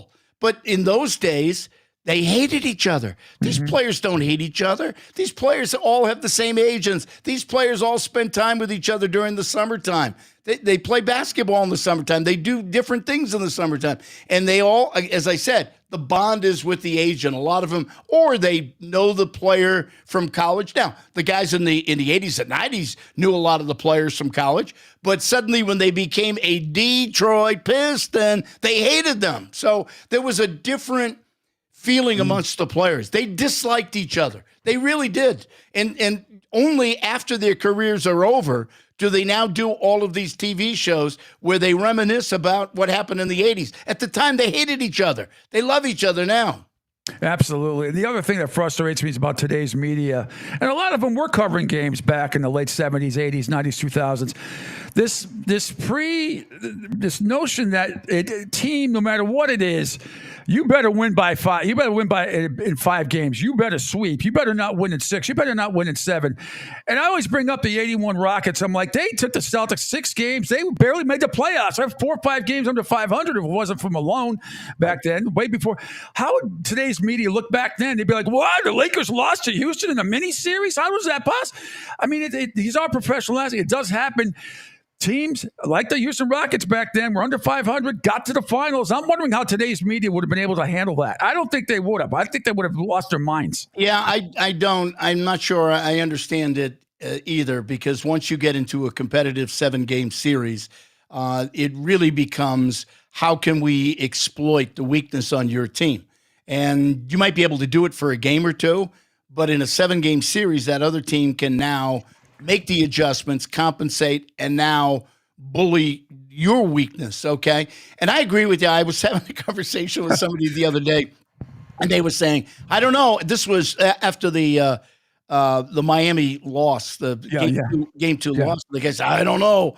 He goes, this wouldn't have happened with the old teams. Like, I said, like what? He said, like 08. I said, really? Do you remember the 08 team went 7 games against Atlanta, and they didn't win a single game in Atlanta, so they were lucky that they had home court advantage to win that series? Oh, by the way, same thing with Cleveland. They had a 7-game series with Cleveland. And you look back at that team and you say how great that team is, right? And he goes, did they really go 7 with I can understand Cleveland with LeBron, but with Atlanta? I said, they went 7 with Atlanta.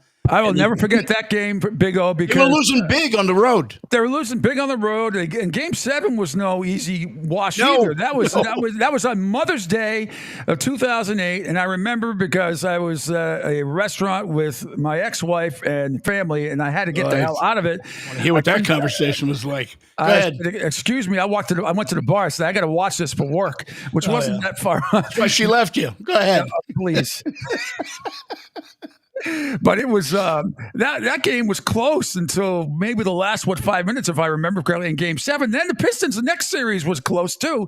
They finally won on the road, and then then the rest is history. Maybe they don't have a sense of memory of some of these other games. I mean, the luxury that you and I have when you get older, the one thing that you do remember is a lot of other things that have happened.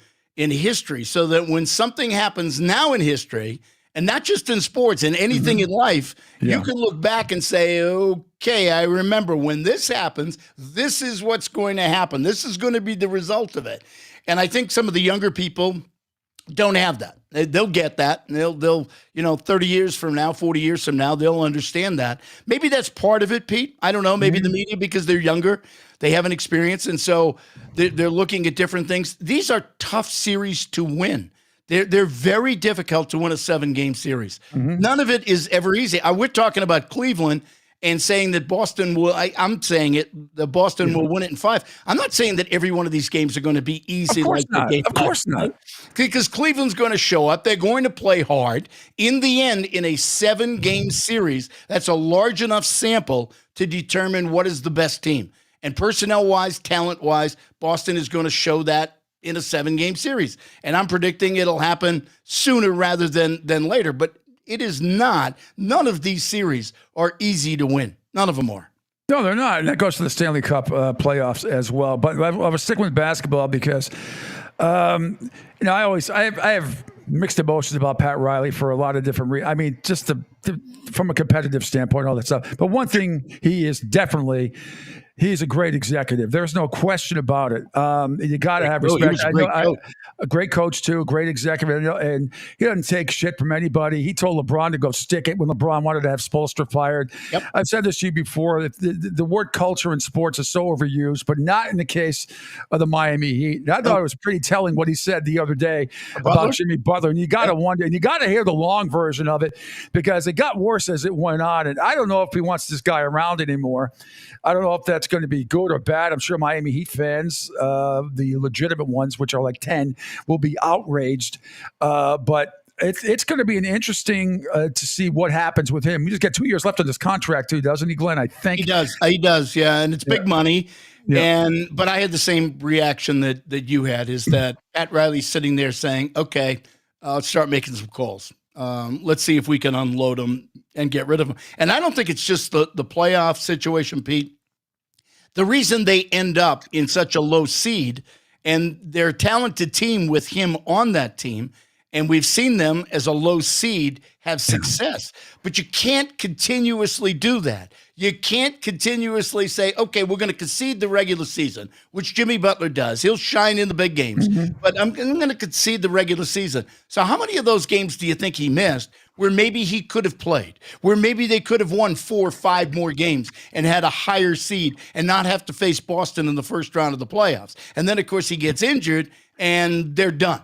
All right. So I think he's looking at the bigger picture saying, I can't do this. We can't continuously come in and play in the play-in game. This is or to be a 7th or 8th seed. This is not going to work for us. So I do believe they're going to try to get rid of him. Now, other teams may look at it and say the same thing. Jimmy Butler is phenomenal when you get into a big playoff game. But let's look at what Oklahoma City is doing. Let's look at what San Antonio might be in a couple of years. Let's look at some of those young teams out there. They don't rely on any of that. No, I totally agree, Glenn. And then the Lakers are a whole nother story. And I know they were competitive with Denver. Competitive. I love that. Yeah, but we'll get to see LeBronny. We'll get to see Bronny. That's all that matters. Bronny. We'll get to see him. There's no way he's opting out of a $51 million contract with the Lakers, especially having his not if they draft his son. Hell no. Yeah, but everything else, his family's embedded out there. His other businesses are out there. Do you really think, Bronny or no Bronny, that he would leave just to go play with Bronny for a couple of weeks? Yes. I think at this point in his career, and listen, I'm not going to sit here and knock him as a player. At age 39, almost 40, what he's able to do might be greater than what Tom Brady did in football, because football's a little bit different. I know I pitched the nerve for you. I'm still fresh off the roast, so I'm ripping Tom Brady. But the thing is that Brady only played offense, and then he got to go to the sidelines. Okay, so we understand and it's an important position. Don't get me wrong. What LeBron had to do is get his old ass body up and down that floor for 38 minutes a night and be an impactful player at both ends. I think in basketball, doing it in basketball is far more difficult. So I give him credit of that. But what else is he going to do in his career right now? So would teams want him? Other teams want him? Yeah, if they could put him over the edge. But it also puts them in the next tier of luxury tax. He becomes very expensive. So I think he ends up staying with LA, and they draft his son, and it becomes a circus for the next year or so. No? And they can have it. They can have it. I mean, it's not going to make me. Is his son going to play more than one of the Giannis brothers? The Giannis brothers? I don't know. I mean, depends what Coach LeBron wants and who's going to coach. I mean, Ham shouldn't have got fired. We know that. Hey, Big O, we're really up against it because another show is coming on. But I want to thank you so much once again. It's always great talking to you, Pete. Joining me. Great always stuff. Fun. All the best to you and Sarah and the family. And we will talk to you soon. Thanks so much, Big O. You got it, Pete. All righty. There's Big O, Glenn Ordway, newly inducted to the Massachusetts Broadcasters Hall of Fame, which I can't wait to get up there and take part in watching him be inducted, me and a whole bunch of other people that we used to work together with. Yeah. Yeah. Yeah, how is Ordway not on air anymore? He has to miss talking to, especially Pete. Yeah, well, look, he's semi-retired. He's retired, semi-retired, and we'll see. We'll see. But you'll hear him on our show again very soon. I promise you. In the state of terrestrial radio, now you know why. All right, I know Angel Martinez, and Depot coming up unscripted right here. Coming up right after this program. We were running a little bit late, so I will say bye-bye for now. Give a little Philadelphia freedom to Angel Martinez. Outstanding job again. Martinez and Depot coming up next here on the Riptide Media Network. I'll be back tomorrow at 7 a.m. See ya. I used to be a rolling stone, you know. If the cause is right, I'd leave to find an answer on the road. I used to be a heart beating for someone. Hey guys, so about 2 years ago I uploaded a video which asked a very simple question to you, the audience, which was, how was your day? Ooh, yeah, Don't make unnecessary journeys. Don't take risks on treacherous roads, both today and yesterday. Oh, hi, how was your day? And I think, I'm tired of being told what to do by people. Excuse me, I believe you have my stapler. Yeah. Stop arguing. Arguing is just not worth it. ooh, yeah, I'm gonna have to go ahead and sort of disagree with you there.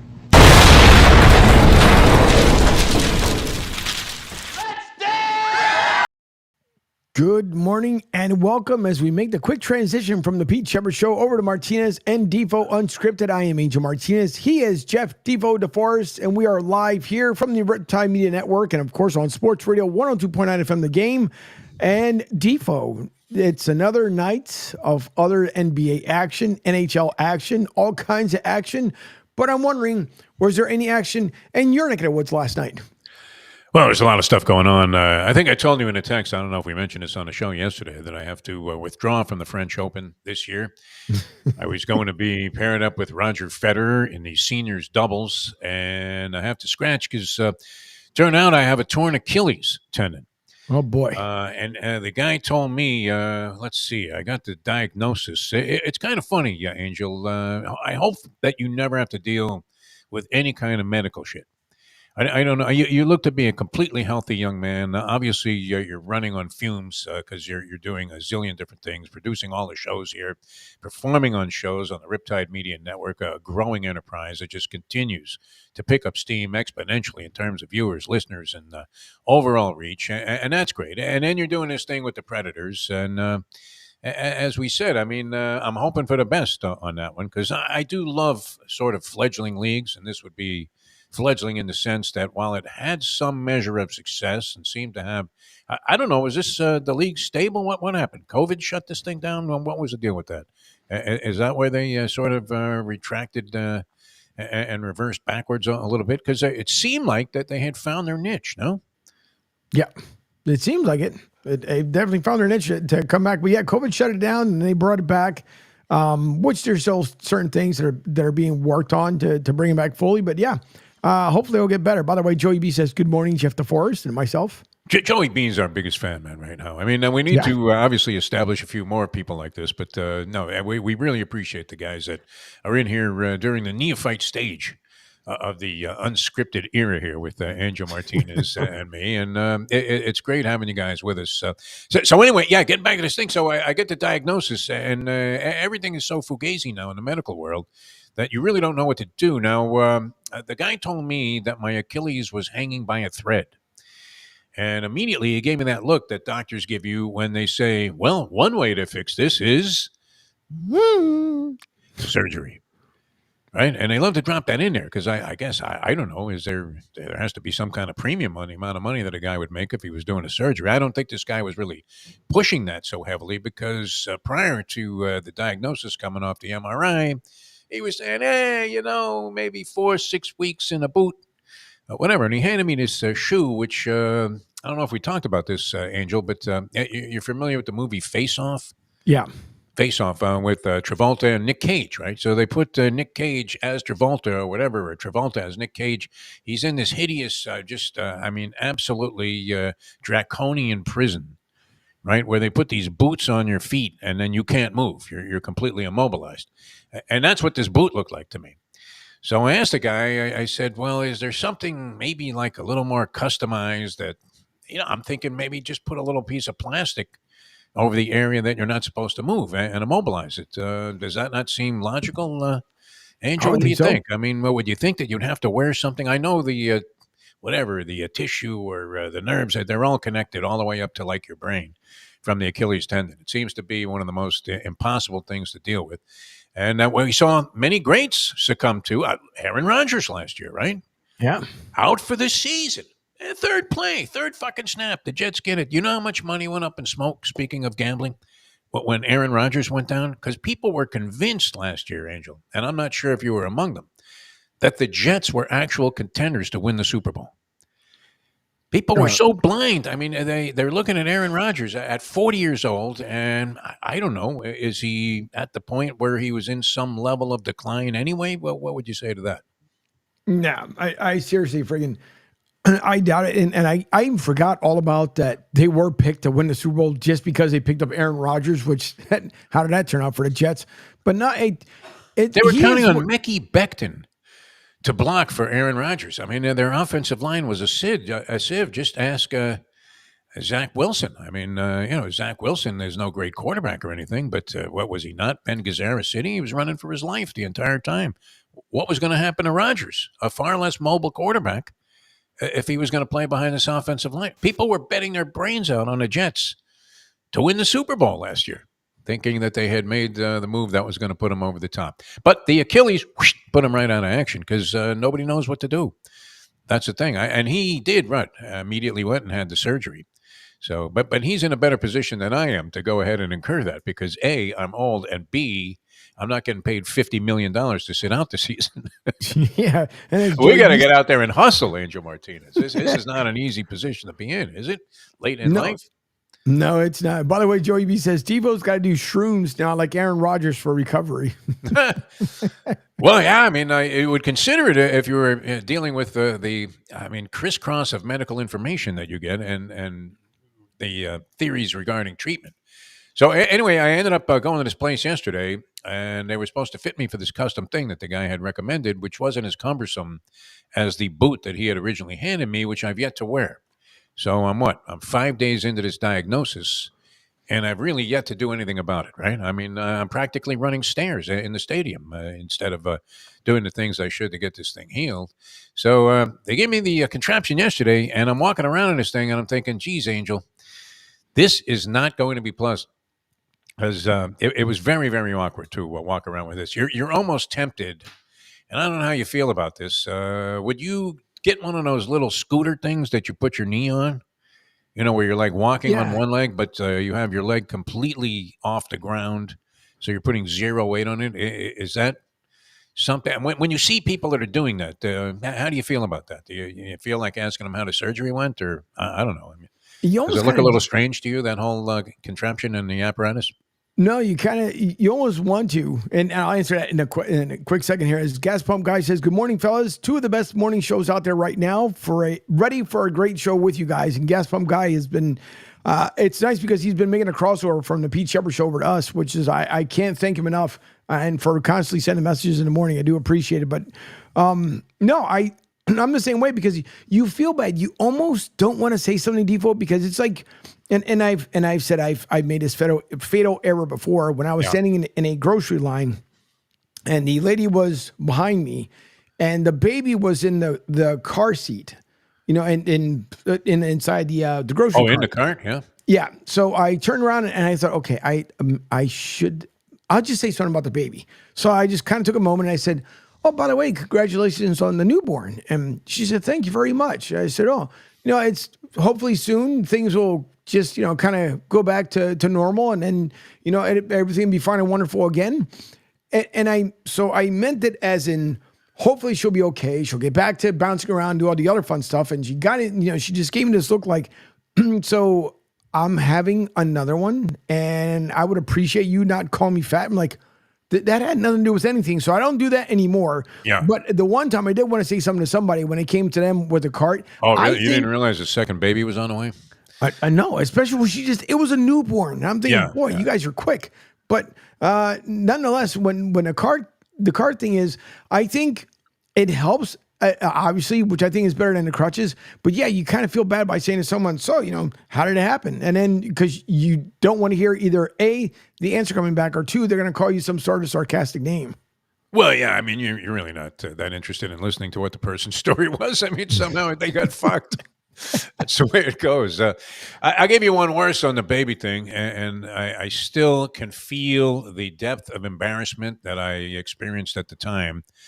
I was working at some cockamamie radio station, and we were doing a remote, and it was a real scramble. And fortunately for me, the salesman, I mean, this station was on shaky financial turf, my friend. So we figured anything we were doing that was actually sponsored was something that we really needed to embrace. So everybody kind of came out and supported the program that we were doing that day. And sure enough, the salesman had a very attractive wife that was sitting at the bar. I hadn't met her before.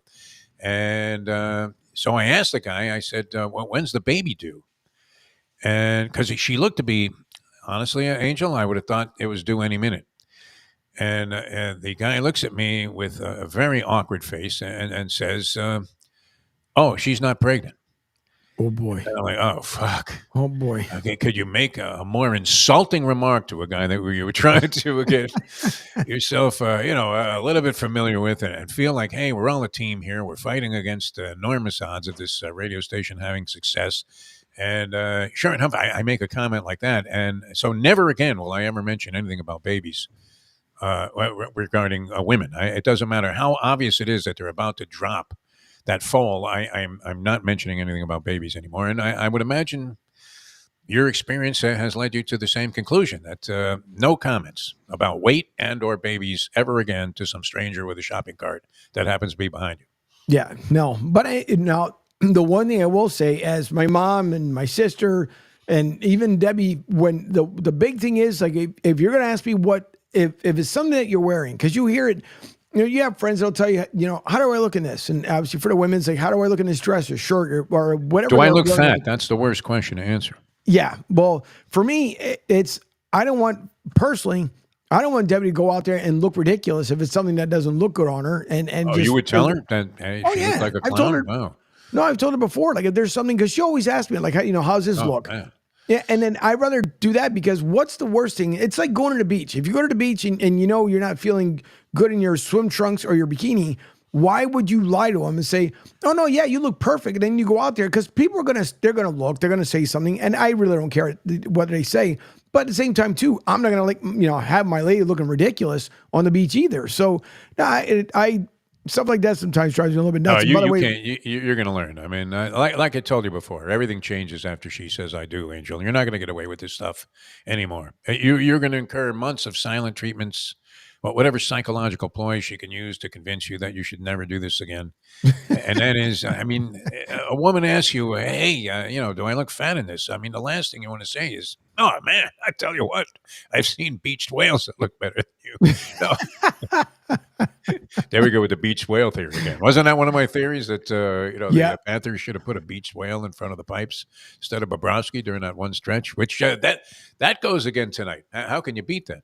I know. But anyway, final, a thought on this thing. So I've had nothing to assist me in my recovery yet because the place where they give me this brace, which seemed almost impossible to walk in anyway, and you have to be wearing shoes to take advantage of the brace. So the only time that you would be wearing it is, I mean, do you wear shoes around the house? I don't.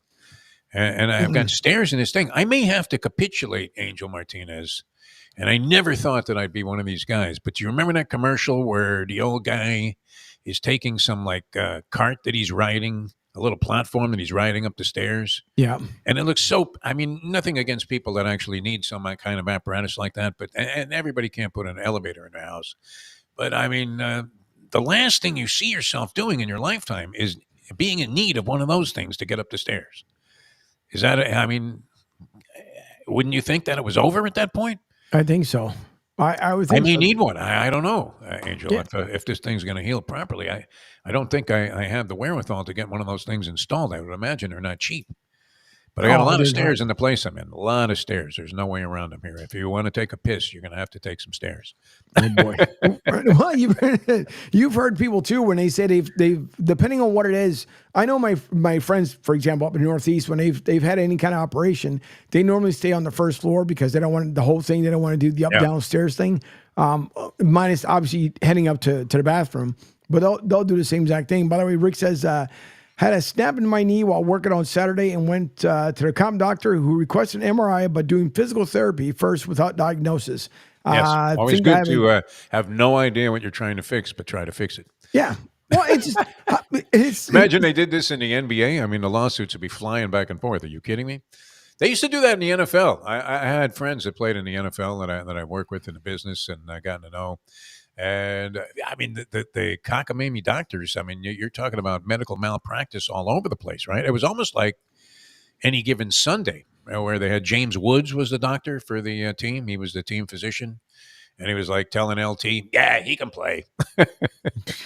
What was LT's name in that movie? Shark, I think. I think the team was the Sharks. Was he also the Shark? LT. I'm trying to remember. I think it wasn't going to rival, Olivier or, take Tom Hanks out of a future role. But nonetheless, he was actually fairly convincing as this type of player, was he not? But, James Woods, I mean, he just made everybody play, right? He gave them all a shot. That's kind of how the way they operated back then. I mean, it was an exaggeration, naturally, but, I mean, that's the way it went. So now this kind of stuff would never fly, where you're getting treatment prior to a diagnosis. That's pretty odd. So, well, we'll see what happens. But enough about me, Angel Martinez. But that's what I'm dealing with right now. I'm just trying to figure out how I'm going to, get this thing resolved. And with the number of steps in this place, you may see me in a new location. Oh boy! Although I can't fathom what it would take to move all of this shit downstairs. Oh no! The stuff we're working on, I'm talking about right now. Right. Yeah, I mean, it was hard enough. My wife had to brainstorm, and she's big on rearranging things. I don't know how Debbie is about that, but she likes to rearrange stuff all the time. So, you go and try to find, you're going to make a couple of eggs in the morning, 6:30 when I get up, and you can't find the frying pan, and you can't even find the refrigerator. It's been moved. Oh, geez. It's worse. It's worse than when the cleaning ladies come. I don't know. Do you have people come to your house and clean? Because they love to hide things on you also. So all of a sudden, you're searching. You're on in this place. We got like 3-4 stories, different stories, and you can't find a hairbrush anywhere. And then it turns out it's like in the last place that you would ever look, like it's inside one of your shoes in the closet. And what are you thinking? It's like, did she have the cleaning ladies over yesterday? I mean, what are we talking about here? Everything is out of sync. But you may see some new arrangements here. Based in the background, because I'm not sure how I'm going to navigate my way through all of this. Anyway, go ahead. Is it your driving leg? Yeah, that's another part of the problem also Oh because boy. I didn't put this original boot on because I was driving. Like every time I have this other show that I do after this one, and it requires going to different locations. So yeah, I was driving all the time. And the last thing, it's crazy enough. If you were, Mario Andretti in his prime, it's still tough to navigate the roads here. I don't know how it is in Tampa. It wasn't too bad that traffic there because you're either stuck on Dale Maybury or you're fine. I mean, the driving there didn't seem to be overwhelmingly taxing from a mental standpoint, or in terms of people just driving like crazy, nuts. Except for, I will admit, I'm not a big roller coaster guy, and the Skyway Bridge for the upward incline kind of scares me a little bit. Right. You're okay with it, right? Yeah. All right. You don't think it's like a little steep? Nah. No, I mean it's like straight up in the air, Angel. What are you talking about? No, you feel like you're on, the Space Mountain ride. I'm surprised they don't make it all dark all the time, also, so you can be even more scared out of your mind that you're going to go driving right off the bridge. No. No, not at all. It's not bad. Skyway's pretty good, but no, I'm used to so many things on the inclined side of the house, especially from the military, that that stuff really doesn't bother me. The only thing that will bother me is the roller coaster side, where they have one over Busch Gardens where you just, like everything else, you take the incline, but then it's like an inverted straight down. So you kind of go back down. It's supposed to be a 90 or whatever it is, but it's the 40. I forgot what the heck they said it was, like a 55 or something. So you kind of coast over, you see the bottom of the track, and eventually you end up bottom out, and it goes below the surface and then comes back up again. And some of that stuff, it tickles way too much in the stomach. Oh, I want none of that daredevil stuff. I mean, as a member of the media, you're going to do a certain amount of it. But I got to the point where, and maybe this is not particularly a strong statement about my character, but I got to the point where I was always volunteering my producer to do the daredevil shit. Where they have you driving a race car at 200 miles an hour around the track, or there was always something, and they loved having members of the media take part in this sort of stuff. But I wasn't much of a thrill seeker in that regard. I'm a little bit of a wimp, when it comes to that sort of stuff. I really don't enjoy being scared out of my mind. I don't know how you feel about that, but I don't. Yeah. I'm the same way too. too. Nothing in the long run is probably going to happen. Once in a blue moon, some 300-pound 14-year-old falls off a roller coaster, and it's a tragedy naturally. But you're thinking those odds are like the odds of getting struck by lightning somewhat. Yeah. So nothing's going to happen to you in the long run, but unless you're at like one of those smaller carnivals, where I don't know how much you trust those rides. I mean, I would imagine, you're going to have a long-term marriage with the lovely Debbie. I don't know if little Martinez's are in the planning, but eventually you're going to have to take your kid on some of these rides. I never felt totally comfortable at these small carnivals, especially when you looked at the people that were running the rides. No, see, I didn't have a problem. Okay, depending on where I am. And so when I lived in Western Massachusetts in Springfield at the Big E Festival every year in West Springfield, I guess I really didn't pay any mind to it because it was fun. But then again, it was my teenage years. Now in my adult years, not as much, especially when you hear stuff that goes wrong with a lot of these rides. I'm good. And we've seen, it was not too long ago. Even like Busch Gardens had like a crack in one of the most serious, scary roller coaster rides that they had. I remember that. What wasn't that? Yeah. That was just a few months ago. Yeah. It looked like the bridge in Baltimore, unfortunately. I mean, where you're thinking this thing is destined to fall apart. I mean, it's amazing nothing tragic has happened yet.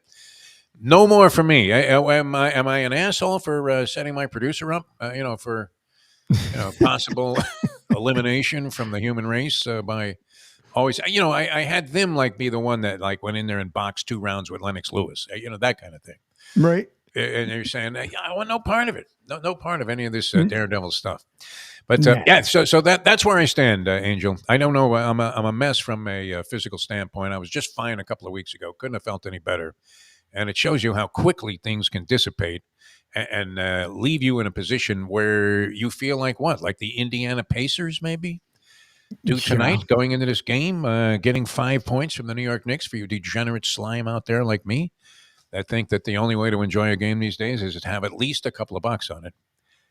You're not a gambler yet, but I guarantee you, Angel, if you put $5 on this game, one way or the other, your interest, you would find this game far more compelling, far more riveting than virtually any sporting event that you had witnessed at any time in your life.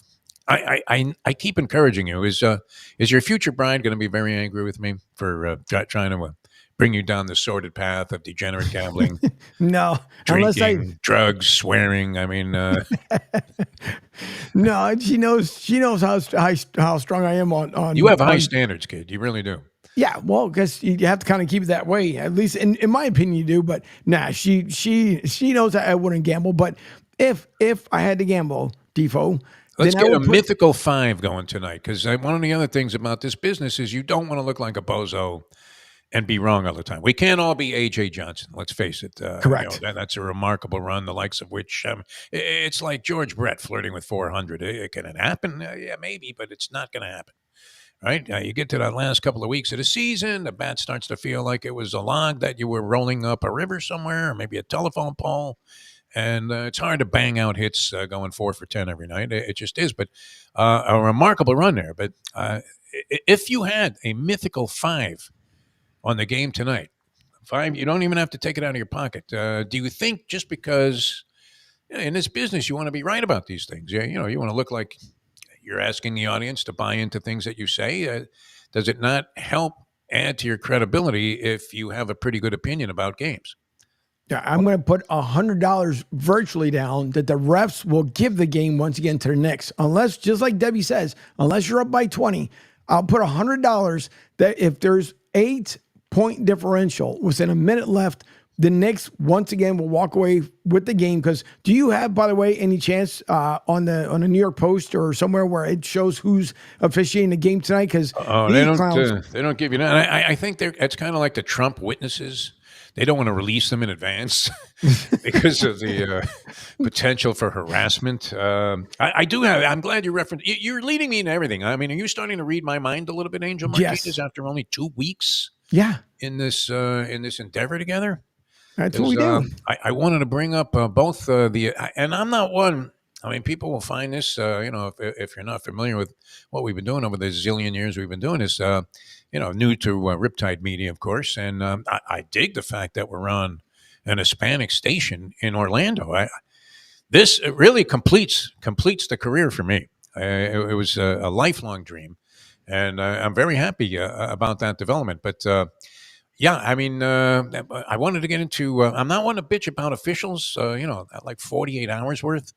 Seems like we've been doing this for 2 weeks, though, Angel. Yeah, because it's so blatantly lame. It's so outrageously being biased. I don't know what the agenda would be. I understand that they would like to have a New York team somehow make its way, and the optimum matchup, which looks like it might well happen, is Knicks versus Celtics for the Eastern Conference Championship and the right to face what, Minnesota? Mm-hmm. Or did Oklahoma City convince you last night, Angel Martinez, that they have a chance to win it all? What do you think? OKC played a pretty good game. The post game, I'll bring up the video here in a little bit, but the post game, these guys, they're confident, not cocky, two different things. They are confident, but they seem more relaxed to kind of feel that maybe they can run away with the West. And I don't know if it might have even been Joey. Sure looked Joey good last Nunez. night. I mean, I know Doncic got banged up and wasn't the same after that. But wow, I mean, very impressive. And Minnesota, you have again now another pivotal game coming up in that series. But did Minnesota convince you? Did they do enough to convince you, winning 2 games in Denver, Mile High City, 5,280 feet, unbelievable.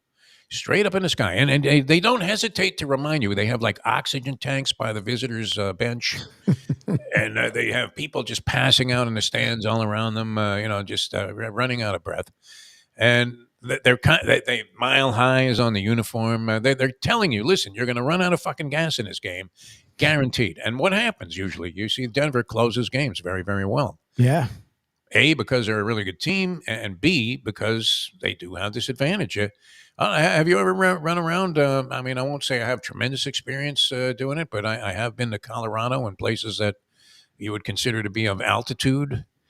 And there is a little bit of a difference, is there not, if you're playing ball there?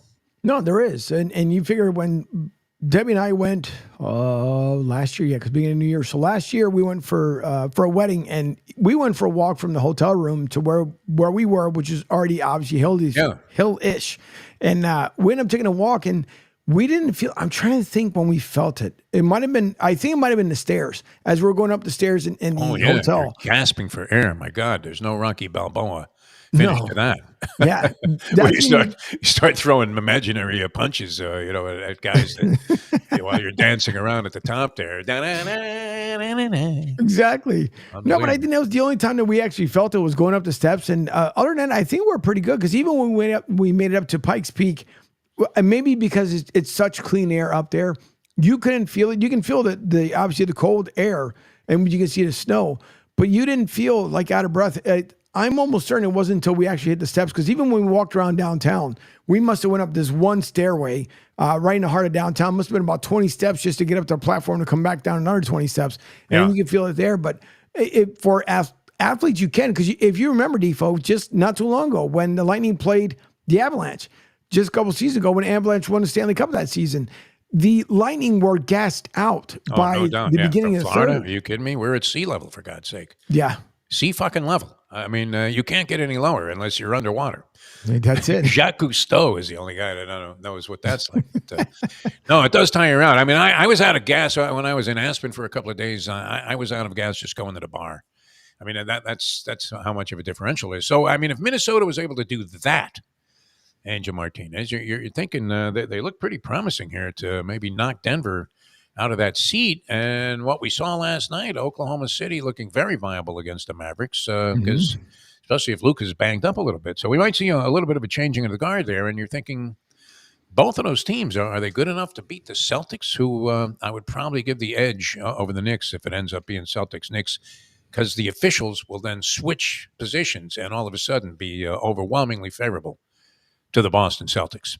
I mean, they'll even get to the point where they're putting flowers on Red Auerbach's grave before the game. That's what I think is going to happen. Hey, so we'll get into this stuff here, because I do have something right out of the New York Post, although this was probably available in a lot of places, that's very much related to your story about the officials, Angel Martinez, which we don't want to cry about, but definitely is worth alluding to, because that'll be the big curiosity factor in the game tonight. But in the meantime, and look, your skin is like perfect. I mean, do people tell you that? That I don't know how old you are, Angel, but I'm going to guess. I mean, you could pass probably for late 20s in some circles. No? Don't I wish? Don't I wish? No, get out of here. I mean, I know you've been in the military, so you can't be that young. No. Yeah. But you look the part. I try. You're going to attribute it to the fact that you're a clean liver. You really are. There's no denying it. No, and I try. Maybe one of the reasons, possibly it could be, is because of the Palm Beach water purification whole house water filters, and maybe getting it installed. Maybe it'll take me back into my 20s, which would be absolutely phenomenal. But they are ideal if you want filtered water throughout your home, including for showers, bathroom sinks, and running appliances like your washing machine and dishwasher, which we say all the time here in Florida, especially with your washing machine, you definitely want a filtered system. So even if you only want filtered water from the sinks in your home, a whole house system can be cost effective and time efficient versus purchasing several under sink or countertop filters that need to be installed to maintain. A whole house water filtration system from Palm Beach Water Purification will reduce or totally remove contaminants in your water, give you healthier skin and hair, improve the flavor and the quality of your food and drinks, provide healthier water for your pets and your plants, give you brighter, longer lasting, softer clothes by removing chlorine, and allow you to breathe easier by removing chemicals that evaporate in steam. Call South Florida's top-rated water guys today and schedule a free water test and consultation at 561-801-7337, 561-801-7337, or visit them online at pbwaterpure.com. That's pbwaterpure.com. And make sure you tell them that D4 and I send you. Who knows? Maybe they'll make you, that 10% off they give you could make you 10% even younger. It's very possible, or 10% richer to go out there and bet. I mean, if you were betting chalk last night, you felt pretty good, except when you ran into that hockey game, I would imagine the Stars at home were favored over the Colorado Avalanche. But the two basketball games couldn't have been any easier of a laydown, my friend, as the Celtics winning by 25 for a record number of times in a season. They've had 25-plus point victories. So a lot of people, I'm not sure I'm convinced that they really win the championship or that they're all that great. I just think they benefited from the Eastern Conference, some of the consequences of injury that were incurred by teams that normally would be challengers and would have been, I think, serious challengers to the Celtics this year. But, I mean, when you look at what happened with Philadelphia, Milwaukee, even the Knicks, who now have lost Mitchell Robinson, I think, for the remainder of the postseason. Not sure he was going to be an overwhelming contributor, but what do you think of this Hartenstein guy? Are you a fan? Because I am, and there are people that just think he's another big white stiff like a scrub, but he's been pretty good. Well, a lot to talk about, Angel. I guess we got to get into this break here, and then we'll get it off the table here, as you hit on everything that was important to today's topical programming, and that is the officials and what the NBA is doing about it as we get into, and this will get you ready for the game tonight, no doubt. It sure will. That's going to be great talk right after when we come back from this little short 4-minute break. Don't forget, you guys can call or text into the show at 727-858-6650.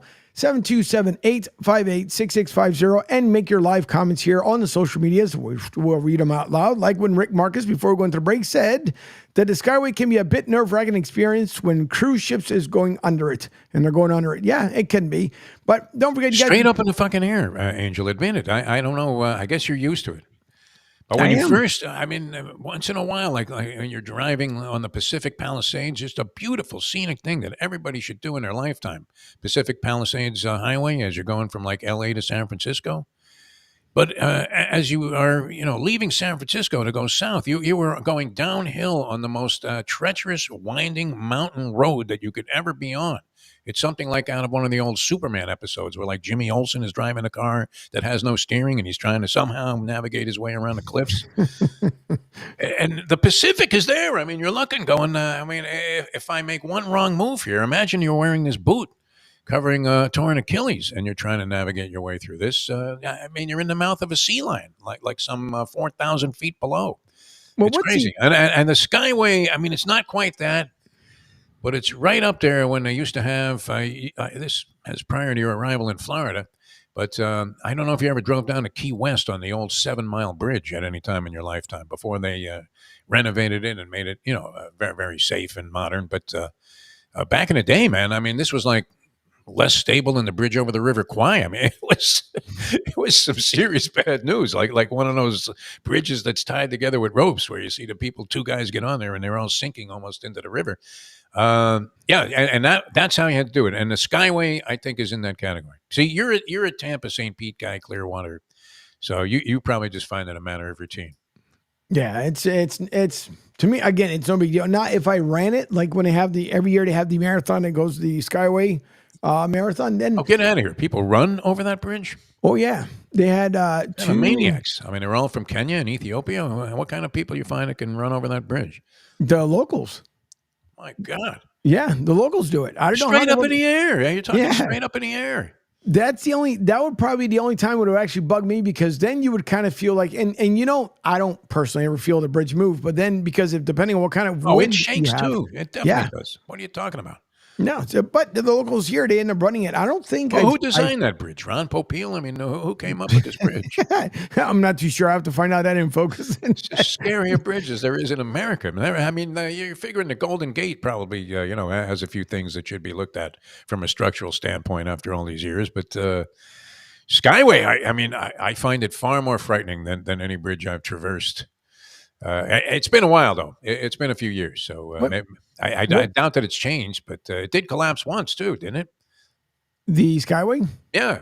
Yeah, I think it was rammed into years not ago. that it's funny, but, it doesn't surprise me that this is a byproduct of another failed attempt to find a way to bridge your way over this water. A ferry boat wouldn't be appropriate? Would that be safer? Oh no, they have one of those too. They have one. So if you go to Tampa, You can go take the Tampa. You can take the ferry from Tampa to St. Pete. Just Okay. make sure you don't miss it on the way back. If you miss it on the way back, well, then you're taking an you're Uber finished, back to your car. Yeah.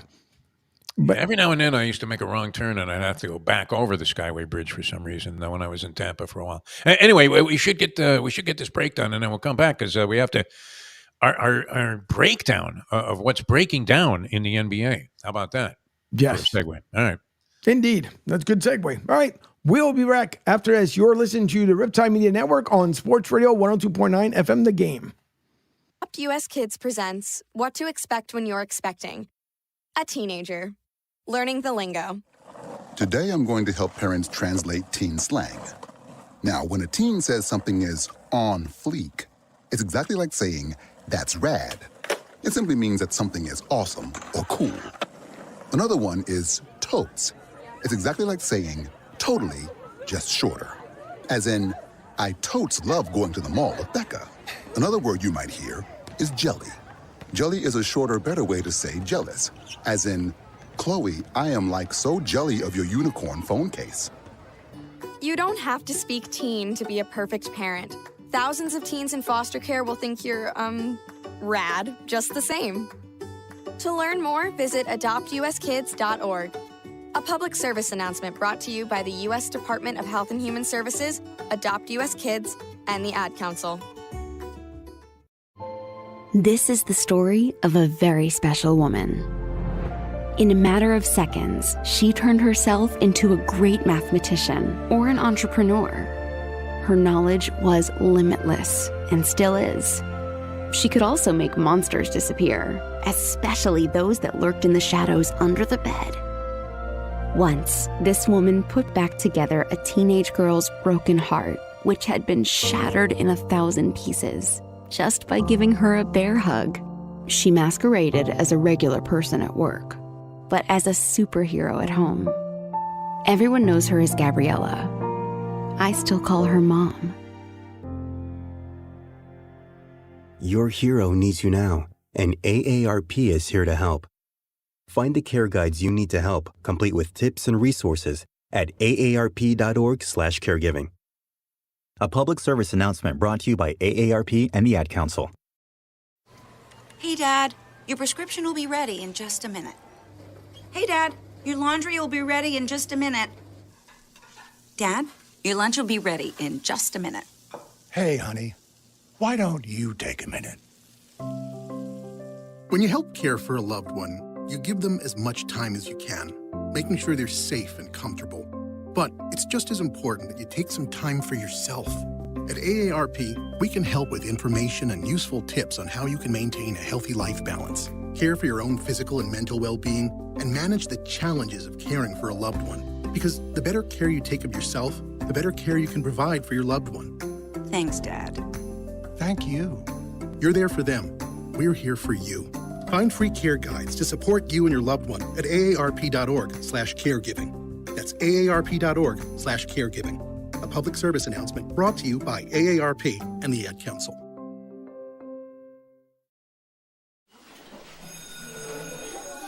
All right, class. Let's hear what everyone did this weekend. Jill? Well, I raised my older sister to a big oak tree. It was at least 100 years old. My mom said I must have set a record or something. And then we went down by a stream and perched up on this huge rock and saw all these little minnows swimming around way below us. And then I rescued my little brother from an evil slug king who was guarding him at the bush fortress. And my sister and I brought him back to our super twig fort for safety. And then we all laid out and told stories until it got dark. And the Big Dipper led us all the way home. Awesome. Where were you, Jill? Yeah. We went to the forest. It's not that far away. Anyone want to come this weekend? Ask your parents to take you and your friends to the forest this week and find the fun, adventurous you. It's closer than you think. Check out discovertheforest.org. Brought to you by the U.S. Forest Service and the Ad Council. Welcome back to Martinez and Defoe, unscripted here live on the Riptide Media Network and Sports Radio 102.9 FM The Game. Jeff Defoe DeForest with me here. I am Angel Martinez. It is 10:43 here on the East Coast. of course, on the west side of Florida. And 743 up there on the left coast. And Devo, before we move on, what was the name out there? And we were talking about San Francisco. What was the one street where it was, you kind of do the little zigzag? That thing. It's like a maze. Yeah.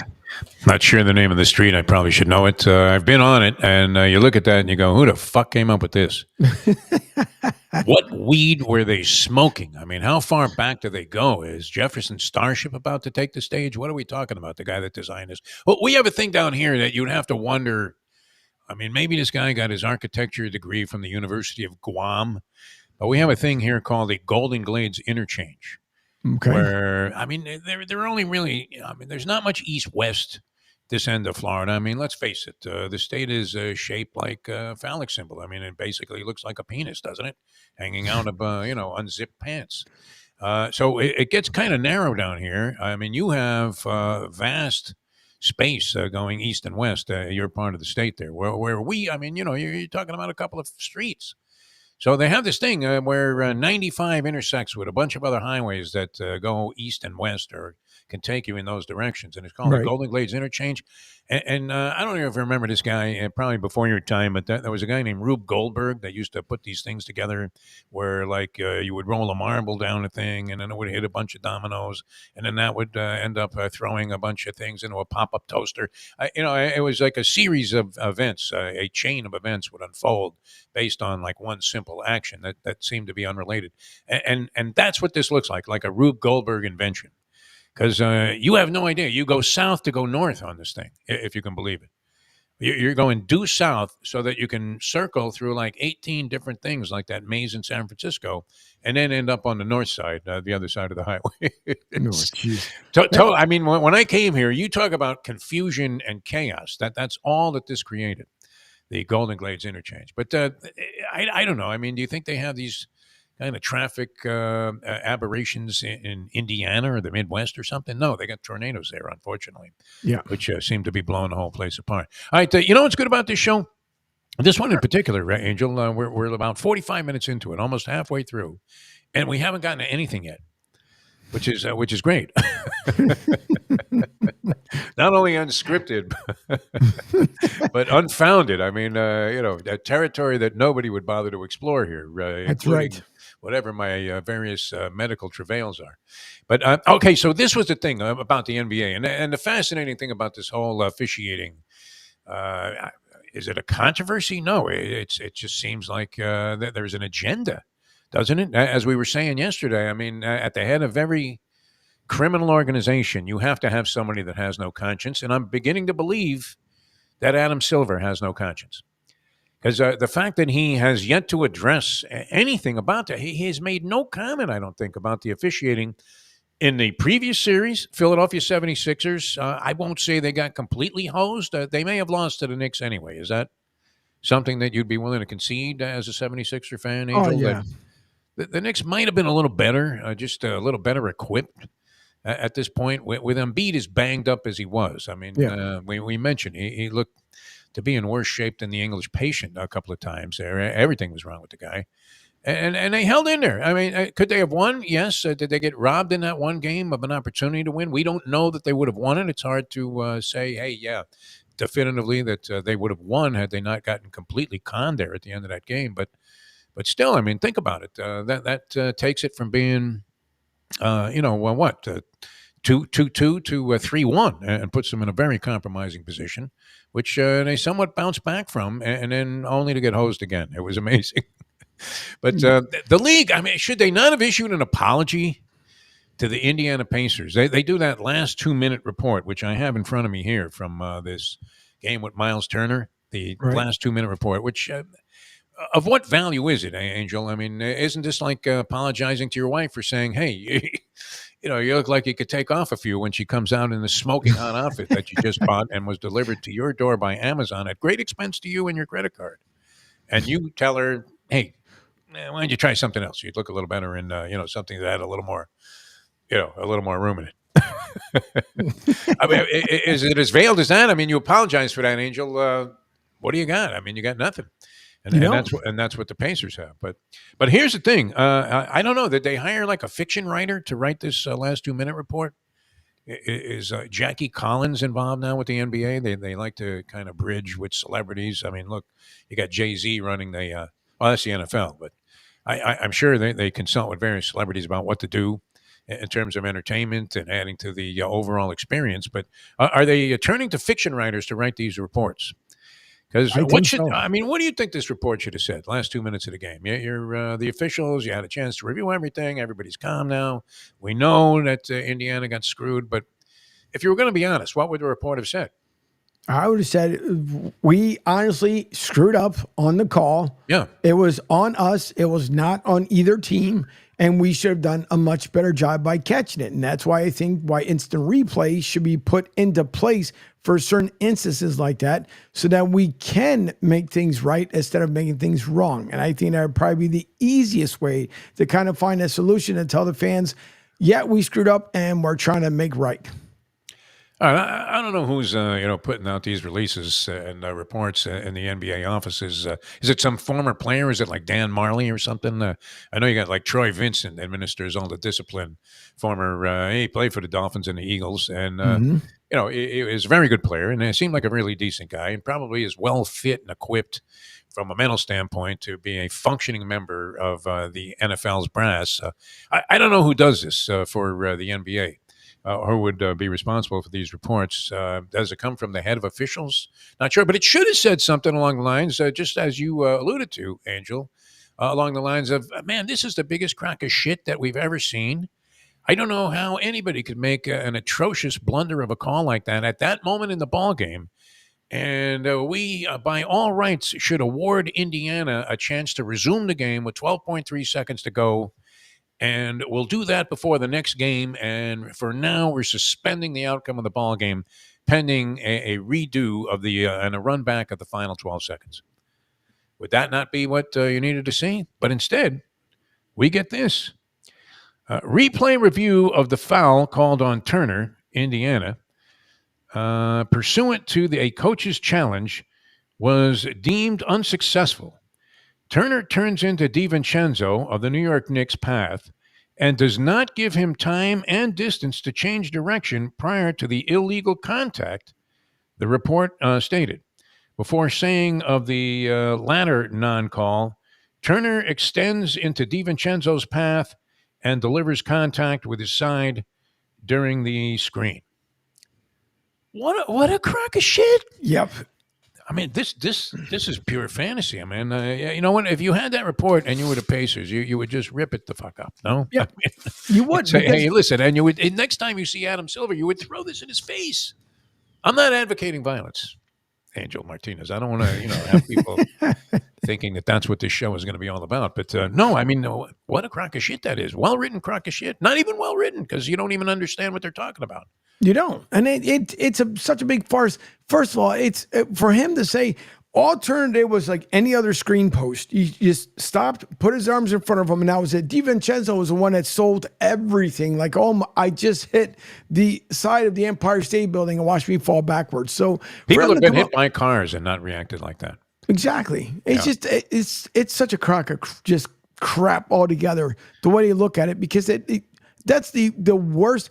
I'd rather have nothing written and still go by that dumb theory like he didn't have time to turn around. How many times do we not see the guys from the top of the key to the bottom of the key and they set up the screen or they crisscross in front of each other? You mean to tell me now we have to tell each other, can you please give me a second before you run in front of me? Thank you. All right, here I go.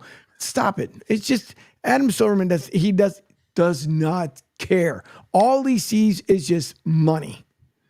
Well, I mean, he's really kind of distanced himself from this situation where to have people talking about this like after every game, it's same thing. I alluded to, the boxing judges, and they were always making just horrendous calls in favor of the house fighter. Look at Canelo Alvarez, and you have a fight where it looks like he was about to get knocked out.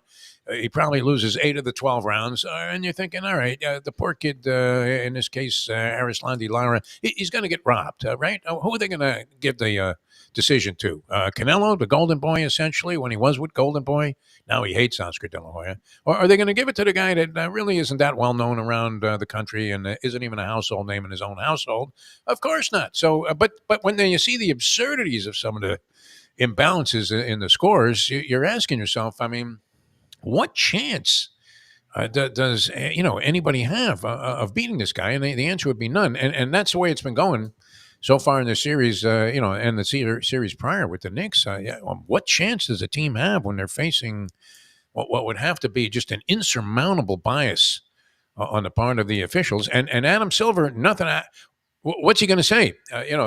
That it's fixed. I don't know. What his position would be, except to say that we're going to get the best officials that we have in the league, and they're going to be out there for the rest of the series with this Knicks, and we're going to make them take lie detector tests before they even enter the arena to make sure that they haven't received a satchel full of cash from anybody that has an interest in the Knicks going all the way this year.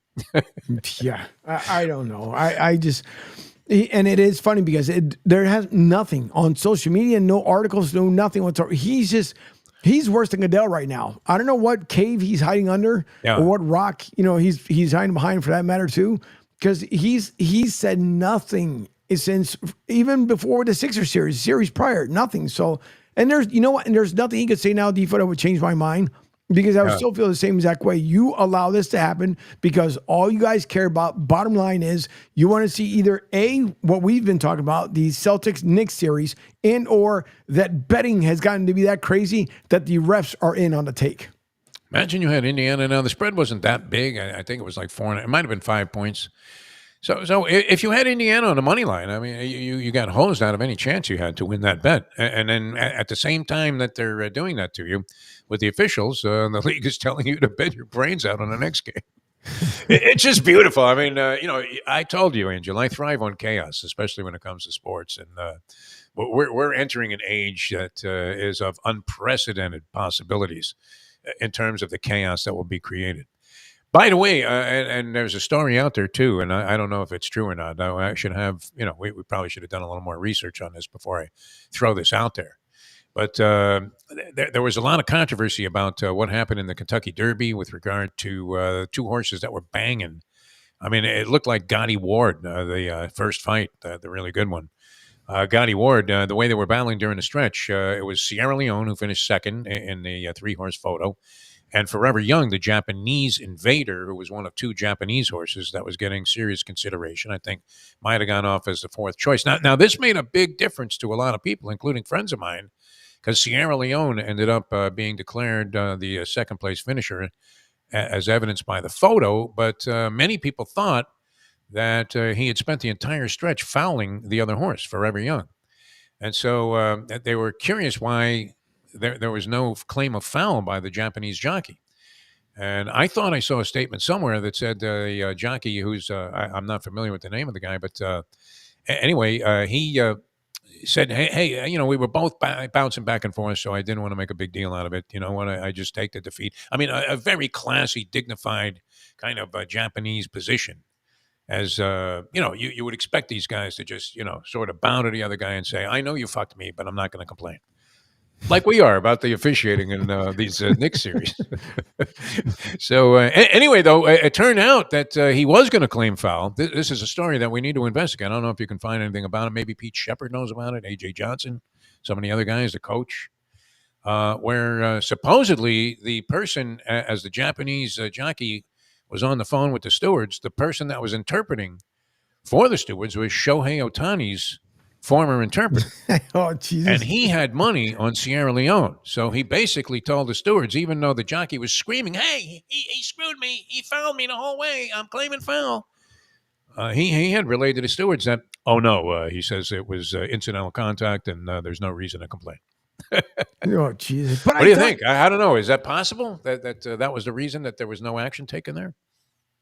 Could be a possibility. It could be, but I thought it was the whole thing right after, not far after the race, where they said both jockeys said they felt like there was no interference. Yeah, and so if this comes out a day later or 2 days later, then it really makes you wonder how much money was put into place, but or who had the intake. What was the guy's name? Matsuhara? Was that the guy's name? I think so. Or was he a pitcher for the Red Sox? Matsuhara. Hideki Matsui. I don't know. Who was what was the interpreter's name? Did we already forget? The guy's hasn't been talked about too much lately. They really did. I mean, a tremendous PR job. Whoever was handling any negative PR about Ohtani, has that story completely disappeared, and we all accept as absolute pristine fact. But I wonder, Ohtani had nothing to do with it. I wasn't convinced that was the case before. It makes you wonder, Defoe. It really does make you wonder, because you got to think about, like, okay, so the guy was quick to take the blame for it. I get it. I understand it. But at the same time, too, if you're Ohtani, you mean to tell me as many alerts as you can get on your phone, especially when it comes to your bank account. Somebody just took $8 million out of your account and sent it to a bookie in Encino. I mean, right. Which might be a little bit of a red flag. No, I mean, you think your banker might call and say, are you aware of these outrageous withdrawals that are happening periodically, Mr. Ohtani? Yeah, you got to think about it, because if it's me and that kind of money, I don't care if it's $1 that comes out of my account. By the way, LinkedIn, tune over to broadscsouth.com. Thanks for viewing. I love the way you signed off on that, man, because you must have had like 12 seconds to do that. Hey, see you later. You're like a guy in Brooklyn, man. You sure you didn't grow up in Brooklyn? Nah, Philly, maybe you had to do the fast talk in Philly, that's for sure, if you want to get the point across. But no, it does make you wonder, because even if you have a wealth planning manager, I don't care who the person is, if you have one, even that person's got to turn around and say, hey, Ohtani, did you not realize that there's money being taken out of your account? So I don't care how busy you are. When it comes to money, I don't care whom the rich people pay more attention, obviously, to their money to see where it's going versus someone who doesn't have as much.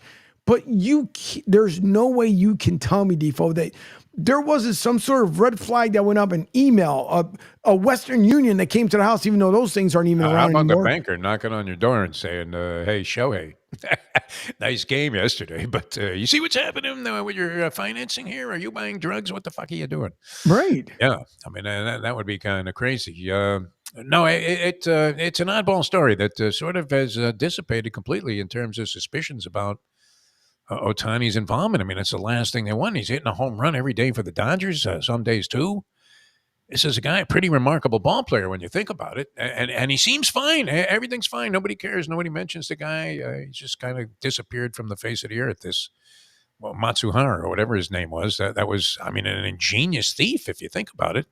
Pilfered $16 million undetected from a guy who he basically was with 24 hours a day.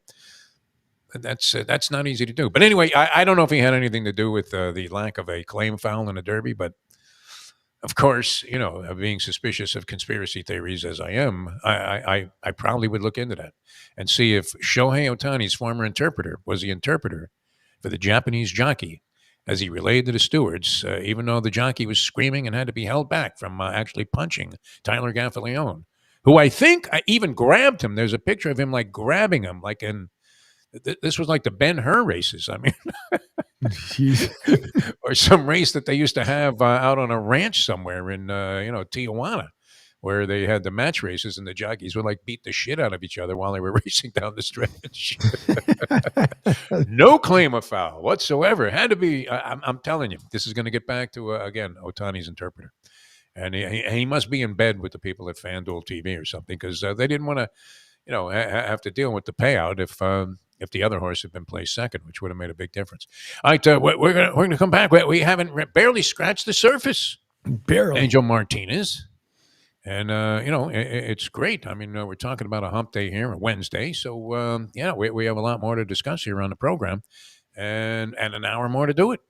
That we do indeed. And don't forget, you guys can call in or text into the show at 727-858-6650, 727-858-6650, and or make your comments here live on the social medias, Facebook, Twitter, YouTube, Rumble, LinkedIn. Not so much, because you guys get knocked off right around 11 o'clock. You guys are shut out. Yeah. Yeah. LinkedIn. Yeah. It's over.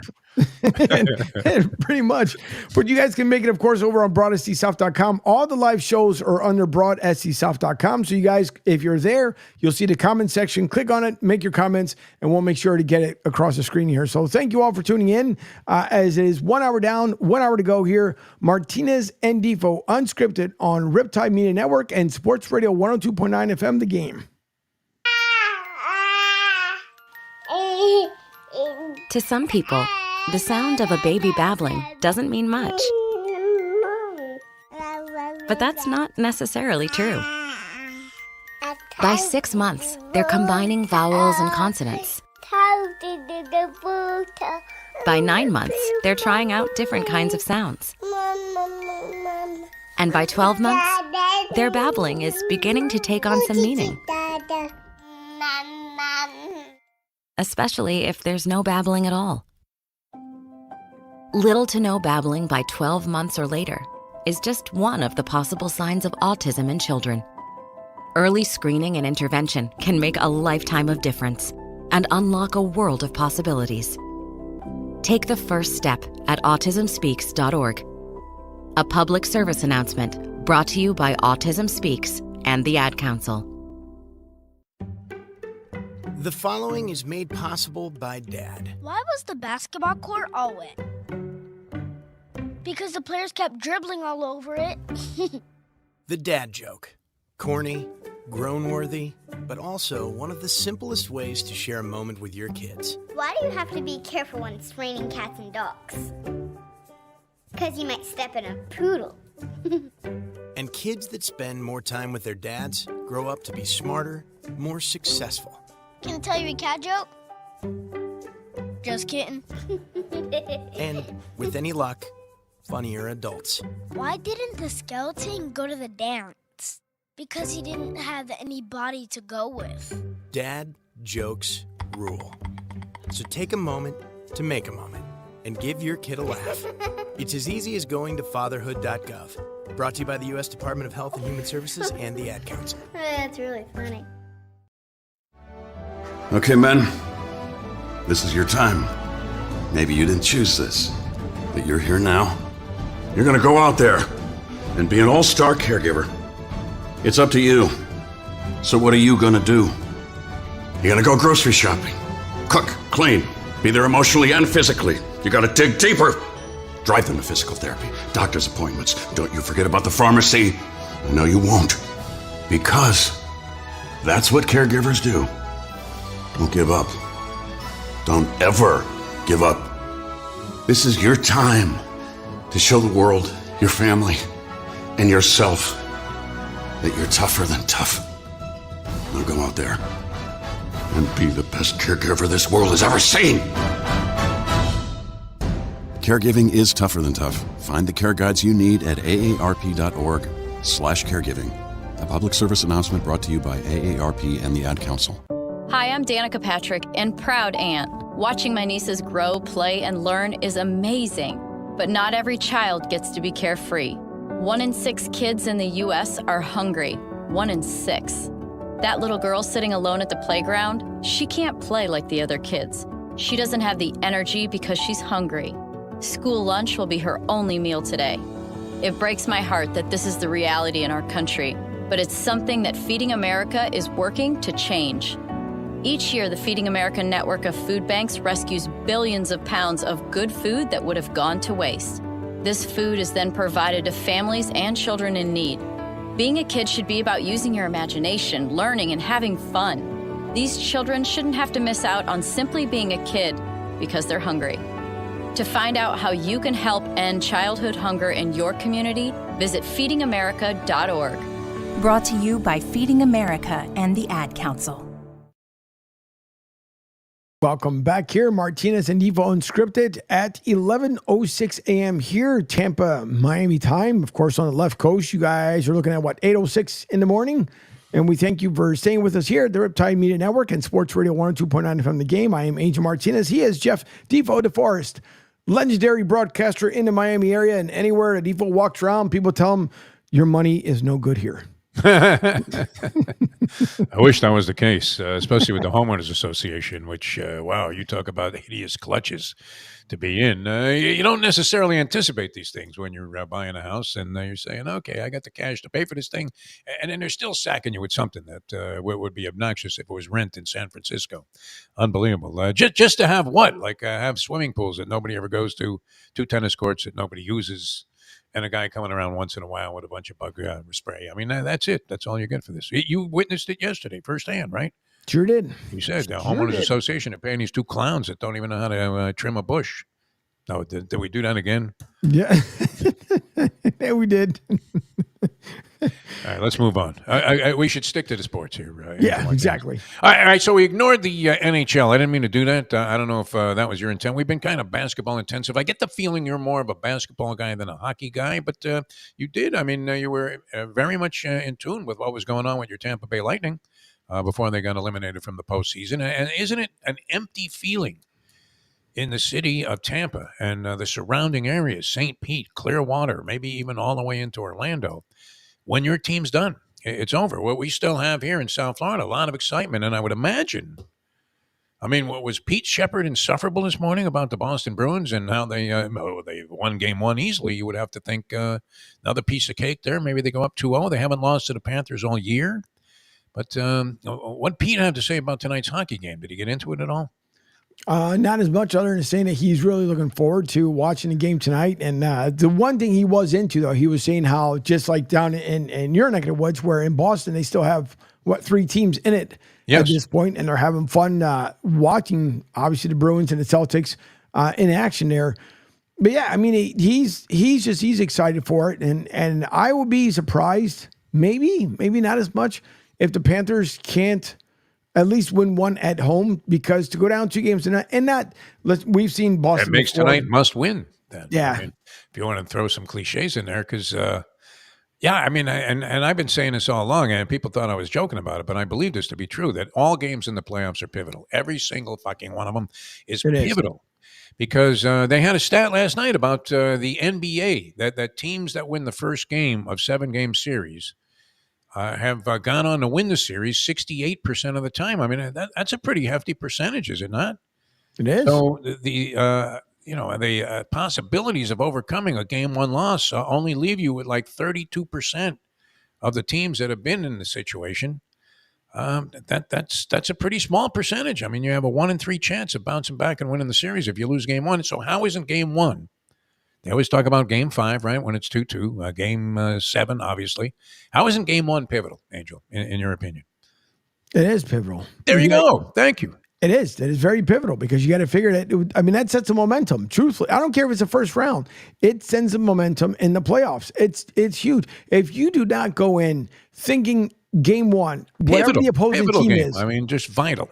Right. You have to look at it as the opposing team and just say game 1 leads to us moving on to the next series. We're not thinking about game 7. We're not thinking about game 4. It's game 1. That's how you set the tone. And then come game 2, if you don't win game 1, game 2 better have a higher precedent than what the game 1 did. Again. Yeah.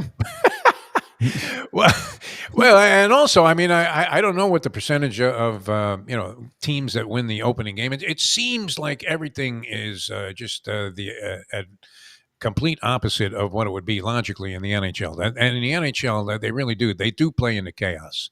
And so you can be a team like the Dallas Stars, lose the first couple at home to the Las Vegas Golden Knights, come back and win the series. And now they find themselves again in a 1-0 hole after losing to Colorado last night in overtime. And it's interesting. Are you familiar with the coach there? Dallas Stars coach now is a guy named Peter DeBoer, who was a coach here with the Florida Panthers. In fact, he has a pretty illustrious record of success most places he's been. Did he win a Stanley Cup with the Devils? Is that possible, Peter DeBoer? I should know that.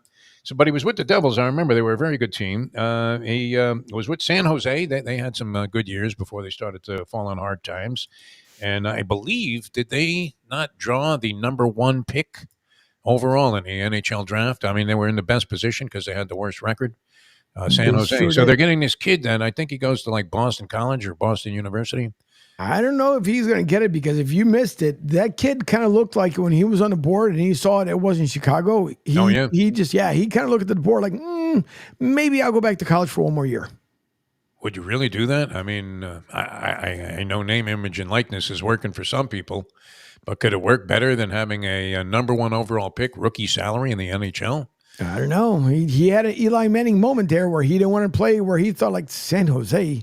San Jose would be a great place to play, wouldn't it? I mean, not would think exactly so. a hockey powerhouse. It's not like you're going to be criticized like you are. I mean, they've done well, actually, for, the overall life of the franchise. I want to say, for the most part, they've been a good team, including when DeBoer was there for a good portion of his tenure there. And, of course, he was with Las Vegas. And then now he's got the Dallas Stars. But didn't he look like some crooked accountant testifying at the Trump hush money trial after the game last night? He has like a weird look to him, Peter DeBoer. Very successful everywhere. And you love the fact that these guys are such journeymen. The coaches that have been successful in the National Hockey League. Lavalette from the Rangers, I didn't realize this. He set like some kind of record for coaches by... This is the 6th team that he's had in the Stanley Cup not finals, but in the Stanley Cup playoffs. Mm-hmm. 6 different teams this guy's been with. Our guy here, the French Joe Philbin, we called him at one time, Paul Maurice. He's also the losingest coach in NHL history. And we went out of our way and hired him, and it looked like this was a dog of a hire midway through last season. You were thinking, my God. Or his first year anyway, which was, 2 seasons back. You thought this guy was a complete putz, and he turns out to be great. I mean, great motivator. Everybody loves him. He's done remarkable things. They made the finals run last year before they broke down physically, and might have lost anyway. And then this year, they look good, but very tenuous. I mean, would you say, what kind of thin ice are you on, Angel Martinez, if you're in the NHL and you're playing the Boston Bruins and you lose the first 2 at home? I mean, this thing tonight should be pretty intense, no? It should be, because the Panthers right now show like every sign of momentum that they're making a straight run to the finals. And it looked like initially when the game started, like, okay, they look like they can win a Came out one. great. They were just rolling. I mean, They I were. loved it. Yeah. But then literally the ice started melting from under them, Yes. and starting going into the poodles of the water, or the puddles of the water for that matter. And they got it. It is a must win. No matter which way you look at it, it's a must win. By the way, Gaspon Guy says our Lightning might be out of it. We still have a badass team here in the ECHL, Florida Everblades, going for a 3-peat. Yeah, which is going to be good because they're playing Orlando. Are you doing a game in Spanish? You should be. No? I think Have you approached the hockey people with this idea, Angel Martinez? Possibly. Although I'm digging for everything there. I would own the middle of the state if I were you, which I believe that you are going to in short order. You are going to be like the most recognizable guy this side of Walt Disney himself in Orlando, Florida. It'd be nice. Bigger than Tiger Woods if he goes out there to play, some par 3 course with his son. Although he's down here now, right? He's more in that Jupiter area of Florida. I think he spends more time here than maybe bad memories of, Elin chasing him down the driveway there with that 9-iron. Yeah. When she got the call there and it was Rachel, you could tell on the other end of the phone going, who the fuck are you? I'm his wife, and who are you? Exactly. Where are you calling from? Yeah. That's a tough one, right? That's the tough question to answer. You'll find this. I hope it never happens to you, Angel Martinez, where you have to answer this question. But it can happen in even the most innocent of circumstances, where you're in a bar with the lovely Debbie, and you guys have been married a couple of years, very happily so. Maybe there's a little Angelito is sitting on your lap, and you're feeling very good about things. And then a woman walks by, and for a brief second, your eyes stray off to the left. And how is it that women, I mean, they see that right away? I mean, there's no pretending you were trying to find the server or something. I mean, she knows you were staring at this woman. And then she asks you the magic question. And it turns out it maybe was like one of your ex-girlfriends from years ago. And she asks you, and I mean, with a look that just has daggers attached to it or coming from it, and says, "Who's she?" Tough question to answer, no? Is that like the toughest question for a guy to answer? Who's she? Well, what explanation do you have?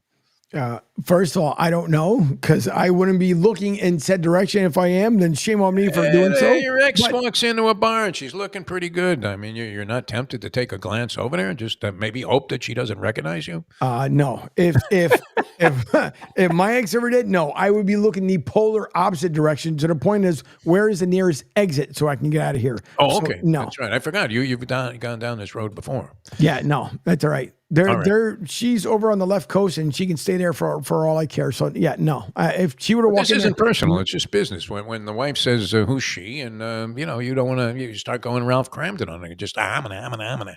no. But the good thing though, on the flip side of that is that the good thing is with Debbie and I, when we're down at the beach, Yeah. we always end up pointing people out because listen, everybody has eyes. Everybody knows this. But when we're on the beach, especially, we end up doing it because we'll both tease each other. Oh, get out of here. Yeah, You have a very liberal approach then. That's good.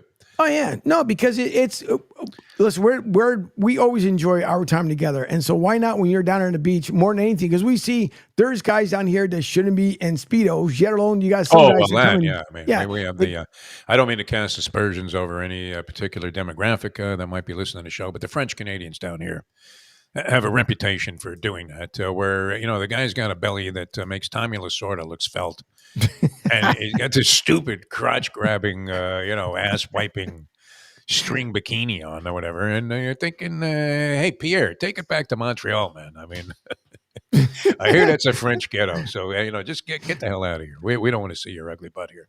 No, we've seen it. We've done the same thing too here, and then you've seen on the St. polar Pete, opposite- too. I mean, Clearwater Beach has a lot of that. A lot of cellulite. Oh, a ton. Yeah, a ton. We saw probably about two years ago what it was. Yeah. When you go to the Pier 66 there, or Pier 60, excuse me. 66 is up there in Fort Lauderdale, if I remember correctly. But 60 in Clearwater, there was either or side of the pier. Normally you have the men or women that end up doing the selfies to the point of it's like it is 150 not enough. But there was one person in particular where she was, I mean, it must have just been, the camera must have been to the point like, I think the memory is full. We got it. Wow. Yeah. Like it the was- Kardashians came out there and invaded the boardwalk or something. Yeah, if they were to come out, that would be another thing for me to look in the polar opposite way because and that was the other thing as well. By the way, before I get into that point with the Kardashians, the gas pump guy says if you're talking about coaches, you got to mention Cooper for the Lightning. No, Cooper's done a great job. I like Cooper. He seems like a very distinguished gentleman, doesn't he? Yep, he is. He But seems when it like a comes to- decent guy. I mean, comes out that when he says things, you're always thinking, wow, what a gentleman this guy is. Yeah, well, I mean, you look at the end of this season as well for the Lightning. I mean, there were some Lightning athletes that were banged up. They said it took them a while to finally get this new lineup corrected to where they needed to be. And no coach, in my opinion, is ever going to come out and say, yeah, you know what? We meant to lose. We should have lost. He didn't want to. Didn't their power play go flat? I mean, they were like very efficient on the power play. I'm trying to remember back to the details of that series because it did seem to be. I mean, they were in these games. It wasn't like they were getting crushed like a grape, and you thought they're not competitive. But they did seem to be a step behind. Yeah. The Florida Panthers. And what we're seeing, I mean, the power play percentages are playing such a significant role, and the ability to kill power plays. The Rangers have been dynamite on that. I think they had killed 21 out of 23, including maybe all of the ones that they've faced so far against Carolina in going up 2-0. So that's been an interesting aspect. I just love, I mean, the reason I brought up DeBoer is because the nomadic nature, I mean, of coaches in general, but it's particularly significant in the NHL where literally, I mean, think about this. This Lavalette guy has been, as I recall, every time you see him behind a bench, he's usually coaching a team deep into the postseason, whatever team he's been with. And now he's got the Rangers playing the best hockey in franchise history, and almost inconceivable because I'm not sure people saw that. And I keep thinking about, and he's out of the game now. I don't know. He might be a consultant, somewhere in the outer regions of Canada somewhere. Like maybe he's with the Saskatchewan Juniors or something. Guy had a coach down here named Gerard Gallant. Are you familiar with Gerard Gallant, who was his last gig was coaching the Rangers? They kicked him out of there. And this guy has been unceremoniously dumped by 3 teams, all of which, I mean, you're trying to figure out what kind of a prick is this guy that people let him go at the height when he's demonstrated just an incredible ability to succeed and put teams over the top. He had the Panthers playing good hockey, and they literally, Angel, the story was outrageous. I'm not sure if you saw this, where they threw him off like the team bus and left him in a snowdrift somewhere in, some like Red Deer, Canada, or some place where not even Sergeant Preston would venture into. I mean, the Iditarod wouldn't blow through this area, and they just left him there in a snowdrift. And you're thinking that's no way to treat a guy, right? That had success with your franchise. Then he goes to Las Vegas, takes an expansion team in its first year into the Stanley Cup Finals. So whatever he did after that, you would have to consider that, listen, this guy has like a 3-year free pass from here. I mean, and you were talking about this, how expansion teams get more than a fair shake in the NHL. That, it's surprising they could be that good. And what do? They send them to the Bunny Ranch and get them like, a cheap, a satisfaction run from some woman that just got hired there. And they send them out of town into the desert there with the signs. I mean, just unceremoniously dumped. And in the Rangers, the same thing. This guy can't even get a pastrami sandwich in New York. And he did a great job with the Rangers before. Well, maybe they did make the right move because they're sitting there undefeated so far in the postseason. Haven't won 6 straight. But anyway, that was kind of interesting last night because Colorado, I thought that there was a time there. I don't know what happened to them towards the end of the regular season. I can't say that I've followed it this closely, but they seemed like they were a favorite among many people to win the Stanley Cup, and then they became kind of a forgotten entity around the time the playoffs got underway, and here they are, 1-up on the Dallas Stars, winning on the road in overtime last night. That was good stuff. It was. I think I'm trying to remember who. Someone picked. It was the Avalanche, and again, it might be Joey that picked the Avalanche as a dark horse, and I think he also picked OKC. I'm trying to remember, but no, with the Avalanche, so 2 things. One was with the Lightning. Yes, they went flat when it came to the power play during the series, completely flat. They had some ugly stats, didn't they? Like, they're 0 for 14 now. I tell you what, they're really going to shake out of the slump here. Let's see if Kucherov can make a stand. But it's been, that also carried over too, though, Defoe, from last year. Last playoffs from last season, it was the same way too. They fell flat on the power play. And I think that's something that Cooper's been trying to work on with his team.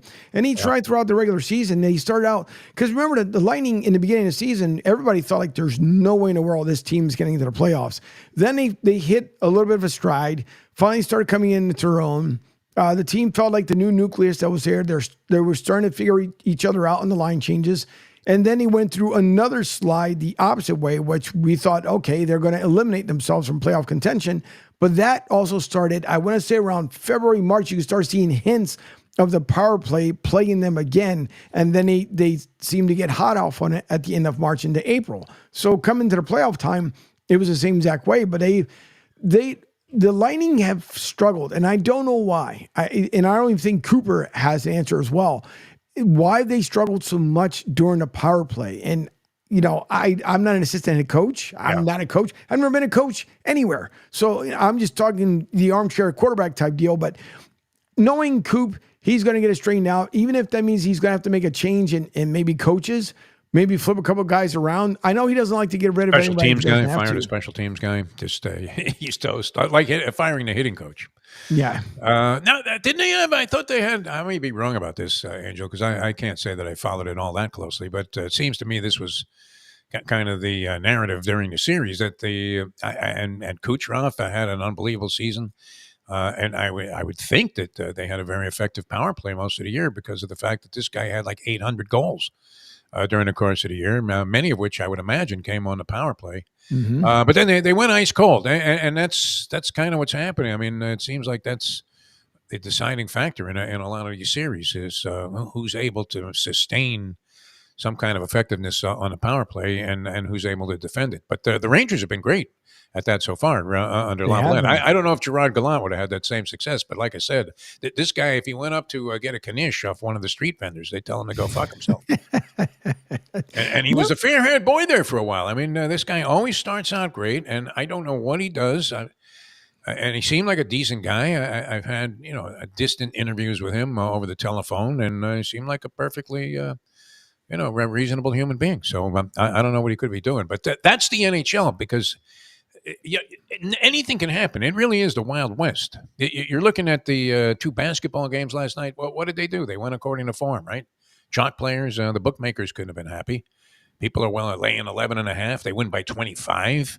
Yeah. The Boston Celtics, you're laying 3 and a hook with Oklahoma City. You're not sure what you're going to get from them yet because, like we were saying, this was a team that wasn't frequently on display. How many national television games do you think Oklahoma City was in by comparison to Golden State and the Los Angeles Lakers, or for that matter, the Boston Celtics? I think not many, if any. Yeah, I mean, they're still the marquee franchises in the NBA. Now, the Celtics at least justified it by playing great basketball all year. And how odd is that? I mean, that was a record they set. I'm not sure the exact number. It was like 20-something. Mm-hmm. It might have even been 25-point wins in the same season. That's like the Washington Generals used to lose by 25 every night to the Globetrotters. So you're beating teams by 25 fucking points every night. And I still haven't acknowledged that I think that they can win the title. So no wonder Pete Sheppard was gloating this morning after watching what happened last night, because it appears that this second round of the postseason will literally be, without Porzingis, no challenge for Boston. I think the one thing I said to Pete, and I don't know, maybe because the way Knicks fans have been reacting, but being at the Garden last night for the Celtics, I'm not even too sure what to call it. I think it's TD Bank Garden or TD Garden Center, I believe it is. Yeah, TD Garden might be. I don't know. There's no disgrace anymore. It used to be a thing. Like if you were a sportscaster, you had to know the name of the stadium, the general manager of the team, who was on the roster pretty much, what number they had, and even their medical history. But now, I mean, with stadiums, that they change names like every other year, it seems like. Yeah. I don't feel any shame. Like, it's not like you're going back and trying to figure out, hey, where do the Reds play? Do they play at Crosley Field? Is it Riverfront? Where the hell are they? No. Because what? Who knows what sponsor they have? Maybe, look, are the Dodgers not playing at like Crypto.com Dodger Stadium or something? Something like that. It's crazy. It is. It's sold to the highest you see bidder. Vin Scully choking over the words, well, here we are at Crypto.com Dodger Stadium. Pull up a chair and stay a while. No, the Vin man would have, tried to find a way around that contractually, having to mention that every time he mentioned the stadium. Yeah. Well, it's like the White Sox when it was Comiskey Park, and now what is it? Something like Bank in it? I would have no idea. White Sox, name of their stadium. No idea. Comiskey was like legendary. Yeah. And then Debbie still calls it Comiskey to this day. Yeah. She doesn't. It's guaranteed bank, something like that. Guaranteed something rate. Guaranteed rate. Some bank crap that'll or be other. bankrupt themselves in the next 2 years. Yeah. Well, if you look at when the Ravens first came on, when they opened up the new venue, it was PSNet Stadium, not literally, but it was like PSNI.net Stadium or some crazy nonsense, and it was some IT firm that first started off, and they put I think they bought it for like $10 million for naming rights, something like that. Only come to find out they went belly up, and then since then it's been M&T Bank Stadium. I think, and I don't know why we can't as fans and just people in general, why can't we have a say so? Because we thought in Philly that Veterans Stadium was going to stay either at the new Eagle Stadium or with the new Phillies venue. And that was not the case, because I remember when Lincoln Financial Field first opened up, everybody was like, well, Lincoln Financial, what the hell is Lincoln Financial Field? And then you find out there's some investment firm and whatever the case may be. But now you've gotten used to it, so now you call it the Link. Now, of course, I think they're close to coming up on because I think they did it for 10 years or whatever it was. And then if something else comes in, because you gotten so used to calling the Link, then it's going to be like, whatever, buyhere.com stadium or some nonsense. And I don't know. Why can't we just keep the venues the way they were? If you want to name something, okay, name the inside seats, whatever. Oh, you're in section, booking.com. And you're advocating tradition over monetary greed. Are you kidding me? I know. Come on, what world are you living in now? I mean, we may as well go back to the 50s and 60s when people had values and respected each other.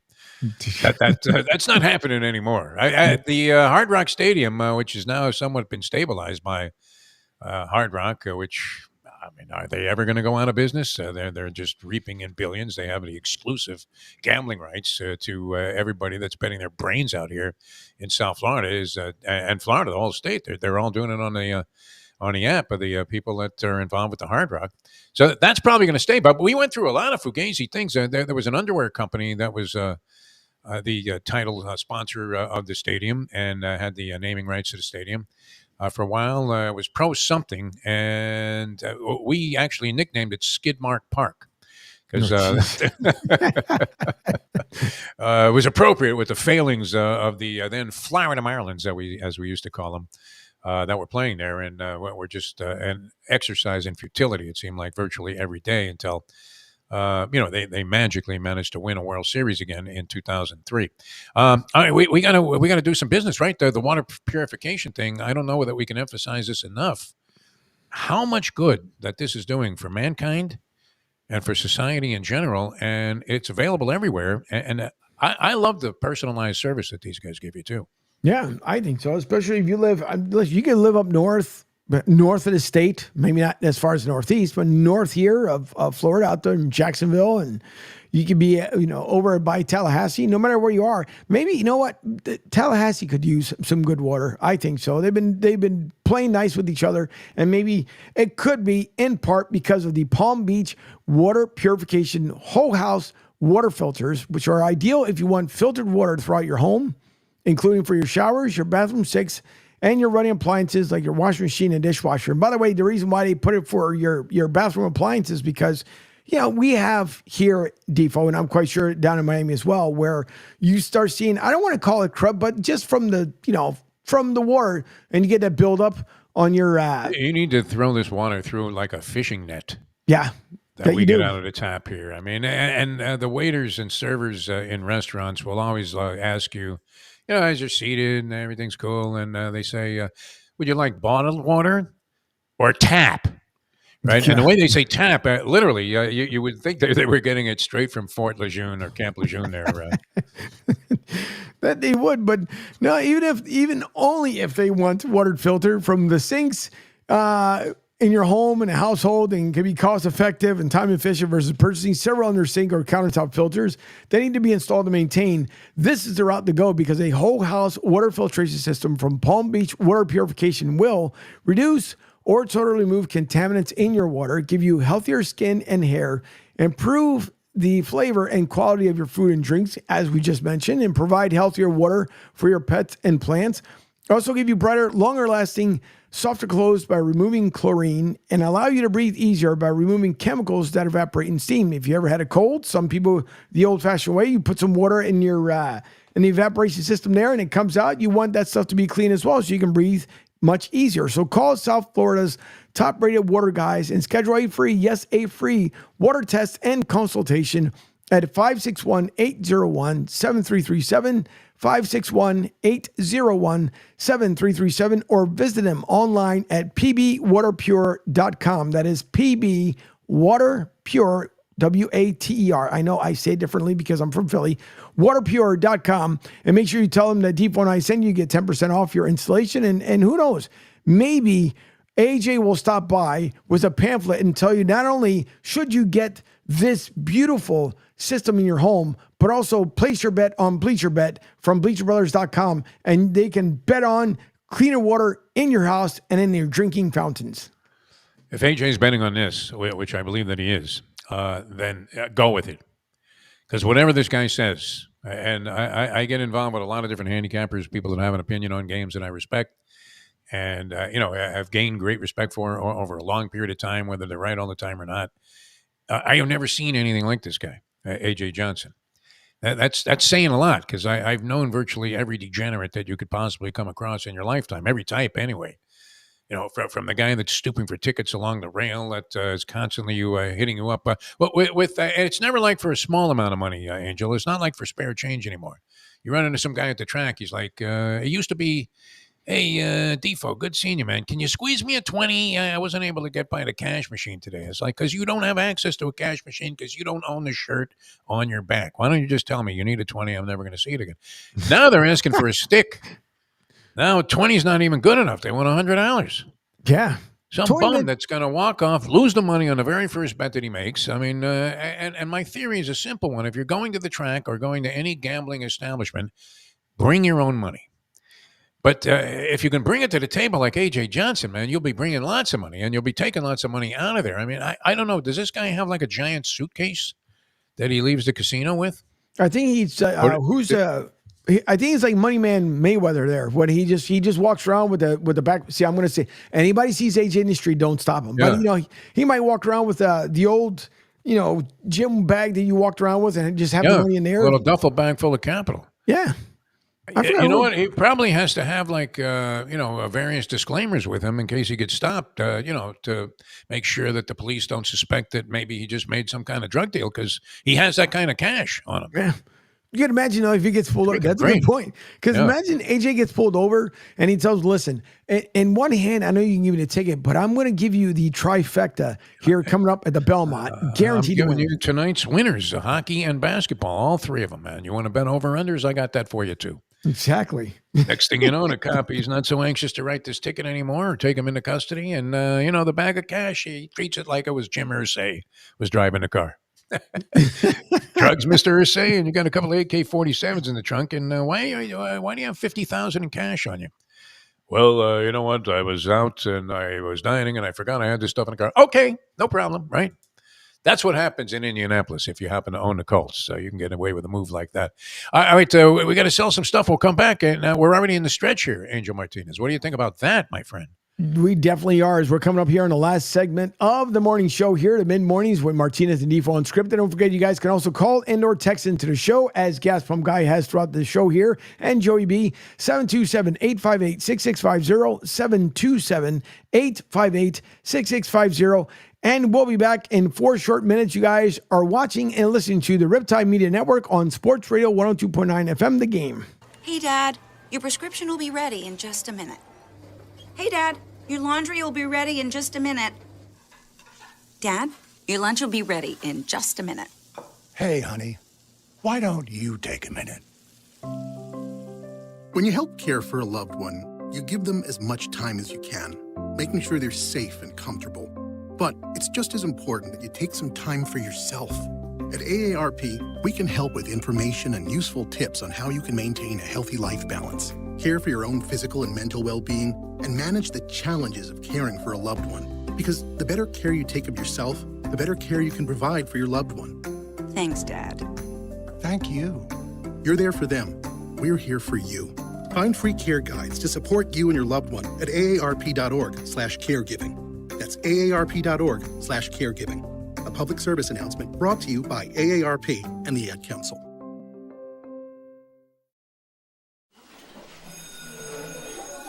All right, class. Let's hear what everyone did this weekend. Jill? Well, I raised my older sister to a big oak tree. It was at least 100 years old. My mom said I must have set a record or something. And then we went down by a stream and perched up on this huge rock and saw all of these little minnows swimming around way below us. And then I rescued my little brother from an evil slug king who was guarding him in the bush fortress. And my sister and I brought him back to our super twig fort for safety. And then we all laid out and told stories until it got dark. And the Big Dipper led us all the way home. Awesome. Where were you, Jill? Yeah. We went to the forest. It's not that far away. Anyone want to come this weekend? Ask your parents to take you and your friends to the forest this week and find the fun, adventurous you. It's closer than you think. Check out discovertheforest.org. Brought to you by the U.S. Forest Service and the Ad Council. Okay, men. This is your time. Maybe you didn't choose this, but you're here now. You're gonna go out there and be an all-star caregiver. It's up to you. So what are you gonna do? You're gonna go grocery shopping. Cook, clean, be there emotionally and physically. You gotta dig deeper. Drive them to physical therapy, doctor's appointments. Don't you forget about the pharmacy. I know you won't. Because that's what caregivers do. Don't give up. Don't ever give up. This is your time to show the world, your family, and yourself that you're tougher than tough. Now go out there and be the best caregiver this world has ever seen. Caregiving is tougher than tough. Find the care guides you need at aarp.org/caregiving. A public service announcement brought to you by AARP and the Ad Council. Hi, I'm Danica Patrick and proud aunt. Watching my nieces grow, play, and learn is amazing. But not every child gets to be carefree. 1 in 6 kids in the U.S. are hungry. 1 in 6. That little girl sitting alone at the playground, she can't play like the other kids. She doesn't have the energy because she's hungry. School lunch will be her only meal today. It breaks my heart that this is the reality in our country, but it's something that Feeding America is working to change.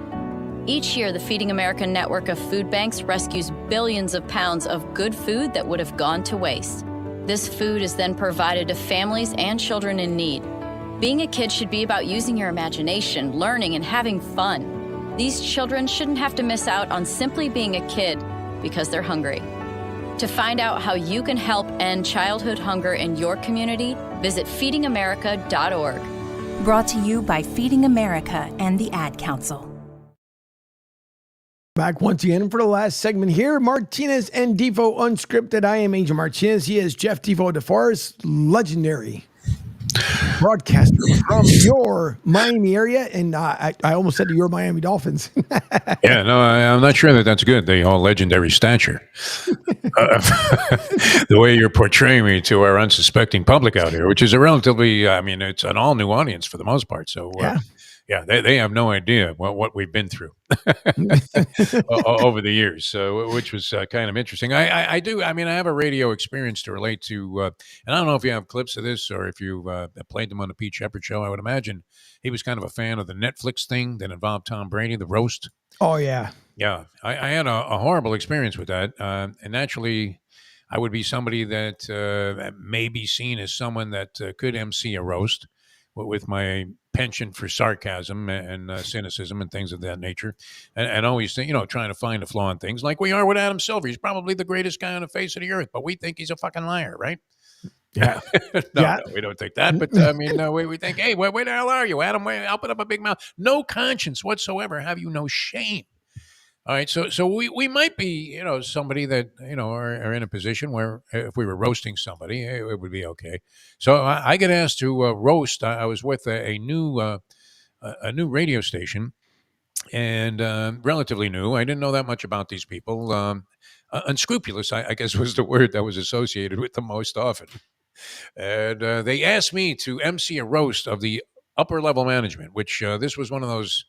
This was, back in the day when it was possible for a guy, like an individual, to own a couple of radio stations instead of some corporation, right? So this guy, his name was Jim Hilliard, and he had a thing called James Crystal Radio. He owned a few radio stations, a couple in Miami, none of which were of any great significance, and, someplace in El Paso, Texas, outside where, you're in a little shack while you're doing a broadcast. I don't know. What's the weirdest place you've ever done a broadcast from? That was actually a station facility. I think you've had a pretty smooth ride, Angel Martinez, where you weren't in what looked to be completely dysfunctional places and were better equipped to install like a portisan in there than a radio station. Yeah. No, I don't think as of yet, if I remember, not somewhere really bad, but the one place that we usually do some shows from at Tampa Joe's in Tampa, Florida, they love the place, but inside you can't be in there because of the indoor PA system is so overpowering. It's like you're at the Orlando Magic game. So if you're outside, it's great, unless it's, as hot and humid as it normally is when Eagle season starts. But then you have to deal with either the storms and of course, you're relying upon Wi-Fi, because to run an Ethernet cable to where you need to be, it's almost like 600 feet looped around the building in order to get to where you need to be. And that's tough. The secretary has to hold the little plug in the wall to make sure it stays in there while you're on the air. Yeah, no, that's rough. This place, the facility looked like it had been put together by MacGyver. And then on top of that, when I walked in for the first day, there was this big orange sticker on the front door. Oh, jeez. Because they were about to be evicted from the building. Oh, but they talked a big game, so that there were many things that you could have poked fun at if you were going to roast these guys, and I barely knew them, and they told me to get up there as the master of ceremonies, and the guy that put me up to it said, just unload, man. They think you're the funniest fuck on the planet, and they can't wait to hear what you have to say about them. So I start doing this stuff, and I'm looking, and this is weird because in radio you don't really see the audience. You can kind of, I don't know, you develop a sense there where you almost think that you can feel them a little bit. I don't know. Does Pete Sheppard, he can kind of feel it, right? These guys that are veterans in the business here. But yeah, I mean, when you're looking at somebody and they're just looking at you like they want to kill you, like it was Will Smith eyeballing Chris Rock as he was about to make a joke that Will didn't find particularly flattering about his wife, who was sitting right next to him and saying, "You better protect me here." And so the guy goes up on the stage, he throws like a right hand, like he was Roberto Duran, right in the face of Chris Rock, lands it pretty cleanly. I mean, even the Russian judge was going to give him points on this one. And, and that was all because it was sort of a semi-roast environment where the host is being asked to crack some jokes about people. But this Tom Brady thing, it got, I don't know. I mean, I didn't get the chance to see it. I've seen a few clips from it, but it seems like everybody is pissed. Like all of the women that were associated, in any way with Tom Brady, including like Aaron Hernandez's former fiance. They're all pissed about what was being said, and Giselle, not the least of which, is supposedly livid about some of the comments that were made at this Tom Brady roast. And even Brady supposedly intimated that he thought some of the stuff was in poor taste. I don't know. Did you catch any of this stuff, Angel Martinez? Because I kind of dig a guy that's willing to subject himself to this sort of thing. No? And if you're going to tell the people not to hold back, you can't ask them to hold back.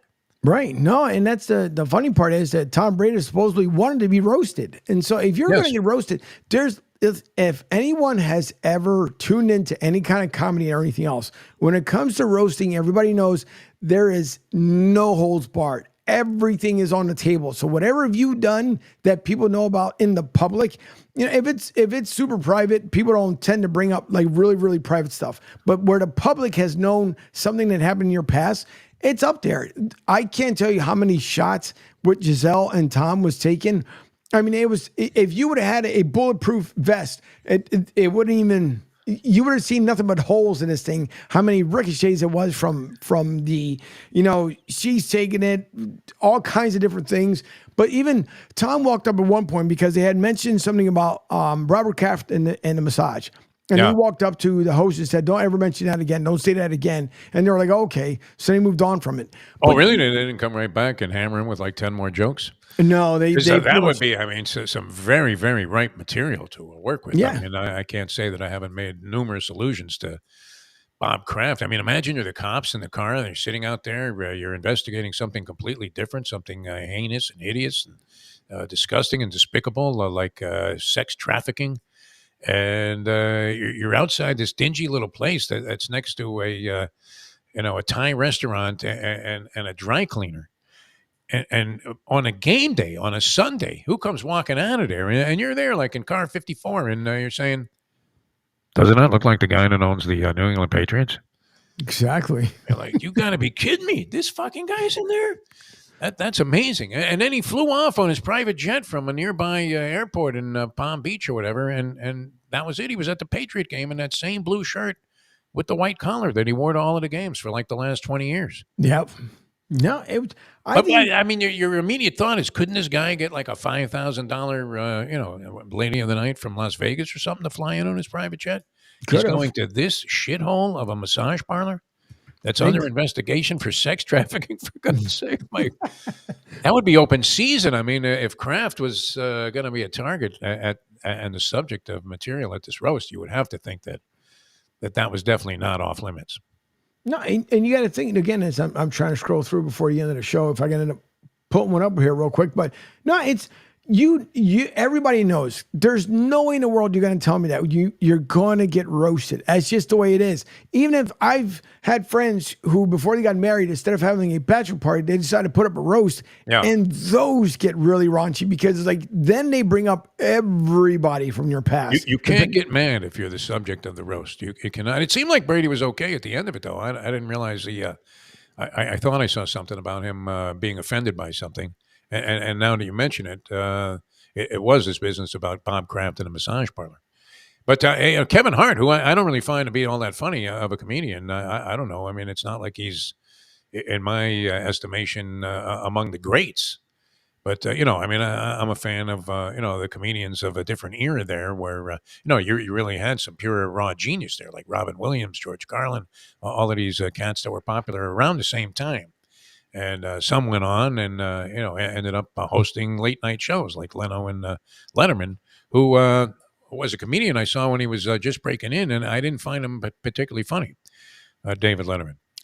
You would have on any given night some of the the best that ever did it, standing up on a stage in front of four drunks in the middle of North Hollywood, California, going, "Who is this guy? Get him off the stage!" And it's Andy Kaufman or some guy that went on to be legendary.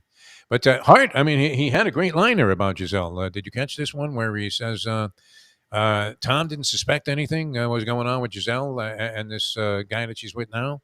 She's taking karate lessons 8 times a day, and she's still a white belt. Yeah. Yep. There's the other thing about how he lost his whole family, for the chance to go 8-9 with the Buccaneers. Yeah. He said you had one decision, Tom, to make. One decision. Either get divorced or move on and stay with the team. And he chose the latter, which is to go 8-9 and get divorced and stuff. But it was relentless. Nikki Glaser, which I can't even play that if I wanted to without us getting any kind of remotely ways of getting canceled. But she had the best liners throughout her. And I think she was on, it felt like 10 minutes. It might've been shorter, but Nikki Glaser was on fire that evening and she did a great job. Gronk was pretty good. Matter of fact, didn't she have the line about Gronk, where she was talking about how Tom got ripped off on the crypto?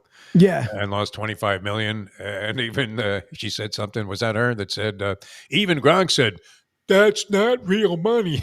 Yeah. She had a one. I got to look it up. Hopefully I'll get it for tomorrow because I'll have to beep out some of the stuff. I'm going to have to watch this thing. I do have Netflix. So it was good. No, Nikki Glaser did it. She did an amazing job. She really did an amazing job with what she had. And even most of the comedians were telling her that it was the best ones that she's ever done as far as roasting. Yeah, but it was because when Gronk said something about the money, he goes, even I knew that was bad, but he wasn't up on stage; she was on the side, and she did the whole Gronk thing with the arms, like me too. No, that's not good money. She did it. It was incredible. If you guys have not watched it, watch it. It's about 3 hours long, but it doesn't even feel like it. All right, so Brady took it all well, except for this one crank about Bobby Kraft. He didn't want to expose him for what seems to be one of the most preposterous things that was, you talk about getting glossed over by the National Football League. Yeah. The guy's walking into a place, supporting a place financially that is involved supposedly in some kind of sex trafficking scheme that's going on. I mean, and at the very least is a little bit undignified for the owner of the New England Patriots to be patronizing this particular joint. Like he couldn't find a massage somewhere else. They don't have a masseuse that treats the people in the Patriots locker room. Hell, you can walk into like the jockey's room somewhere at any track and get yourself a massage. But this obviously was being done out of another intention by Mr. Kraft, who you would think, wasn't he just with, I remember the body wasn't even cold on his beloved ex-wife, which I believe that there was some sincerity there. Right? Wasn't that kind of a nice story when it was going around with Bob Kraft and, he loved his wife and she was involved in everything he was doing. And, she helped broker a piece of striking players and management at one point in time. And then she checked out and within minutes, he was with some babe that was like half his age, maybe even less. Yeah. No, Kraft. he was. So, it's hard to find him credible when it comes to the whole notion that he was so shaken up. I don't mean to doubt his sincerity about this, but let's face it. This was a low. This was an all-time low. This was the food critic for the Tampa Bay Tribune walking out of a McDonald's with a Big Mac. Yeah. No, it's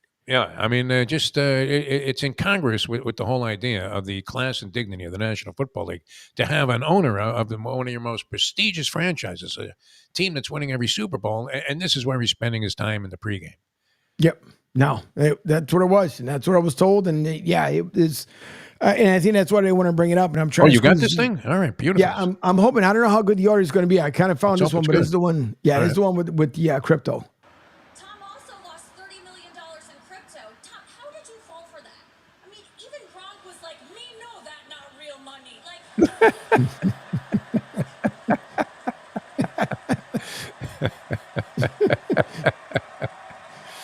They're on the floor laughing. Yeah, that's your girl. That's the one you were talking about. Yeah, it's Nikki Glaser. She Yeah, she did was such good. an amazing job. It was just, and everybody must have laughed for about a good maybe 20, 30 seconds because that was actually really good to the point where Gronk was like, yeah, she's not lying.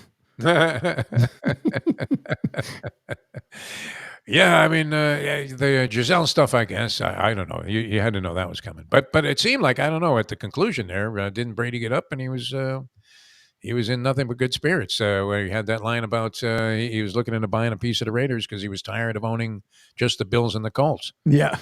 And he made a couple good jokes in there too about them. And even Peyton, who came up just before he went up, did a good job. So yeah, no, he was in good spirits. No matter what, at the very end, he knew what was coming. And I mean, you could tell a couple times he was uncomfortable, but that's the whole idea of a roast. You're supposed to feel uncomfortable. If you know the things were scripted, they're about to be said about you, then it's not a roast. How does a guy that played 20 years in the National Football League at the quarterback position, where no matter how good your offensive line is, there are going to be numerous occasions where you get crushed like a grape? How does a guy at 40-something look that good? I mean, you would think he would look more like Joe Kapp or Sonny Jurgensen after his career. Just a beaten man, a guy that just had the shit beaten out of him. And, I don't know that he needs to worry about Giselle running off with the jiu-jitsu guy. Because, I don't know what level of envy he would have about that relationship, but it seems to me, and this is not quite like my man crush on Pat Riley, but that Tom Brady is in a pretty good position to, live a very, very. How can he look that good coming out of 20 years in the NFL, Angel Martinez? How is it possible? Well, there was a bunch of jokes last night or on Sunday night talking about his plastic surgery. What is he shooting? My God. Yeah, well, Edelman said it because of the fake hair being implanted into his head, and then the plastic surgery is the reason why he looks like the way he does. But supposedly this new crazy diet thing that he has that's selling like gangbusters, that's what's helped him to look better than when he did when he first entered a draft. Yeah, so he looks like a schlep coming in there. He had this gut and a little white pasty belly. Incredible. Look at this guy now. Yeah, amazing. All right, that's it, man. We used up the clock here. Sure got a timeout or somewhere. What are we, Tom Thibodeau here? Just let him play. Let him run. The officials will bail us out. We don't have to worry. We'll see what happens with that tonight. 5 points. The Knicks laying 5 points in this game against the Pacers. And I'm going to ask you to make a choice here, Angel, just so we can track this tomorrow and see if maybe you don't have the same kind of instincts as an A.J. Johnson and you just haven't really acknowledged him yet. AJ I'll acknowledge for sure because of how good he's doing, but no, I'm still going with the Pacers. I'm not going to go to the Knicks. Okay, to cover the 5 point spread, we'll give you the 5. Yeah. All right, that's your pick. Yep. I'm gonna back you up on it. I think there'll be some beginner's luck element involved, and your astute knowledge of the NBA probably does come into play. Why can't they play them closely again? It's interesting. The Knicks just don't overwhelm me as being a powerhouse. I know we got to run, man. Don't let the time run through the hourglass there, my friend. Yep, no problem. Thank you guys for White Noise is coming up right behind us here on the Riptide Media Network. Don't forget Coach Gene later on, 4 to 6 p.m. Bleacher Brothers from 6 to 9. And then we all started back again with Pete Sheppard in the morning from 7 to 10 a.m. Thank you, Defo. Thank you for everyone who tuning in. And for those who send your messages, we appreciate it. We'll be back here tomorrow at 7 a.m. And of course, Defo and I from 10 to 12 with Martinez and Defo Unscripted. Enjoy the rest of your day, and we will see you all tomorrow.